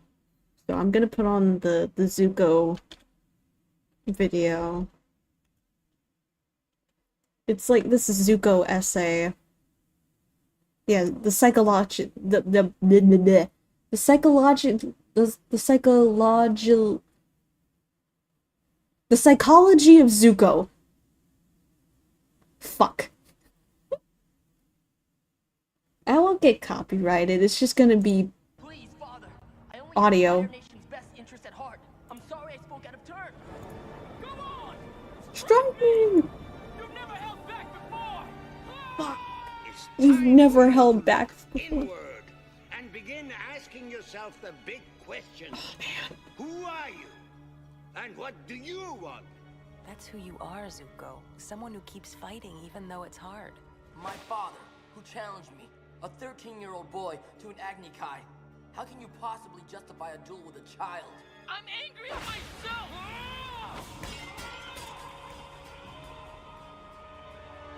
God, Zuko's story hits hard, man. Especially with someone who's been through trauma. Like, I get it. I get that. I get everything. Talking about some pretty heavy stuff today. Yes. Child abuse, domestic violence, sexual violence, trauma, self-harm, suicide, and genocide. Can you guys hear it? If you can't Okay. engage with these topics safely, then I recommend clicking the video in the top right, where I talk about some really beautiful stories by Neil Gaiman with my little puppy, Willow. Sources will all be cited in the corner of the screen and in the description. I want to say a big thank you to everyone over at my Patreon, simply because crowdfunding means that I don't have to worry about topics like these being demonetized as much because, well, they are on YouTube. If you want to support this kind of content, then it's greatly appreciated, and the links are all down below. I thought it was my honor that I wanted, but really, I was just trying to please you. Zuko's story is one of rising above abuse, of picking up the pieces of yourself and figuring out who you are meant to be in the wake of it, of reconstructing your understanding of the world and seeing the lies you were raised with. But to truly understand his journey, we need to look closely at what Zuko means and feels psychologically when he talks about honor. Zuko repeatedly justifies and contextualizes everything he does as a way of regaining his honor in the eyes of the Fire Nation, and more importantly, his father. He burns the Kyoshi village down, he throws himself into the icy wilderness with the Avatar on his back with nowhere to go, risking almost inevitable death, rather than let go of what, in his mind, is his one chance, his one way back to redemption. He betrays Iroh, the one man who has always been there for him across the years. He betrays Katara's trust, all for a chance at regaining his honor. Emotionally, it causes him to flash to anger at a moment's notice. Honor is such a deeply rooted idea in Zuko's mind. Except, psychologically, it's not actually about honor, is it? Honor is a cultural, sociological idea, something that has been used to hide Ozai's manipulation and abuse, to justify it psychologically to Zuko, obscuring it when the true force behind Zuko's actions is shame. Shame is so deeply rooted in Zuko's mind that he doesn't even recognize that this is what he feels, that this is what it is. But I don't feel any shame at all. I'm as proud as ever. Prince Zuko, pride is not the opposite of shame, but its source. True humility is the only antidote to shame. Shame can be broadly understood as individuals' intense disappointment concerning their own shortcomings, which they perceive as discrepant from standards of significance to them or important others. It's difficult to understate just how important the moment his father challenged him to an Agni Kai and burned his face was for transforming how Zuko felt about himself and the world. Please, Father. I only had the Fire Nation's best interest at heart. I'm sorry I spoke out of turn. You will fight for your honor. I won't fight you. Zuko comes into this moment thinking he should only be ashamed for speaking out of turn in defense of those Look, and Mark Hamill did a banger job voicing Ozai. The greatest sin is to refuse to put your enemies in their place, to violently assert yourself, to quibble over right or wrong, to put family or friends first. It's all showing weakness rather than power or strength. That reluctance to be decisive by violently asserting himself is where he dishonored himself in the eyes of his father. And it's why this moment radically changes his view of himself and the world in the aftermath. After the duel, the Fire Lord said that by refusing to fight, Zuko had shown shameful weakness. As punishment, he was banished and sent to capture the Avatar. Only then could he return with his honor. those standards Ozai laid down in that moment suddenly take on a new importance for Zuko psychologically as a way he should measure himself, why he should feel ashamed. Expressions of violence, anger, and power become a way towards pride and self-esteem, of bringing himself closer to his father's standards, synonymous with being strong and undoing that shame. In a way, Zuko is creating what is sometimes called a false self, that makes a show of being real, feeling fulfilled as a way of meeting someone else's expectations of them, because they don't view themselves as an individual with legitimate needs or wants or thoughts. Not really. Right from the first episode, Zuko is heavily relying on that fury and frustration as a source of his firebending, no matter how much Iroh insists otherwise. When he betrays Iroh, fully capitulating to Ozai's way of thinking, you can see the raw ferocity in Zuko's face as he firebends, unlike any other moment in the series. Shame focuses on the self as characterologically flawed. Victims who attribute abusive maltreatment to deficits or flaws in their character may then experience even greater helplessness and hopelessness, thereby exacerbating failures to report abuse or seek help.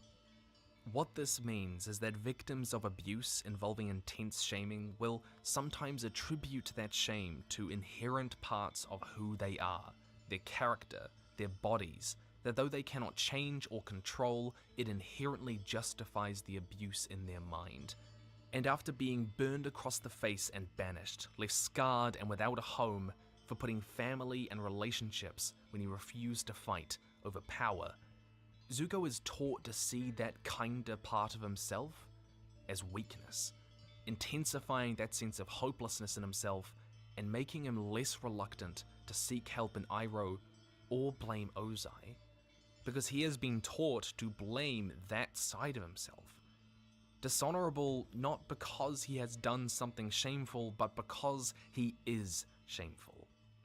And Ozai telling Zuko he is weak and shameful by nature goes back a long time before his banishment. Ozai nearly tossed Zuko over the palace walls to die when he was just an infant, because he was disgusted that Zuko might not be a firebender. As a child, Zuko's attempts to rescue animals, Don't remember figure that out part. what was right and wrong, crying What and the hurt, fuck? earned him nothing but scorn.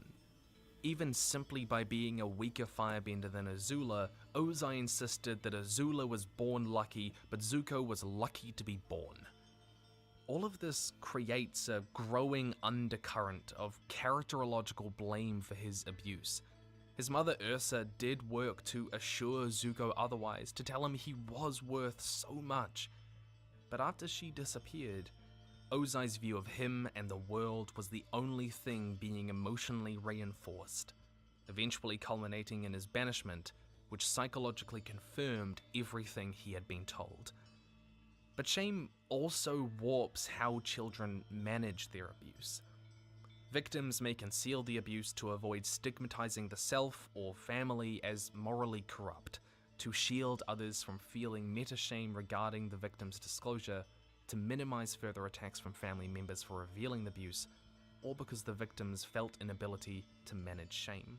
This doesn't necessarily mean that victims of abuse will recognize the abuse is wrong when they're hiding it, but that sometimes managing that shame will mean they reframe these traumatic events so that there's no need to reveal them, to think of them as abuse, that they are normal, temporary, or justified.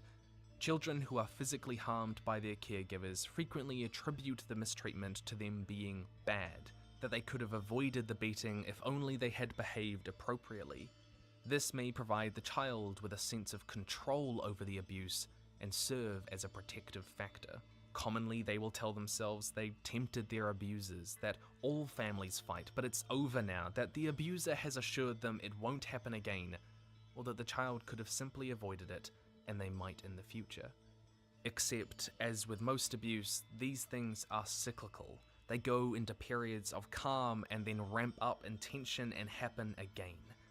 And these thoughts are coping mechanisms when they're trapped in that unhealthy cycle, as a lot of children are. Zuko experiences many of these same thought patterns. He blames himself characterologically and doesn't speak about it to others because the alternative is that his own father does not love him, that he's a cruel, capricious, abusive man, and all those moments that he has felt loved by him were wrong, that they were fictions. So instead, he must have forced his father to act the way he did. He could have avoided it if he wasn't being bad, or in this case, dishonorable. A cultural and sociological idea that exists almost objectively, in a sense, outside their relationship. All my homies That hate Ozai Ozai. cannot be blamed for treating him this way. For a time, he even prefers to blame Azula for his childhood. However damaging and unhealthy this is, this way of thinking gives Zuko a sense of control, a way back, hope in a twisted way that he could have managed this situation and can in the future. But it's also not as simple as that, is it? Because though Zuko does kind of blame himself characterologically for being weak, part of him doesn't want to, it resists that. Focuses on the self as flawed can prompt escape behaviors, and they will sometimes respond angrily. This is often termed humiliated fury or shame rage. Shame rage need not, but may in certain individuals, reflect self-protective mechanisms meant to avoid attributing shortcomings to stable self-characteristics. Zuko was always prone to frustration.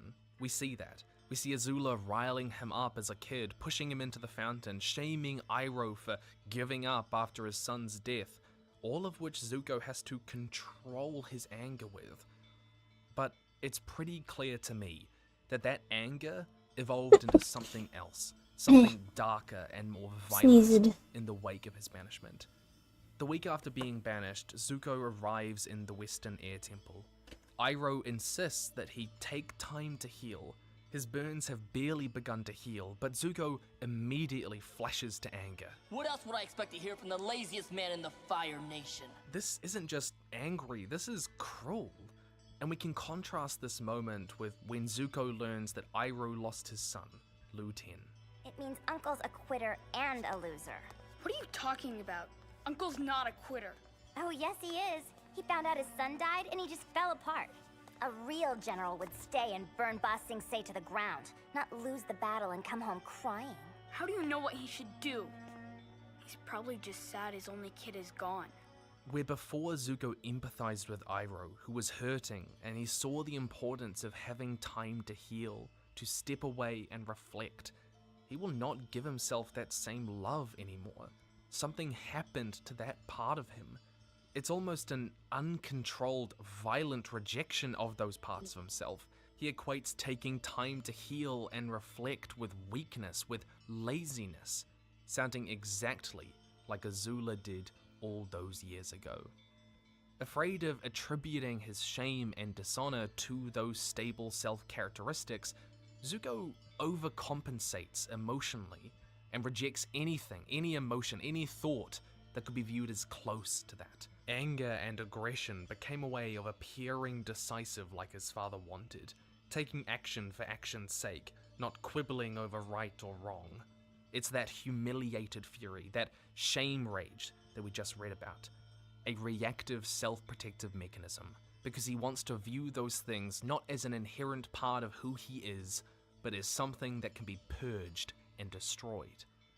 Because if he can't, then he's never coming home. He will never see his family again. He will never feel his father's love. I don't know how I feel about this hairstyle. At its core, this is Zuko's struggle. Is he inherently weak, or can he get rid of those parts of himself by becoming more violent, more cruel, more like his father?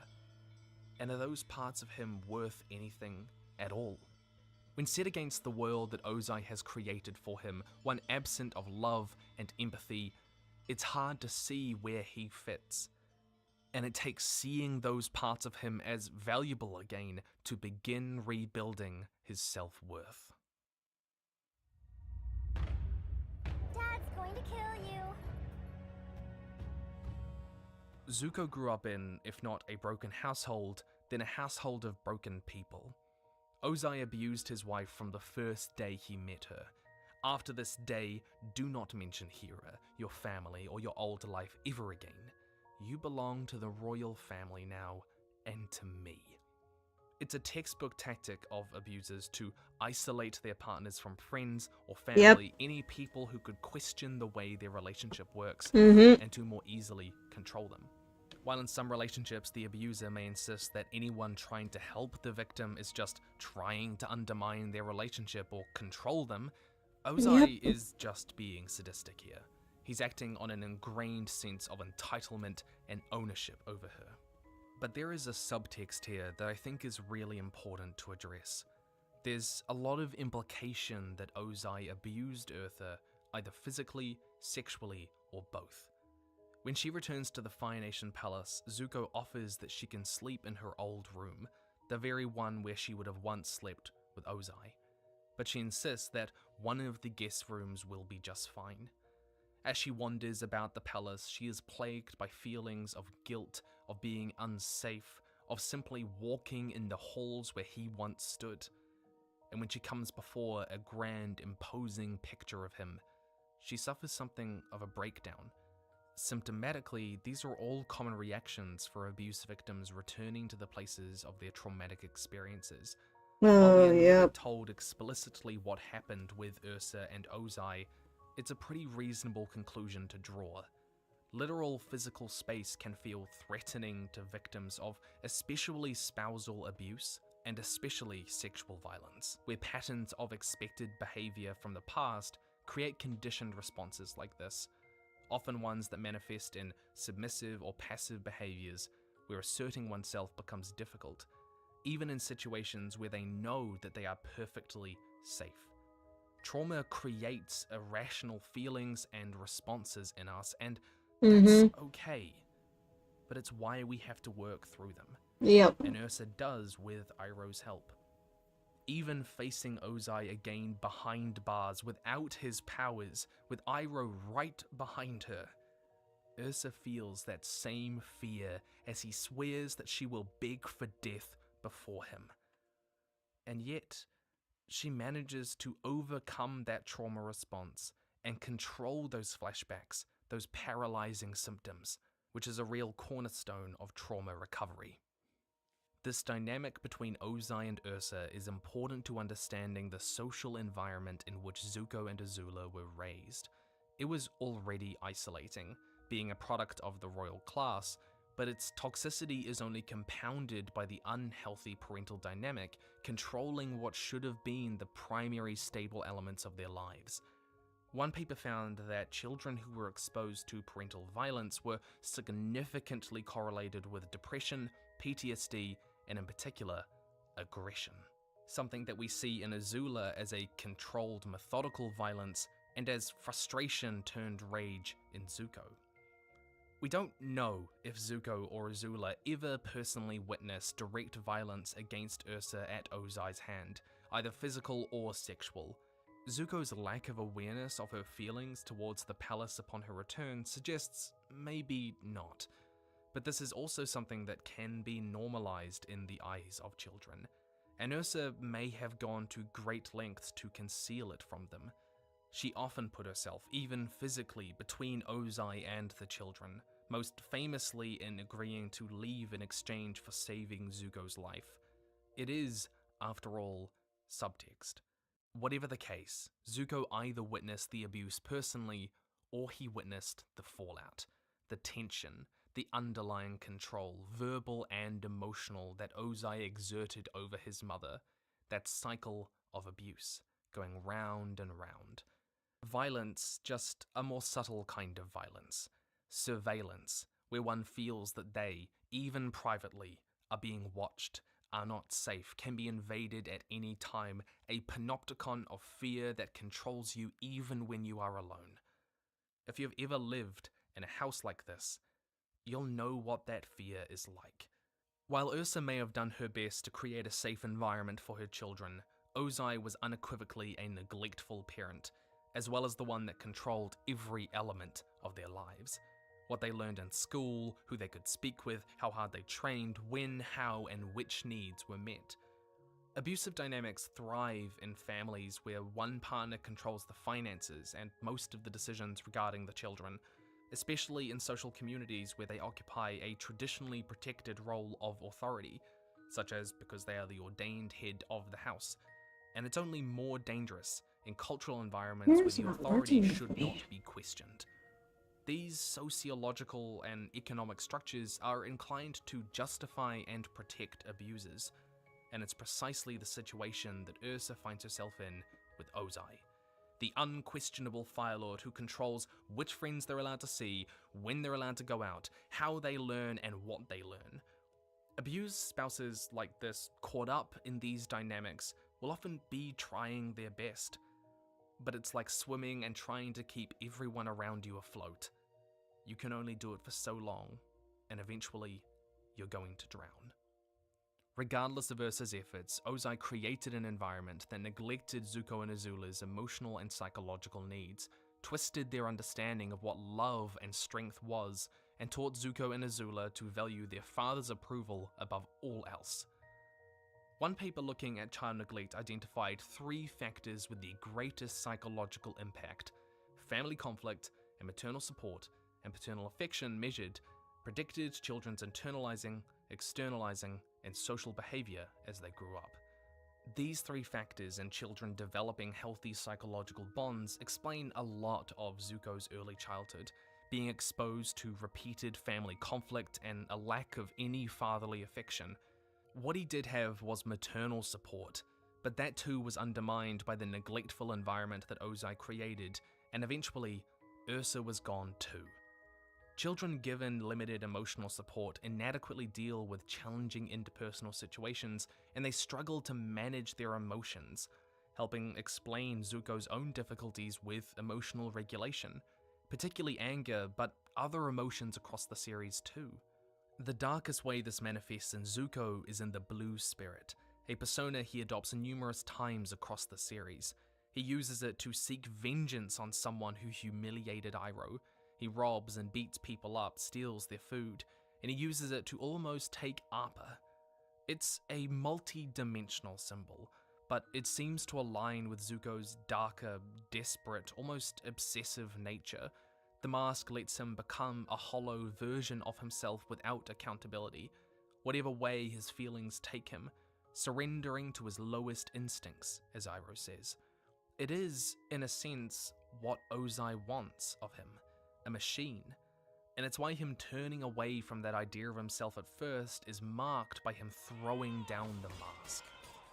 Co-parenting is the degree of unity between parents in the way that they teach and nurture a child, and it goes without saying that Ozai and Ursa employed entirely different parenting strategies.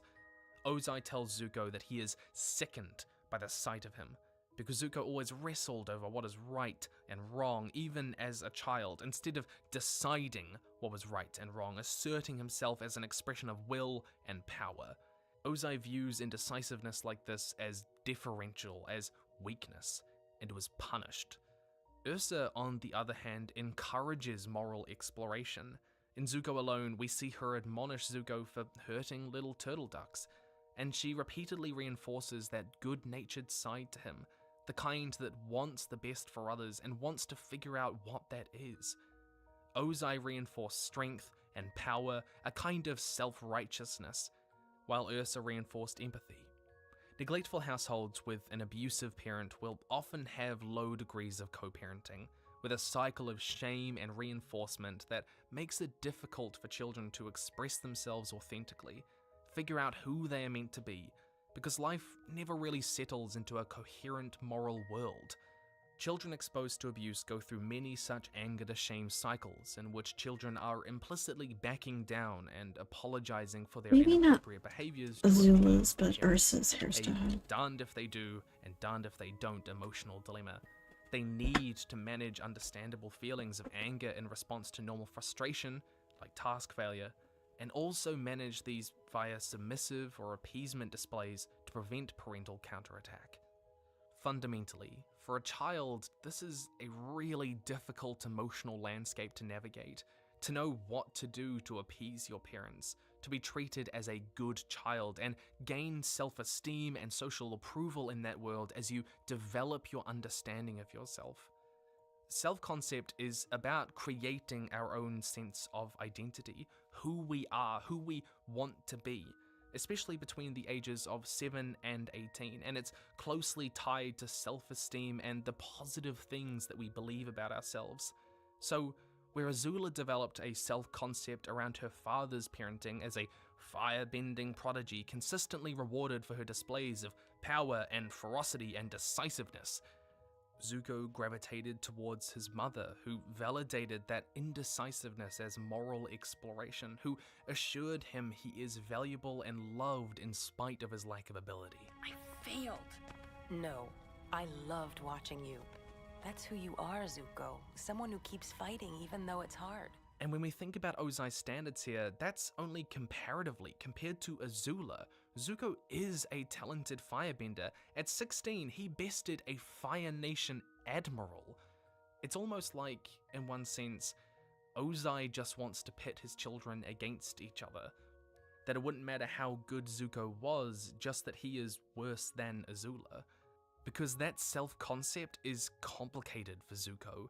He is told both, you are someone who never gives up, and you are a failure. Those feelings are contradictory, but it's what children with low co-parenting are often stuck with psychologically, and they've got to manage that somehow. Especially after his mother leaves, Zuko is never given a healthy way to deal with his frustrations with the world, and doing so is taken as disrespectful defiance, repeating that anger to shame cycle, and pushing him to develop a more damaging self-concept. Identity versus role confusion is a crucial part of the teenage years. Adolescents experience an identity crisis, which is described as an attempt to define who you are, where you're heading, and how you fit into society. It is the first real opportunity to develop continuity with the past, meaning in the present, and direction for the future, and is the basis for self-acceptance and self-esteem. But Ozai never gives Zuko the opportunity to develop that continuity, that identity, a fully coherent self-concept, and he's stuck with that identity crisis. Because this is the truth. That shame was coded into the way that Zuko was parented long before he was ever banished. Instead of being told that he failed at something, Ozai tells him over and over, you are a failure. And that creates a distinctly different relationship with failure in someone's mind. When we talk about trauma and abuse, when we're trying to help someone who has been through something like this, it's easy to narrow in on individual instances, the darkest and most dramatic moments. But sometimes it's the small, repeated, monotonous moments, often over years, that have the longest lasting psychological impact on themselves and how they view the world. These persistent feelings of shame were intended to make Zuko feel like an outcast, a common theme in abusive households. In some cases of physical and/or sexual abuse, disclosures lead to the most feared outcome of all, being removed from one's home and family. Once again, this may reinforce the perpetrator's admonitions and reinforce the child's developing self-view as a figurative and now literal outcast. Children are left imagining their parents' rage and feeling responsible for the disruption of their entire family. This is discussing children being reluctant to talk for fear of being removed by government agencies, placed in foster homes and the like. But there is an underlying theme here that remains true. Abusers will blame their victims for causing arguments and rifts within the family, and the shame they inflict manifests in them feeling like an outcast, meaning recognizing or disclosing the abuse would confirm those feelings, that they aren't part of the family, that they are responsible for tearing it apart. In some cases, abusers will exploit this outcast feeling to gain control over their victims, painting themselves as their only source of support and affection and inclusion, particularly in the case of sexual abuse, while others may withhold their approval to maintain control over them, which is what we see with Ozai. I think this feeling most clearly comes out in Zuko when Azula tells him that his father wants him to come home. Father's changed his mind. Family is suddenly very important to him. Family are the only ones you can really trust. Father regrets your banishment. He wants you home. There was always an inner circle in which Azula was welcome and Zuko has only ever been able to grasp at the fringes. If your parents have ever played favorites or put your siblings' needs or tantrums above your own, treated you as selfish for wanting the same sort of attention, then you'll know what that's like. That sense of being an outcast was always there for him, only reinforced after Ursa left and made concrete by his banishment. It's such an intense feeling that, like a lot of children, Zuko doesn't want to call out his abuse, to see that he is being manipulated here, and he turns to anger when Iroh suggests that this is at all not authentic. You don't know how my father feels about me. You don't know anything. Because Zuko, at least subconsciously, knows that if this isn't real, it only confirms that fear, that he is an outcast, that he has splintered the family forever, that he will never return. As a kid, Zuko seems to have imagined his family as kind of happy, or at least functional. He says that there were times when they were truly happy, and he used to believe that his father would never hurt him. Not really. How truly happy they were, and how much of it was the hopeful wishes of a child making sense they could of the world, we don't know. But it does mean that Zuko felt keeping his family together was precious to him, and he feared being responsible for destroying it. At one point, we see that Zuko suffers from nightmares where his mother cries out to him for help and he does nothing. It's mocking the night she left. She tells him that everything she has done is for him. It's intended to assure him that he hasn't done anything wrong, that this is out of love. But that feeling very easily evolves into a sense that you were a burden, seeing someone else give up so much for you, especially in such a negative social and emotional environment, continually tearing down your self-esteem, that you, and only you, are responsible for tearing apart your family. All of this tells us that he is struggling with these thoughts, these feelings, all stemming from him being told that he is an outcast. And if you've ever felt that way, then you'll know how long it takes to unpack those feelings.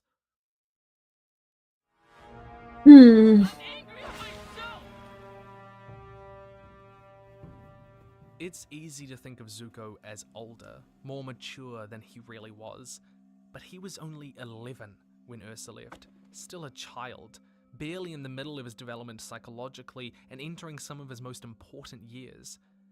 I don't know what you were like at those ages, but I was still growing. I went through a pretty rough relationship in late high school. A lot happened. A lot that I, at that age, just didn't have the emotional tools to deal with. I wasn't equipped to support that person in the way that they needed, and it left me with a lot of emotional baggage to work through over the years. Guilt and shame and frustration with my inability to help them and manage what happened with her stayed with me for a long time.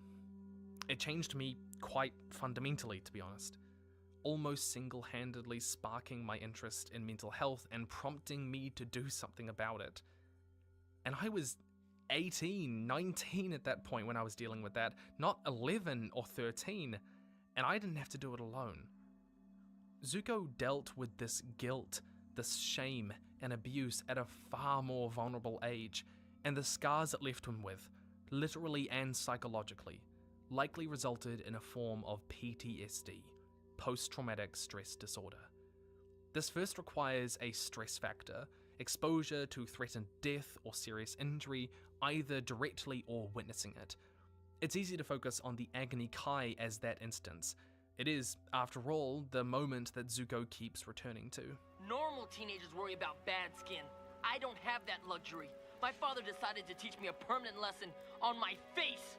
But as we've discussed, this moment grew out of a long history of shame and guilt, and even violence given the chance that he witnessed Ozai abusing Ursa.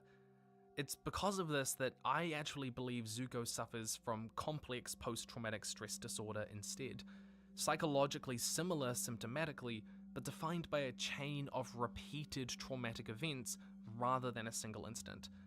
This is putting aside the fact that Zuko is repeatedly exposed to death and risk across his travels in the series. 2 negative alterations in cognition and mood. Inability to recall key features of the trauma, overly negative thoughts about oneself or the world, exaggerated blame of self or others for causing the trauma, negative affect, decreased interest in activities, feeling isolated, or difficulty being happy. Zuko definitely suffers from the 3rd, 4th, and 5th. He is consistently plagued with feelings of failure and disappointment in himself, leading to overly negative thoughts about who he is and an exaggerated blame of himself for causing his own trauma. I deserved to be banished for my weakness. But the more interesting psychological effect here is difficulty being happy. Happiness doesn't come to Zuko naturally, and multiple times, rather than allowing himself to be happy, he shuts down the moment. We see this when he goes on a date with Jin in Ba Sing Se, turning away at the last second without explanation. The simple emotion to him feels wrong, undeserved, unnatural, and the moment he allows himself to feel happy in Season 2, when he and Iroh are running a tea shop together, it's fleeting, it's fragile, it falls apart the moment Azula walks back onto the scene, and that anger, that moodiness, the glares return. It is not only difficult to let himself be happy, but that feeling is easily undermined and destroyed. When he was first banished, Iroh presses him to enjoy the sights of the world. After all, he's gonna be out here for a while. The only view I'm interested in seeing is the Avatar in chains. There are a lot of reasons that people emerging from abusive dynamics find it difficult to be happy. Their emotions were often sidelined, their happiness minimized in favor of their siblings or spouses or their abuser. Their experiences were treated as less valuable, less real. I know some people who would express themselves and are told, okay, you feel that way, but you shouldn't. Here's all the reasons you shouldn't. It's not legitimate. You know, it's recognizing that they feel that way, but not actually empathizing with it. People in these scenarios attempt to navigate these abusive emotional landscapes by either not expressing their emotions or reflexively suppressing them, and in the long term will struggle to express them openly. Man, this even hair in is safe bothering me for some reason. often resulting in communication issues with partners or family because their problems, as well as their happiness, were never treated as equal. Zuko's difficulties being happy are also compounded by his fear of being seen as weak. So used to conditioning himself for a world of ruthlessness and power where empathy and connection, where we find so much of that happiness, is looked down on.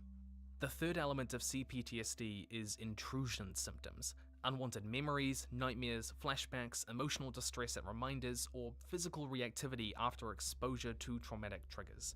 Prince Zuko, have you forgotten what happened last time you dueled the Master? I will never forget. As Zhao comes to burn his face in the same way his father did, you can see the memory light up in his eyes in a flashback that momentarily shuts Zuko down. It paralyzes him. He repeatedly suffers from nightmares, like the ones we've discussed about Ursa, and emotional distress from things that bring back those darkest moments. In the comics, when he returns to the palace, Zuko suffers from chronic insomnia that turns into a kind of paranoia that he is not safe, that he cannot trust other people. These are intrusive thoughts. Zuko reflects on the past a lot across the series, most famously in Zuko Alone, but not all of these Zuko Alone is such a good episode. Intrusive symptoms. Victims of abuse are often taught to remember their mistakes, to reinforce that shame that they are meant to feel, and Zuko is constantly in the process of re-evaluating his past. It's no surprise that we see so much of it. Even so, he does clearly exhibit intrusive symptoms of a kind. The 4th element of CPTSD is avoidance, avoiding trauma-related stimuli. This one is complicated, because until Season 3, Zuko doesn't really recognize that what his father did to him is wrong, and doesn't try to avoid things related to it. In the beach, though, after finding himself amongst a swamp of old family memories in their old batch on Ember Island, Zuko's experience with this place suddenly becomes unpleasant. He's slowly realizing that his childhood, even with these scraps of happy memories, was a deeply traumatic period of his life, and he decides to destroy it. I'm freezing. I'll make a fire. There's plenty of stuff to burn in there. One of my favorite moments in the entire series is when Azula comes to find Zuko at their family house. I thought I'd find you here. Those summers we spent here seem so long ago. So much has changed.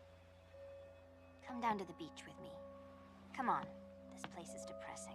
It's one of the only sincere moments of care and affection that Azula has with Zuko as an adult. I still don't trust her. When she didn't need to, and asks him to come with her so he wouldn't be alone, because on some level she understands the pain he's in.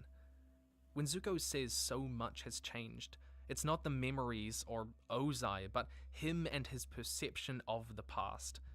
For a long time, he tried to maintain that rosy view of his childhood, the one that he feared being an outcast from. But that's slowly been deconstructed, and by this point, he can't sustain it anymore.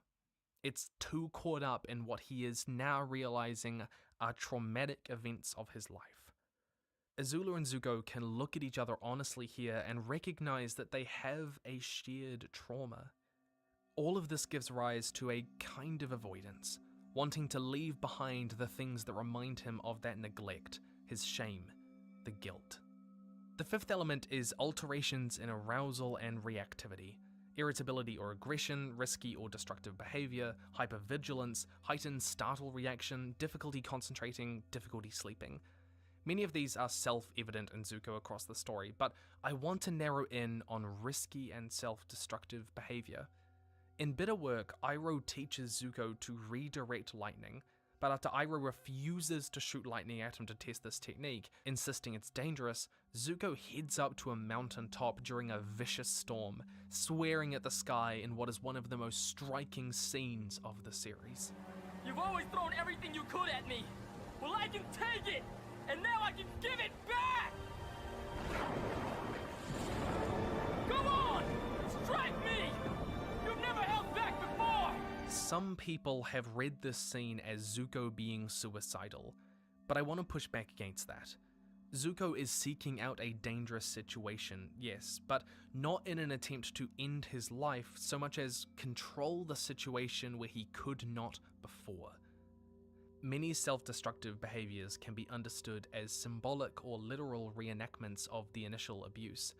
They serve the function of regulating intolerable feeling states in the absence of more adaptive, self-soothing strategies. People harm themselves or engage in self-destructive behavior for a myriad of reasons, and not all of them have that suicidal subtext. Here, Zuko wants to be struck by lightning, an ability that he knows his sister has, but he doesn't. And it's also the purest form of firebending that his father used to scar him as a child. If we read this symbolically, as Herman suggests, this is Zuko not only wanting to demonstrate that he is finally Azula's equal, which was always a source of shame for him, but that he can handle himself where he was helpless before against his father. Something that actually plays out very literally when he confronts his father during the eclipse. No, this is instead Zuko trying to reconstruct his capacities for self-care and self-worth, first by asserting control and regulating that intolerable feeling state of helplessness, one he's been stuck with in a way his entire life, even if it's being done in a really unhealthy way. The last marker of CPTSD is functional significance. It must impact the person's ability to function in everyday life. One study looked at 9 areas of life and found that those suffering from PTSD exhibited problems with every single area except communication. Zuko's trauma repeatedly interferes with his ability to learn and apply the wisdom that Iroh imparts, and it clearly impedes his ability to take care of himself, often resulting in reckless, self-destructive behavior. He throws himself into the wilderness without food or water multiple times, prompted by those feelings rooted in trauma, and he cares little for his own daily needs of rest and respite, even neglecting food. The clearest way that we see his trauma interfere with his daily functioning, though, is probably with Iroh. You brought this on yourself, you know. We could have returned together. You could have been a hero. You're a crazy old man. You're crazy. And if you weren't in jail, you'd be sleeping in a gutter.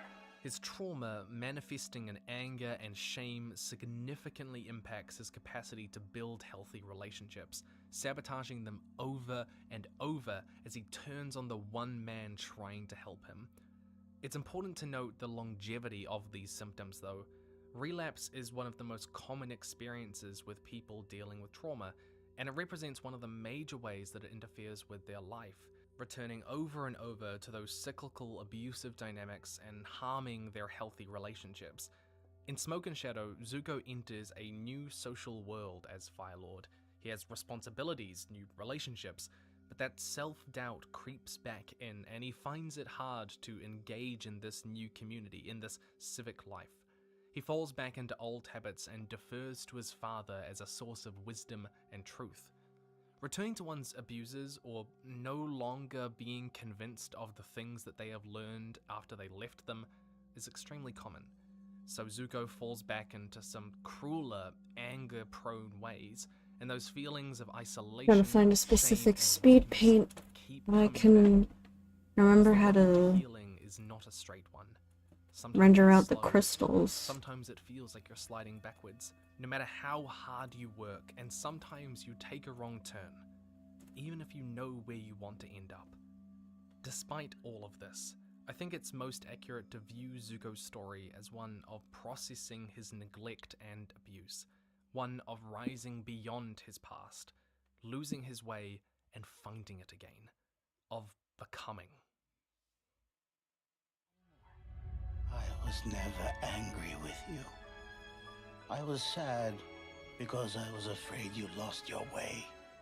One way to look at processing trauma is changing how we evaluate ourselves, our decisions, our past, what happened to us, what in us is worth loving, and what in us is worth protecting. Children look to their parents for evaluative feedback, and this defines the framework through which children evaluate their own successes and failures.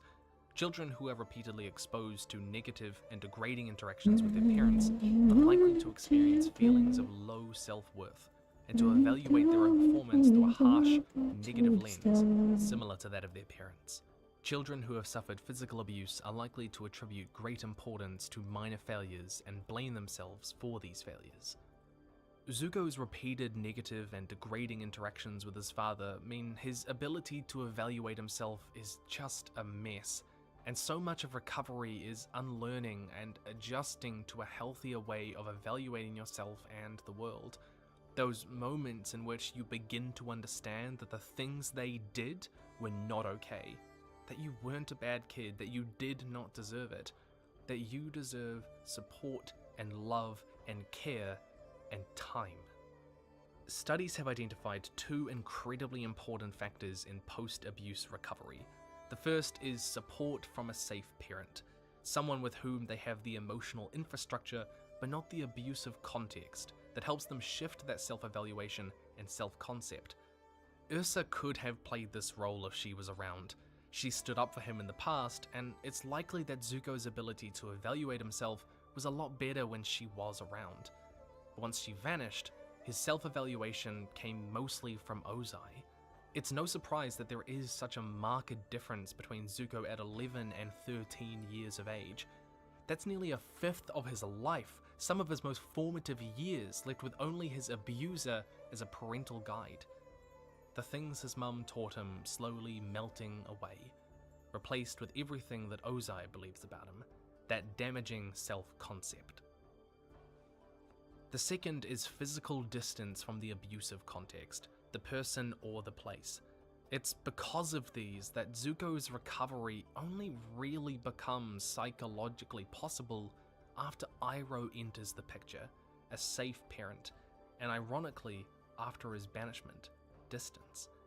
Following the death of Lu Ten, Zuko becomes Iroh's surrogate son of sorts, as much as Iroh became his surrogate father. I'm sorry. I just nag you because, well, ever since I lost my son. Uncle, you don't have to say it. I think of you as my own. But there's something else here.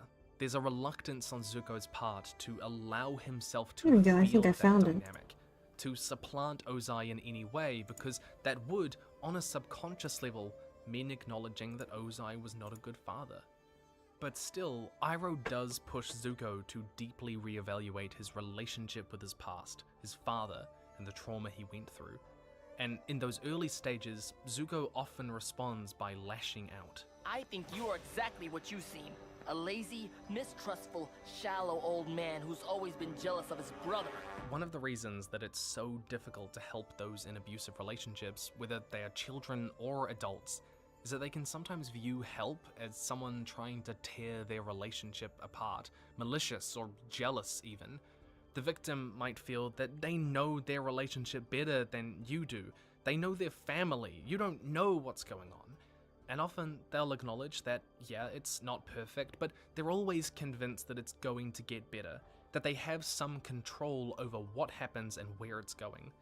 Getting help, let alone leaving, means recognizing that they don't have that control, that it isn't real love, or that the good parts of the relationship aren't worth sticking around for.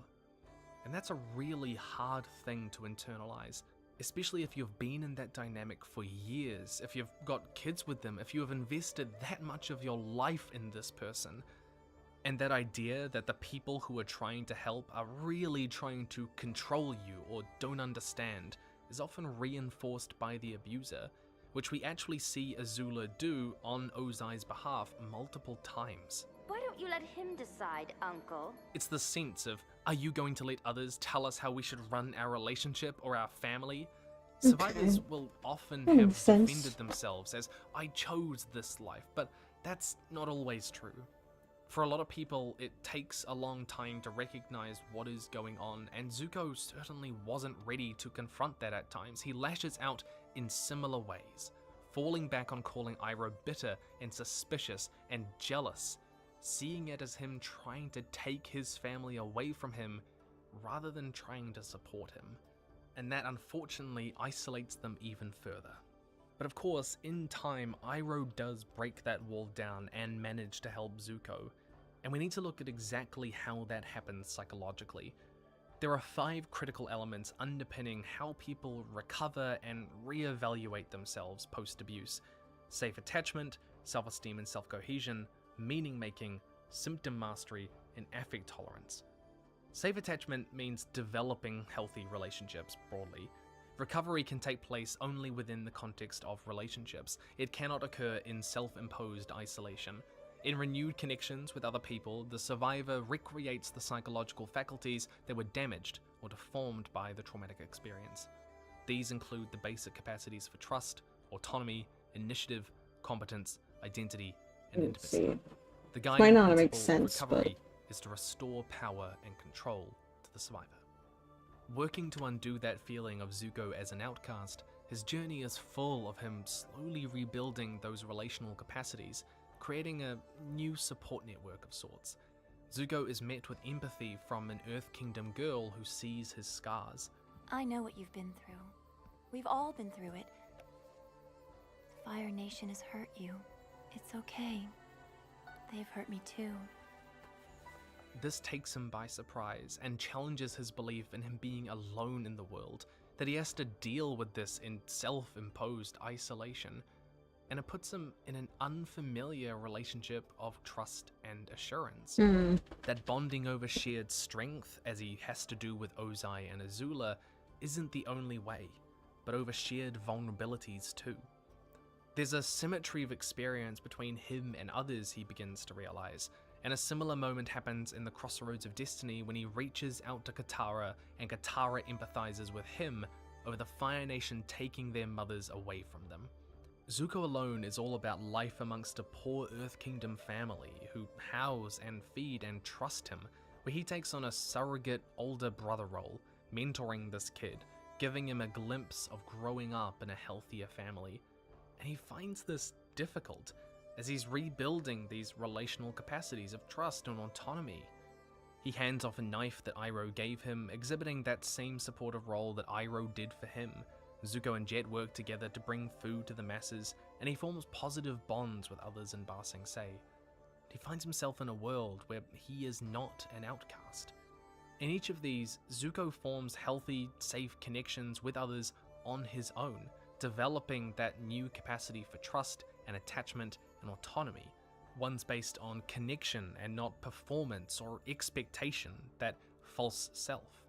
For much of the series, Zuko exists in a kind of self-imposed isolation. He lives around people, but refuses help. He will not talk about his issues, and in an emotional sense, he does not live in the same world as other people. This feeling most clearly intensifies when Zuko chooses to leave Iroh behind, insisting they have nothing more to learn from each other. It's only after seeing that his isolation is not as concrete or needed as he thinks it is, that he can exist in the same emotional world as others, that he allows himself to be vulnerable in a way that he hasn't been since Ursa was around, expanding his support network again and feeling more emotionally safe around others. That true self that was repressed after Ursa left is starting to come out again. But the most important relationship in all of this is, of course, with Iroh, not only because he symbolically finds a new father, but because Iroh demonstrates what love and trust is, inviting him to trust in return. He creates that safe space, skills that he is then able to put into practice on his own when he finds himself in isolation without him. After Zuko speaks down to his crew and insists that their lives don't matter at all compared to his honor, Iroh does something very simple. He accepts the apology. He empathizes with Zuko's frustration. Forgiveness was not something Zuko ever lived with under Ozai, most famously during his Agni Kai, when he begged for it after unknowingly disrespecting his father. And after Zuko fails to capture Aang, Iroh encourages him to rest, rather than admonishing him as a failure. Iroh models a new kind of love, one with forgiveness and empathy, a recurring theme that culminates in perhaps the most powerful moment in the series. I am so sorry, Uncle. I am so sorry and ashamed of what I did. I don't know how I can ever make it up to you, but How can you forgive me so easily? I thought you would be furious with me. I was never angry with you. I was sad because I was afraid you lost your way. Zuko's capacity to relate to others, to evaluate himself, was that so moment hits damaged hard. that he didn't understand how Iroh could ever forgive him. Even this far along the path to reconstructing his ability to create safe attachments with people, he still expects anger. And it is only Iroh's unending, ceaseless, forgiving love that brings him through it. Self-esteem and self-cohesion is intended to ensure that the self-injurious behaviors and impulses are replaced by healthy, self-caring routines. Feelings of guilt, shame, and self-blame are relinquished in favor of a new or newly restored sense of self-worth. Obsessive self-critical review is replaced by a more realistic appraisal, reflecting a more positive view of the self as one deserving of care and capable of leading a self-caring, self-fulfilling existence. At the beginning, Zuko exhibits an inability to let himself rest. Self-care is treated as weakness, as laziness, and there is no time for healing. Guilt, shame, and self-blame are pervasive forces in Zuko's mind that control an extremely negative self-concept. But in the same way that Iroh exhibits understanding and forgiveness, he also reinforces Zuko's sense of self-worth. He validates Zuko's efforts and firebending skills, which have always been a source of insecurity and shame for him. Excellent form, Prince Zuko. You taught me well. And when Zuko finds he cannot shoot lightning like Azula, Iroh doesn't just treat him like a failure, but he takes into account Zuko's struggles and teaches him an alternate skill that more fits his abilities: lightning redirection. He gives him a realistic appraisal with a route to finding new strengths and meaning. He validates Zuko for doing the right thing over and over, most famously after Zuko lets Appa go from under Lake Laogai, building up his self-esteem and self-concept. You did the right thing, letting the Avatar's bison go free. Eventually, Zuko allows himself to explore this new way of looking at himself, and he finds that he is happier and more fulfilled, starting a tea shop with Iroh. He even recognizes that he does deserve rest and care. He finds love in tea. Satisfaction in living a simple life of love, connection, and humility, which Iroh always told him was the one true antidote to shame. That damaging self-concept as the banished, weak prince and Ozai's obedient son, the source of his shame, is slowly undone. This shift in how he understands honor eventually leads him to find the luxuries of royal life in the capital hollow, the palanquin, the food, the wealth, because he has come to understand on some level that his honor is not a material thing. His anger is deeply wound up in his firebending, and Iroh encourages him to find a new source to control himself in those impulses. Firebending comes from the breath, not the muscles. This bears fruit when he faces the dragons and works to understand that firebending can come from his love, his warmth, his passion. Looks crystally, right? Just his anger. Those old, self-destructive, risk-taking tendencies are undone, and Zuko finds new, healthier ways of processing his emotions.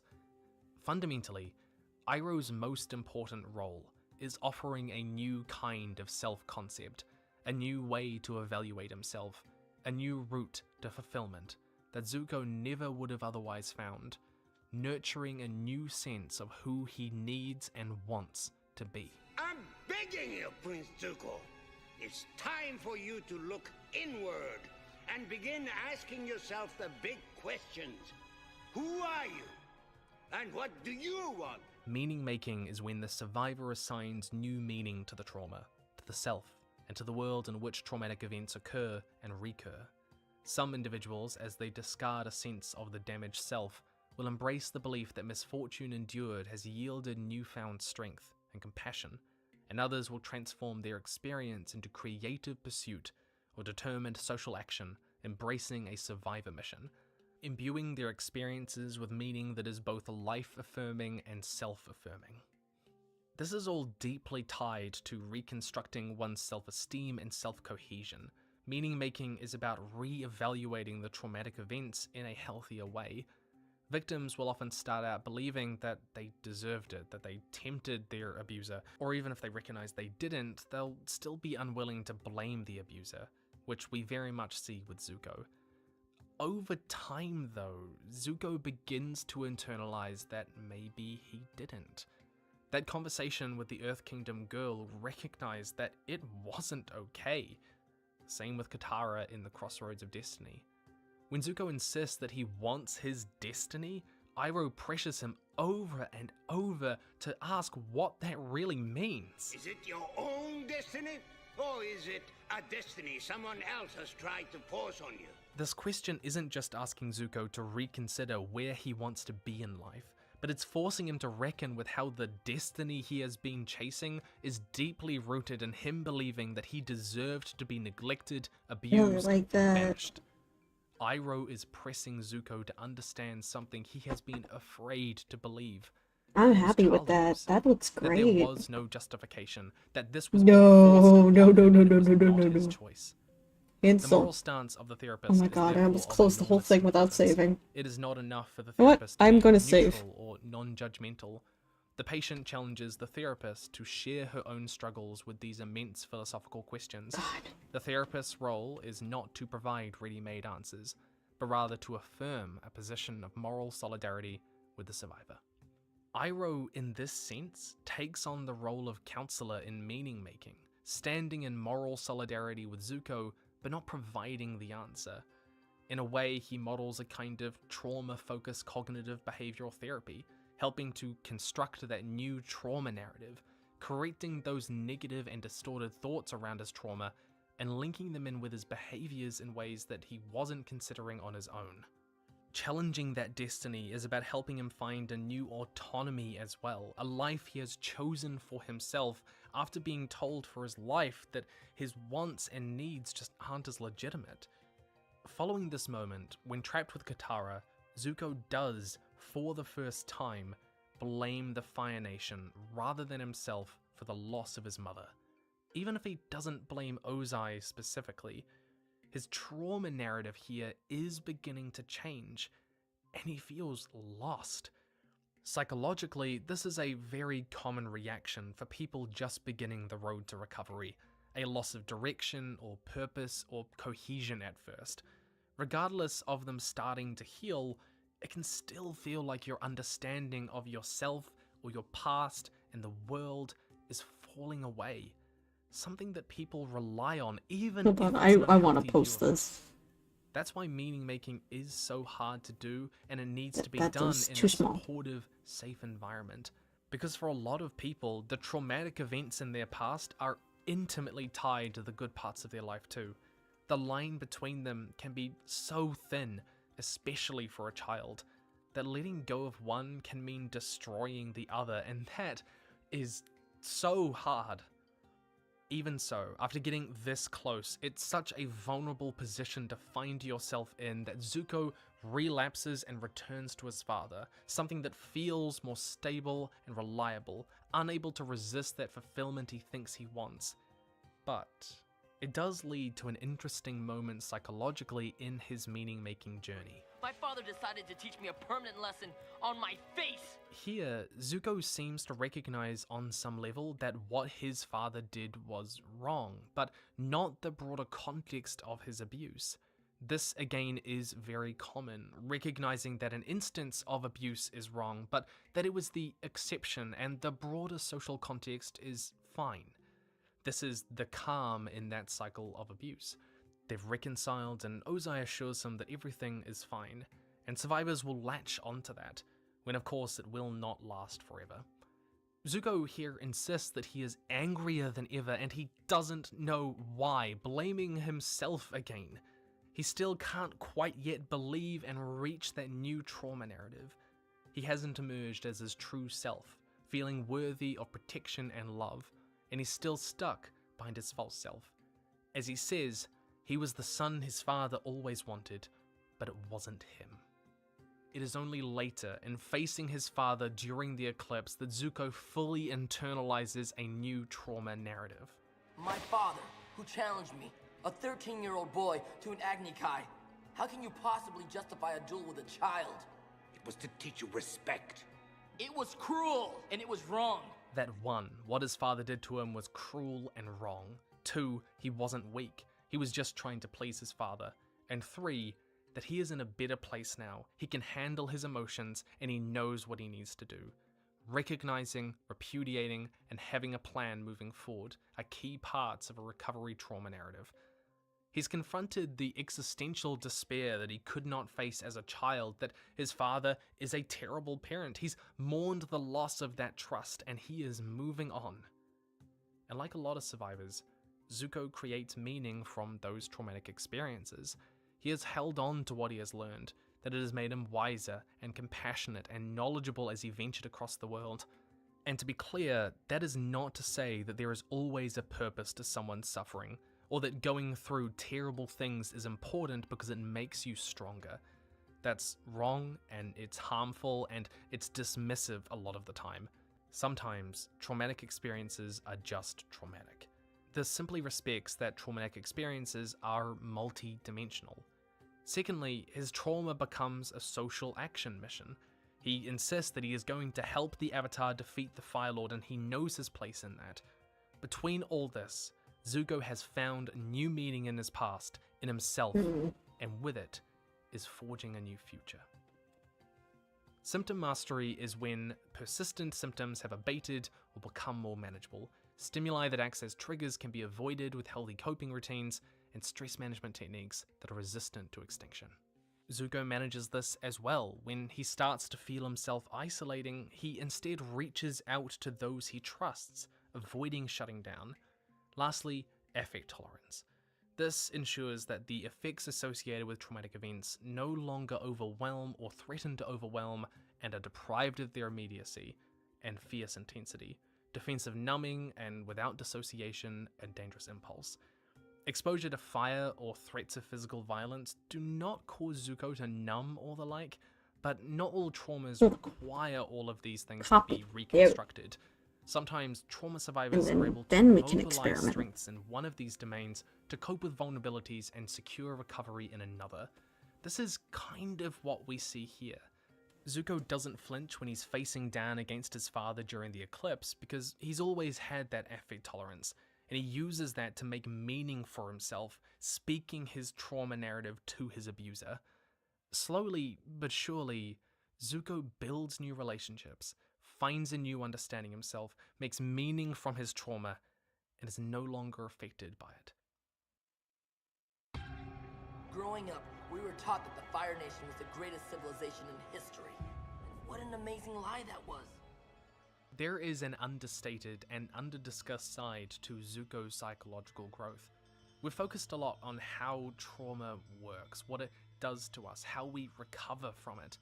But baked into his past, almost foundationally, is the nationalistic ideology that Zuko is exposed to about the Fire Nation and the war. Questioning his loyalties is Sexual deeply fighting? tied to him seeing what the war really means, what it's doing to people, and what his father is doing to people. What does being Crown Prince mean in a world like this? Iroh writes back to Zuko during the siege of Ba Sing Se when he was a child, describing the city as magnificent and awe-inspiring. He notes the superior craftsmanship of their knives and jokes about burning the city to the ground. I find this moment really interesting, because it shows Iroh before he too recognizes the horrors of war, instead painting it with a subtext of honor and glory, a gentleman's war. It is only after losing Lu Ten, his son, in this very siege, that Iroh sees the true nature of war and renounces it, if only privately. Leaves from the vine, falling so slow. World War II saw over 70 million dead, 11,600 people every day, one every 7 seconds, for years. With the deadliest bout of that being in the Pacific Theater against Imperial Japan, by far the main inspiration for the Fire Nation.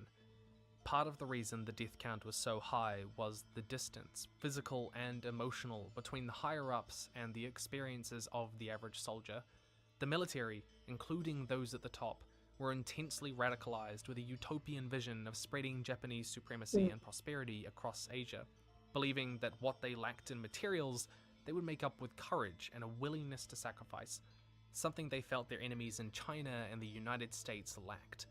They bought their own propaganda, in other words, because all of this is really easy to believe when you don't see people dying. You instead just hear the tales coming back of the glory, the spectacle of war. It is hard to escape the nationalistic ocean in which you swim, and it bleeds into your understanding of history. Fire Nation children were taught that the Air Nomads had a military, that it was not a genocide, it was a fair fight. And Zuko was likely taught the same. In Nazi Germany, they made sure to depict the Jews as a nefarious, rich, powerful group undermining the German people and society rather than the reality. A diaspora of disconnected small communities. I do not underestimate the greatest enemy with whom we have to fight, but I reject Jewry with every means in my power, and without reserve, in order to preserve the hereditary endowment of my people. Depicting them as an adversarial group, a cohesive collective, rather than individuals, as Fisher does here, muddies the waters in the minds of people, justifying their deportation and genocide. It's just the enemy. When Auschwitz workers were asked how they could possibly participate in these atrocities against civilians, they answered that to them, enemies were everywhere. They were told they came from every walk of life. They were academics and they were businessmen, not just soldiers. They were trying to destroy their people in every way, culturally and socially. I'm not So sure the which one I line like better. between civilian and soldier simply disappeared. They were all enemies of the state. That's the sort of belief that Zuko was brought up with. An honorable war as a way of spreading prosperity, and that there never was a genocide, but a war against those in the way of progress. This is, again, a kind of child abuse, lying to them about the world and dictating to them their role in it, their place. What does it mean to deconstruct those beliefs? Beliefs that are deeply tied to your understanding of how the world is meant to work, and your understanding of yourself. The psychology of radicalization and de-radicalization helps articulate how this happens, focusing on the significance quest. People want to feel like what they do matters, that they have a place in the world, that they are not an outcast, but are building towards something that matters. This is often exported on a nationalistic and political level to the entire population. Radical nationalistic and political ideologies will exploit this feeling by giving people that sense of significance, often exporting it to the entire population in a cultural narrative, even if that significance entails committing or endorsing violence. When Zuko protested at the war meeting to his father, he took issue with sacrificing Fire Nation soldiers needlessly, not with the war broadly, seeing the violence as necessary to spread their prosperity and progress to the entire world. For a long time, Zuko finds personal significance in his role as the Crown Prince, as a part of that, participating in this global, generational project to bring the world under the Fire Nation's righteous rule. Honor is a material thing. A clear comparison can be drawn to the Imperial Japanese population, a national quest over decades in which they all have significance. And to truly understand how deep this can go, I want to read you some of the last words of 23-year-old Ishizo Hayashi, who famously wrote to his mother before sacrificing his life in a suicidal attack.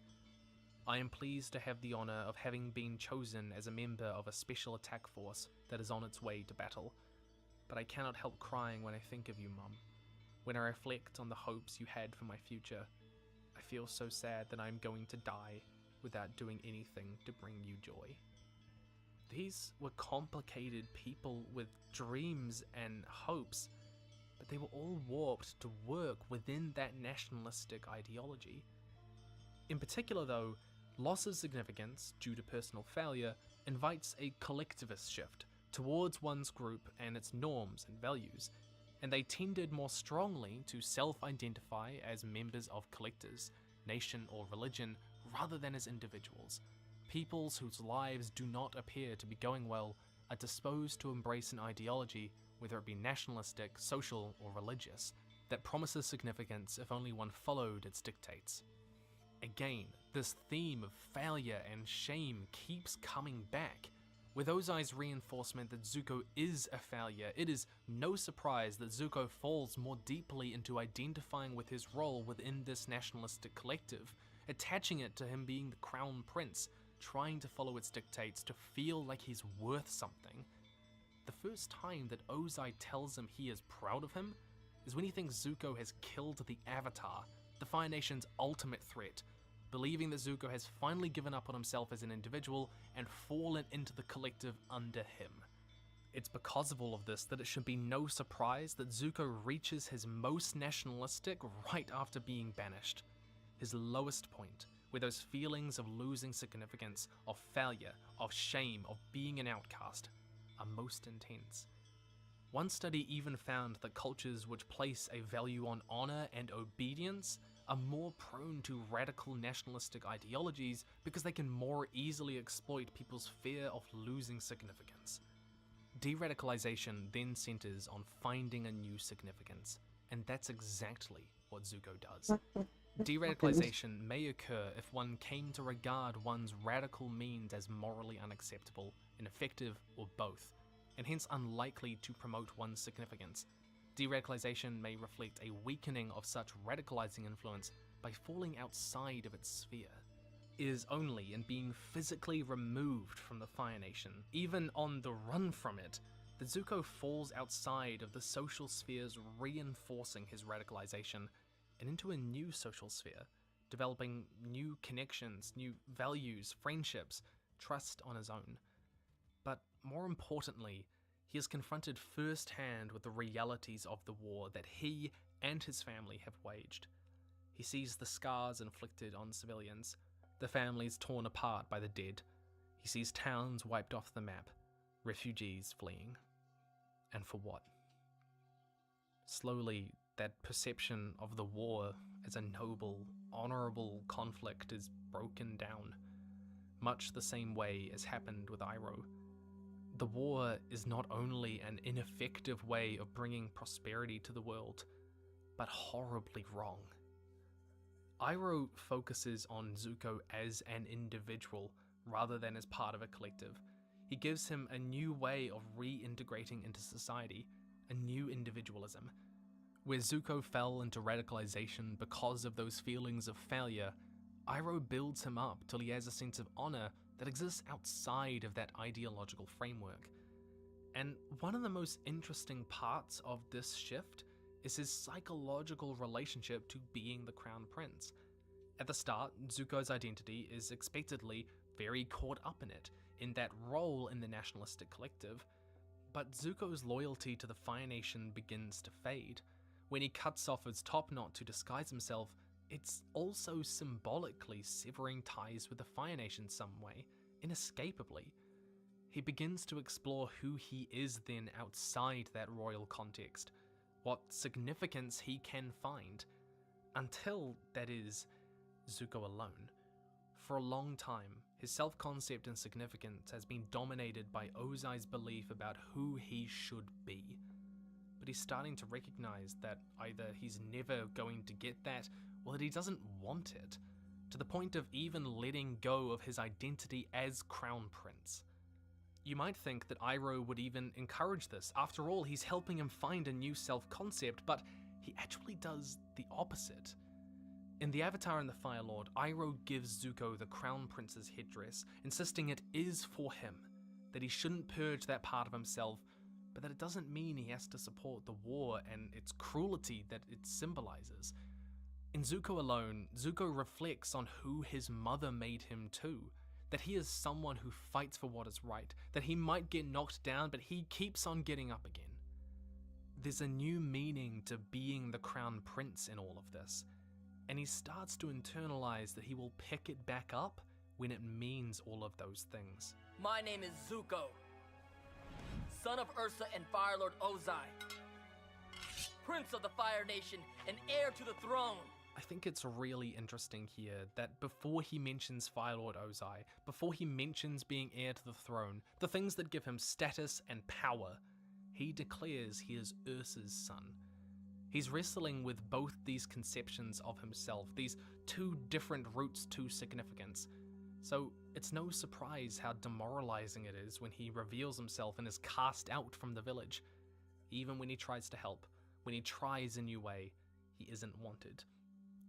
Despite seeing this, he still can't quite let go of that significance that he finds within Ozai's nationalistic ideology. It's so deeply entrenched in his mind as Crown Prince, obedient son, because his family emotions are so caught up in it as well. The line between family and nation has blurred. And it's because of this as well that he relapses, because it's so easy to fall back into it, to return to his father. But this itself leads to a crucial step in de-radicalization. Even after attaining everything he thought he wanted, achieving those goals, even after investing everything in this way of looking at the world, he is still unhappy. He has not found that significance that he thought he would, and it leads to his final disillusionment, culminating in Zuko's showdown with his father during the eclipse. Growing up, we were taught that the Fire Nation was the greatest civilization in history, and somehow, the war was our way of sharing our greatness with the rest of the world. What an amazing lie that was. The people of the world are terrified by the Fire Nation. They don't see our greatness. They hate us, and we deserve it. See, much like Iroh offers a new self. Yeah, I like that color more. Iroh and Ursa help Zuko find a new route to personal significance. One where he feels empowered, happy, where he can be himself, where he has overcome his past, someone who can end the war and find honor for himself. But you have always followed your own path. You restored your own honor. It's easy to feel stuck in your trauma, in the cycles of abuse and relapse and the struggle to find out who the hell you're meant to be in the wake of it. For some people, it's such a big part of their life that they're left not feeling like a real person, just this thing left over that had things happen to them. But where Azula serves to remind us that some people are still lost in the mires of abuse, Zuko gives us hope that one day they will find peace. Maybe you just need a hand out of it. If you've ever been in an abusive family, or relationship, or friendship, if you've been consumed by your anger, your fear, your loneliness, then you'll know what it's like to lose a sense of yourself, of who you are, of being someone worthy of love. But Zuko's story reminds me of a line that I want to share from Albert Camus. In the midst of winter, I found there was, within me, an invincible summer. Things might be hard right now, but hold on to that invincible summer. Hold on, till you find that person that takes you in their arms and tells you that they were never angry. They were just afraid you had lost your way.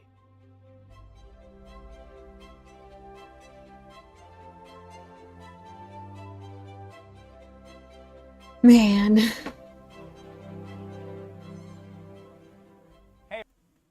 Hey. It's crazy how much I identify with Zuko. Kind of scary. Time for Azula next, because that's also a good one. Even though I don't really like her. My own mother thought I was a monster. Why would he want you back home, except to lock you up where you can no longer embarrass him? She's a true prodigy. I love Zuko more than I fear you. I thought I'd find you here. Come down to the beach with me. Come on. What is wrong with that child? Let's settle this. Just you and me, brother. The showdown that was always meant to be. Agni Kai! Almost isn't good enough. No. I love you, Azula.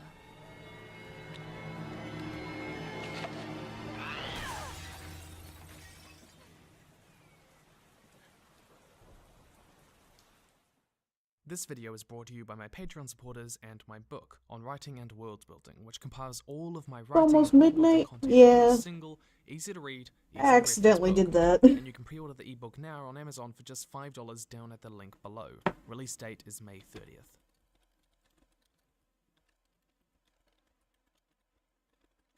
Part 1. Dad's going to kill you. Really, he is. Avatar has always Going on for about 5 hours, goddamn. characters, even its villains, and Azula is no I did exception. start late, so. Her story is one of abuse, emotional manipulation, mental breakdowns, and deeply broken parental relationships, all things woven into a complex psychology. To examine her, we will begin with 4 traits and what they mean for her psychologically. Azula is introduced to us as a calculating, cunning, and shrewd enemy. And even as a young child, a hallmark of her psychology was a lack of basic empathetic skills. When learning of Lu Ten's death, her cousin, and that Uncle Iroh would be returning from the warfront home, instead of understanding her uncle's pain and grief, she says the following. Uncle's coming home. It means Uncle's a quitter and a loser. He found out his son died and he just fell apart. He's probably just sad his only kid is gone. A real general would stay and burn Ba Sing Se to the ground, not lose the battle and come home crying. She even theorizes about the death of Iroh in the war with hope. If Uncle doesn't make it back from war, then Dad would be next in line to be Fire Lord, wouldn't he? Azula, we don't speak that way. She is shown to give little concern to the deaths of others at 2 other points as well. He's not exactly the powerful Fire Lord he used to be. Someone will probably end up taking his place soon. Even the death of her own brother, Zuko, whom she has known her whole life. Dad's going to kill you. She seems completely unable to grasp the gravitas of others dying or the ability to empathize with their suffering in the way that her mother would. Instead, her focus seems to be on what those deaths can do to get what she wants, such as seeing her father on the throne. But a second and perhaps more defining part of her psychology is her proclivity for emotional and psychological manipulation for personal gain. Rather than engaging in direct physical aggression, despite outmatching almost every opponent she could have, she instead undermines her enemies by identifying their weaknesses and exploiting them for personal gain. This is no clearer than during her introductory fight in Season 2 against Zuko, a scene designed to epitomize her character. She begins by playing Zuko's deepest insecurities of being unwanted, unloved, and forgotten against him. and he considers you a miserable failure for not finding the Avatar. Why would he want you back home, except to lock you up where you can no longer embarrass him? Azula doesn't even use her firebending at all, despite being superior in skill, but immediately identifies Zuko's deepest insecurities and manipulates his anger and hurt into making him weaker, by first delaying his retreat from the battle, and second, causing him to lose firebending form. Only in the last moment, when her opponent is at his weakest, does she strike. There also appears to be a glee for Azula that comes with inflicting pain and suffering on others, another hallmark of her psychology, sadism. This trait can be seen in her childhood, with Zuko pointing out how she interacts with animals. Hey Mom, wanna see how Azula feeds turtle ducks? Zuko, why would you do that? This is markedly similar to the morbid and sadistic curiosity of young children who trap, burn, or kill insects or rodents for fun, a sign found in children who are often eventually diagnosed with a violent personality disorder. Even as a teenager, she does things such as destroy a sandcastle of a child in The Beach for seemingly no reason. The sadism is complemented by an unconventional sense of right and wrong. Though she does exhibit a moral framework we will discuss later, the notion of doing righteous things for righteousness' sake seems to be foreign to her. When Zuko becomes I don't know which infuriated coloring of that her he no horns I longer like knows the better. difference between right and wrong, she dismisses this as pathetic. Because I'm not sure I know the difference between right and wrong anymore. You're pathetic.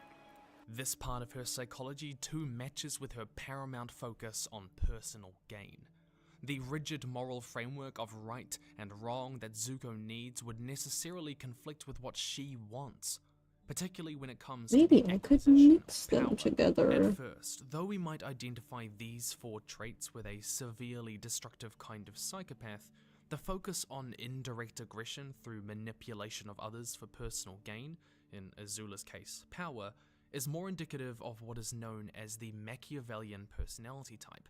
In particular, she lacks the impulsivity that is commonly identified with psychopaths, as well as the tendency for emotional outbursts of rage, grief, and sadness when engaging in violence. Her violence is more calculated and limited for the most part. And this Machiavellian psychological framework is reinforced by a number of other traits that we can identify. The first is that Azula's manipulative tendencies are not limited to the antagonistic relationships she has with her enemies, but that she uses them to regulate her social group as well. In the episode The Beach, Azula's position at the top of the social hierarchy of her, Mai, and Ty Lee appears to be a matter of control and social power, and it's threatened when others pay attention to Ty Lee instead of her. The following transpires. Those boys only like you because you make it so easy for them. You're not a challenge, you're a tease. It's not like they actually care who you are. Just like with Zuko, Azula immediately identifies Ty Lee's deepest insecurity. Growing up with 6 sisters who look exactly like me, it was like I didn't even have my own name. I joined the circus because I was scared of spending the rest of my life as part of a matched set. The idea that she isn't unique or that people don't see her as her own person. Because of this, whether or not she realizes it, Azula's relationships have an undercurrent of exploitation, ensuring her position in the social hierarchy by having one person who worships her every move instead of challenging her. But you're the most beautiful, smartest, perfect girl in the world. Azula also has Mai, someone she thinks is too apathetic to ever challenge her, and both of them pale in skill to her as a firebender. In some capacity, she sees them as both there to support her goals. The second trait is her tendency and skill in deceiving those around her. This was clearly enough of a common occurrence even in childhood that a young Zuko would have to tell himself repeatedly. Azula always lies. Azula always lies.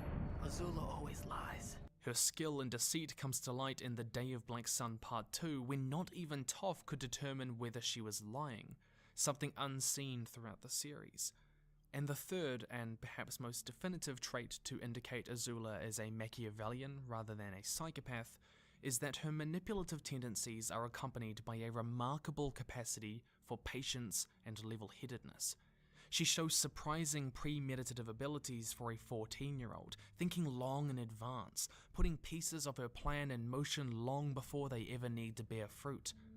The clearest example of this is in Crossroads of Destiny, where though Azula strikes Aang down with a lightning bolt, she gives credit to Zuko for dealing the killing blow. She frames this suggestion as a kind gesture to her brother. You seemed so worried about how Father would treat you because you hadn't captured the Avatar. I figured if I gave you the credit, you'd have nothing to worry about. But it truly hides a trap. Azula doesn't need the credit to remain in power, to remain the golden child in her father's eyes. But it gives her leverage over Zuko, and should the Avatar prove to have survived, it would only solidify her position in the family hierarchy, as Ozai casts Zuko out as an embarrassing failure and liar once more. Later. In this, she plays Zuko's emotions and fragile pride against him, knowing full well that he earnestly wants the approval and affection of his father.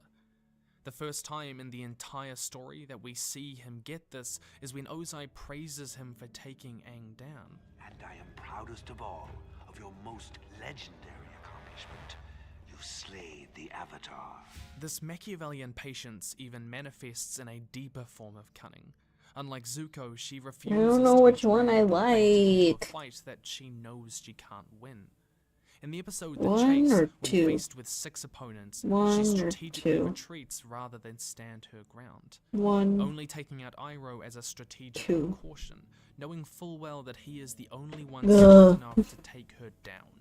Psychologically, this capacity for manipulative patience is complemented by an emotional detachment, not as commonly seen in psychopaths, who are often emotional and impulsive.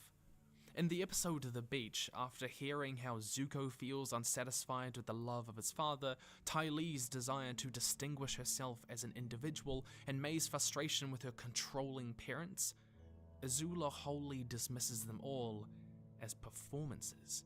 Those were wonderful performances, everyone. I guess you wouldn't understand, would you, Azula? Performances. At first, not only does she refuse to engage in emotional or relational development, but she seems almost incapable of understanding these exchanges as people genuinely reaching out. Instead, they are performances, emotional displays put on for a purpose, perhaps seeking attention or asserting oneself within the social group. Part 2. But you're the most beautiful, smartest, perfect girl in the world. The problem is that Machiavellianism is a personality type. It is not a diagnosable disorder. In this light, Azula could be diagnosed with its counterpart, antisocial personality disorder under the DSM-5 criteria. Egocentrism directed at personal gain, a lack of pro-social internal standards, a low function of empathy, a degree of incapacity for mutually intimate relationships but relying on exploitation, and antagonism, made up of an especial focus on both manipulation and furthering one's goals, deceitfulness, and sadism. Though she does not immediately exhibit the factor of antagonism called hostility in the criteria, Maybe I could add which is more being color. prone to disproportionate outbursts for minor insults. Instead, her capacity for level-headed patience and manipulation means that she isn't prone to such outbursts for the most part. She also does not exhibit the strong trait of impulsivity that characterizes an antisocial personality disorder. What should be noted here is that all of these traits exist on a spectrum. Not all of those that have ASPD will show every sign. For Azula, sadism is a stronger trait, but for others it may not be. For many, impulsiveness is a stronger trait, but this is not the case for Azula. And while this behavior and mentality could be explained by ASPD, Azula also exhibits a number of traits that might suggest a narcissistic personality disorder. This is hallmarked by a lack of understanding that others are as fully human as oneself, that the interests and pains of those around them are as valid or legitimate. Part of this may come from Azula's position as royalty, being taught by her father such ideas that there is no right or wrong apart from what the Fire Lord decides. This is particularly true when it comes to her relating to commoners or servants whom she regards as inherently inferior. But it also characterizes the relationships she has with those close to her socially, She sees herself as inherently more intelligent, beautiful, and perfect more than anyone else, to the point that she is puzzled as to why others don't see her this way during the beach. But you're the most beautiful, smartest, perfect girl in the world. Well, you're right about all those things, but for some reason when I meet boys, they act as if I'm going to do something horrible to them. This belief in her unlimited brilliance and power is almost fantastical, an illusion reinforced by her father, by the friends she chose, and her desire to believe it. This too is reinforced by her lack of empathy and tendency to use those around her to satisfy her own needs without compassion. No one else can be as brilliant as her because no one else is as human as her. But the DSM-5 criteria for a significant impairment in self-functioning in a narcissistic personality disorder highlights one of the most fascinating parts of Azula's psychology: excessive reference to others for self-definition and self-esteem regulation, or goal setting is based on gaining approval from others. Personal standards are unreasonably high in order to see oneself as exceptional. The second criteria here for an impairment in self-direction is clearly satisfied in the story. One of Azula's clearest personality traits is a deeply rooted need for personal perfection. One hair out of place. Almost isn't good enough. This self-imposed standard is so entrenched in her mind that the scene designed to introduce her character to the audience uses it to define her character. But this first criteria is more interesting, and when it comes to Azula, there are two types of approval to consider. The first is that natural human desire for intimacy with another, and the second is that detached need for superficial self-esteem and status to prop up one's identity externally. Each of these two needs arise from different power dynamics in Azula's relationships. Azula's relationship with her father is the only relationship in which the power dynamic is not pitted in her favor. Because of this, it is the only relationship in which she requires this first kind of approval, a genuine sense of love and affection. In contrast, in every other relationship, Azula is the one in power, and thus approval is that more detached form of reverence, deference, and worship, a dynamic that involves manipulating and undermining others to be the most beautiful and smartest girl in the room. I'm so used to people worshipping us. They should. Yes, I know, and I love it. In light of this, Azula would satisfy this first part of the DSM-5 criteria, but we must ask the question that every viewer has had at the forefront of their mind when thinking about the true depths of Azula's psychology. What about the beach? Part 3. My own mother thought I was a monster. In Season 3, we were given an episode called The Beach, which places Azula in a social context outside what we normally see. Not only do people not recognize who she is as the princess of the Fire Nation, but there are no enemies around her. At first, we see how Azula's mentality leads her to view even the most basic of social interactions as combative. During a game of beach volleyball, she immediately identifies a weakness of her opponent to exploit. When she runs toward the ball, there's just the slightest hesitation of her left foot. I'm willing to bet a childhood injury has weakened her. There is an interesting line that she says afterward. Yes! We defeated you for all time! You will never rise from the ashes of your shame and humiliation! Her need for perfection and social dominance means that friendly games are impossible, because to lose something, even something as trivial as this, is a moral failure of shame and humiliation. It's also in this episode that we see how her lack of empathy and combative mentality negatively impact her capacity for social connection with others. Sorry, I messed up something on my phone. To do so, but it requires skills that are fundamentally opposed to her psychological framework, which lacks the pro-social internal standards or abiding by culturally agreed social cues. The clearest example of this for Azula is being unable to connect with any of the guys at the party, until Ty Lee teaches her how to moderate her own behavior to fit in. If you want a boy to like you, just look at him and smile a lot and laugh at everything he says, even if it's not funny. How you like it in this party? Though played as a joke, Azula has never had to moderate her behavior in this way before, to conform to a social standard of this kind. Beyond this, her Machiavellian traits and antisocial personality disorder mean that her usual inclination towards Yeah, I am emotional kind of manipulation seepy. cannot get her what she wants in this scene, the genuine affection of a boy her age. Minna Lyons writes in The Dark Triad of Personality that the Machiavellian individuals were poor in their socio-emotional skills, without understanding what the outcomes of emotional manipulation might be in influencing the There I'm development not of as friendship. talkative as I was Between before. Machiavellianism, psychopathy, and narcissism, only narcissism related to higher levels of self-reported socio-emotional intelligence. This research supports the idea that Azula does not have a narcissistic personality disorder.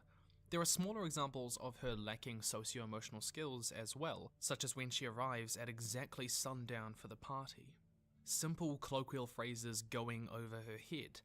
But we should not be too quick to attribute this to a disorder. If something can be more easily explained in psychology by simple environmental factors, then it should be. Being raised in the somewhat isolated, rigid social environment of the royal court, where others deferred to her, could also explain these basic social deficiencies more easily. At the same time, this episode is also designed to demonstrate that Azula's Machiavellian persona is not all-encompassing, but there are deeper emotional dimensions to her character. Psychology is never as black and white as that, and Azula is no exception. Mr. Matt. I want to I don't know narrow if in he's on here one scene watching. that gives Probably us not. a glimpse into her capacity for it in regards to one specific character, Zuko. Those summers we spent here seem so long ago. So much has changed. I thought I'd find you here. Come down to the beach with me. Come on, this place is depressing. This moment is perplexing for Azula's character. When Zuko later talks about his struggles, it's Ty Lee who reaches out, the one who is shown to be the most empathetic of the group. But here, it's Azula. There does not seem to be much of a reason for Azula to purposefully search out her brother and bring him down to the beach here. She has purposefully excluded him before. But there is a depth to her line here. She is simultaneously recognizing that Zuko is in pain and needs to be around other people. And she also reflects on their shared history in this place, that it's depressing. Perhaps because she too sees past the facade of happiness they had in the past, and that she does understand, on some level, the trauma they both grew up under. There is an earlier moment in the story where Azula seems to express genuine remorse when she hurts Ty Lee. Those boys only like you because you make it so easy for them. You're not a challenge, you're a tease. Okay, calm down. I didn't mean what I said. One reading of Azula's actions here is that she wants to maintain her position at the top of the social hierarchy by not alienating Ty Lee, who worships her, remorse being an emotion very rarely seen in Machiavellians. And though I prefer to read this moment with Ty Lee as genuine, it doesn't strike me in the same way that Azula's scene with Zuko does. This one is isolated, away from any eyes but their own. The beach is meant to be a place where people can learn about others and themselves, away from the rest of the world. No Fire Lord, no Avatar, no battlefield, no tension. Just a brother and a sister. A glass moment of Azula outside of all of that. Oh, God. As if this is what Azula may have been like if they took away the pressures of the rest of the world, of their father. However, despite this instance of genuine empathy, the scene immediately following does demonstrate how limited this empathetic trait is for her. When Zuko calls Ty Lee a circus freak, she is the only one to laugh, despite knowing how much it hurts her. When Zuko rages that he no longer knows the difference between right and wrong, she scoffs. One interesting detail in Katie Manila's script of this scene reflects this limited lack of empathy. Azula is silent for most of the conversation. Where Mai, Ty Lee, and Zuko trade slights and sympathies, it is almost as if Azula is entirely unable to keep up with them emotionally. And then, as noted before, she dismisses them all as performances. Fictions like costumes one might put on to gain attention, gratitude, or sympathy. She notes that she could weave a sob story about how much Ursa loved Zuko more, but that she doesn't really care. Of course, we know that she does care, deeply. This comes to light in one of Azula's only moments of deep and true introspection. My own mother thought I was a monster. She was right, of course, but it still hurt. This moment is of interest because introspection is not a trait commonly found in those showing signs of an antisocial personality disorder, especially a Machiavellian one. Azula's central belief in her superiority and perfection does not allow for admitting weakness or pain, like Iroh did when he lost Lu Ten. After the culmination of all of this emotional turmoil, Azula then makes an interesting suggestion: to destroy the party. One reading of this scene is Azula reasserting herself, lashing out violently against those she felt slighted by, retreating from that moment of vulnerability that she allowed herself to feel, and putting herself back in the position of power she knows best. To return to what she feels as a safe social headspace to be in, maintaining control through intimidation and aggression. Part 4. Trust is for fools. Fear is the only reliable way. Even you fear me. Following the beach, Azula's psychology takes a darker turn when she begins to develop a delusion of persecution. The idea that those around her are conspiring to cause her harm. It takes root when Azula is caught off guard as Mei first betrays her, followed by Ty Lee. When asking why, Mei says something that doesn't just confuse Azula, but it enrages her. I love Zuko more than I fear you. Azula has grown up around family relationships based on power and fear, and because of this, she too has based her relationships on it, which Mei even explicitly acknowledges here. To someone who has only seen power and fear respected, and primarily related to others through those things, the prospect of Mei acting out of love over fear is unexpected and inexplicable. If someone she controlled for so long through fear can do this, then her whole idea of what makes her strong is being called into question, and being weak is the worst thing you can be. It doesn't fit within her psychological framework and worldview, which is why this is one of the few moments where we see Azula lose her emotional composure. No, you miscalculated. You should have feared me more. This scene marks the beginning of delusions of persecution developing in Azula's mind, and it's unsurprising that it begins with Mei and Ty Lee, the two characters we see she regularly trusts with her life and goals. If they can betray her, anyone can. The seeds of delusion had been planted, but it's important to understand how delusions develop psychologically. In the episode Into the Inferno, Azula begins to suspect those around her of treachery for even the smallest of things.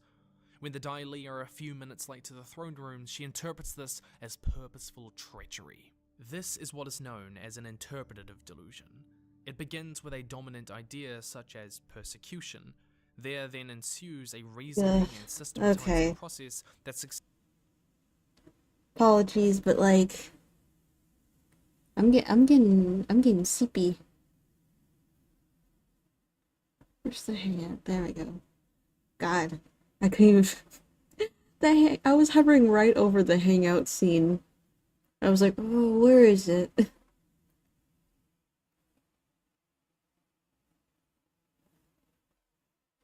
God, I'm tired.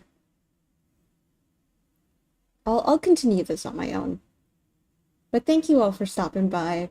Thank you for the donations. Thank you for hanging out with me. Thank you for listening to me talk.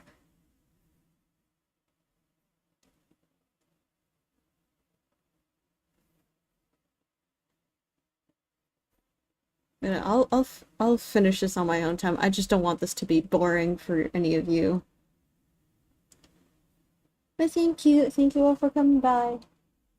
And I'll see you next time. Goodbye.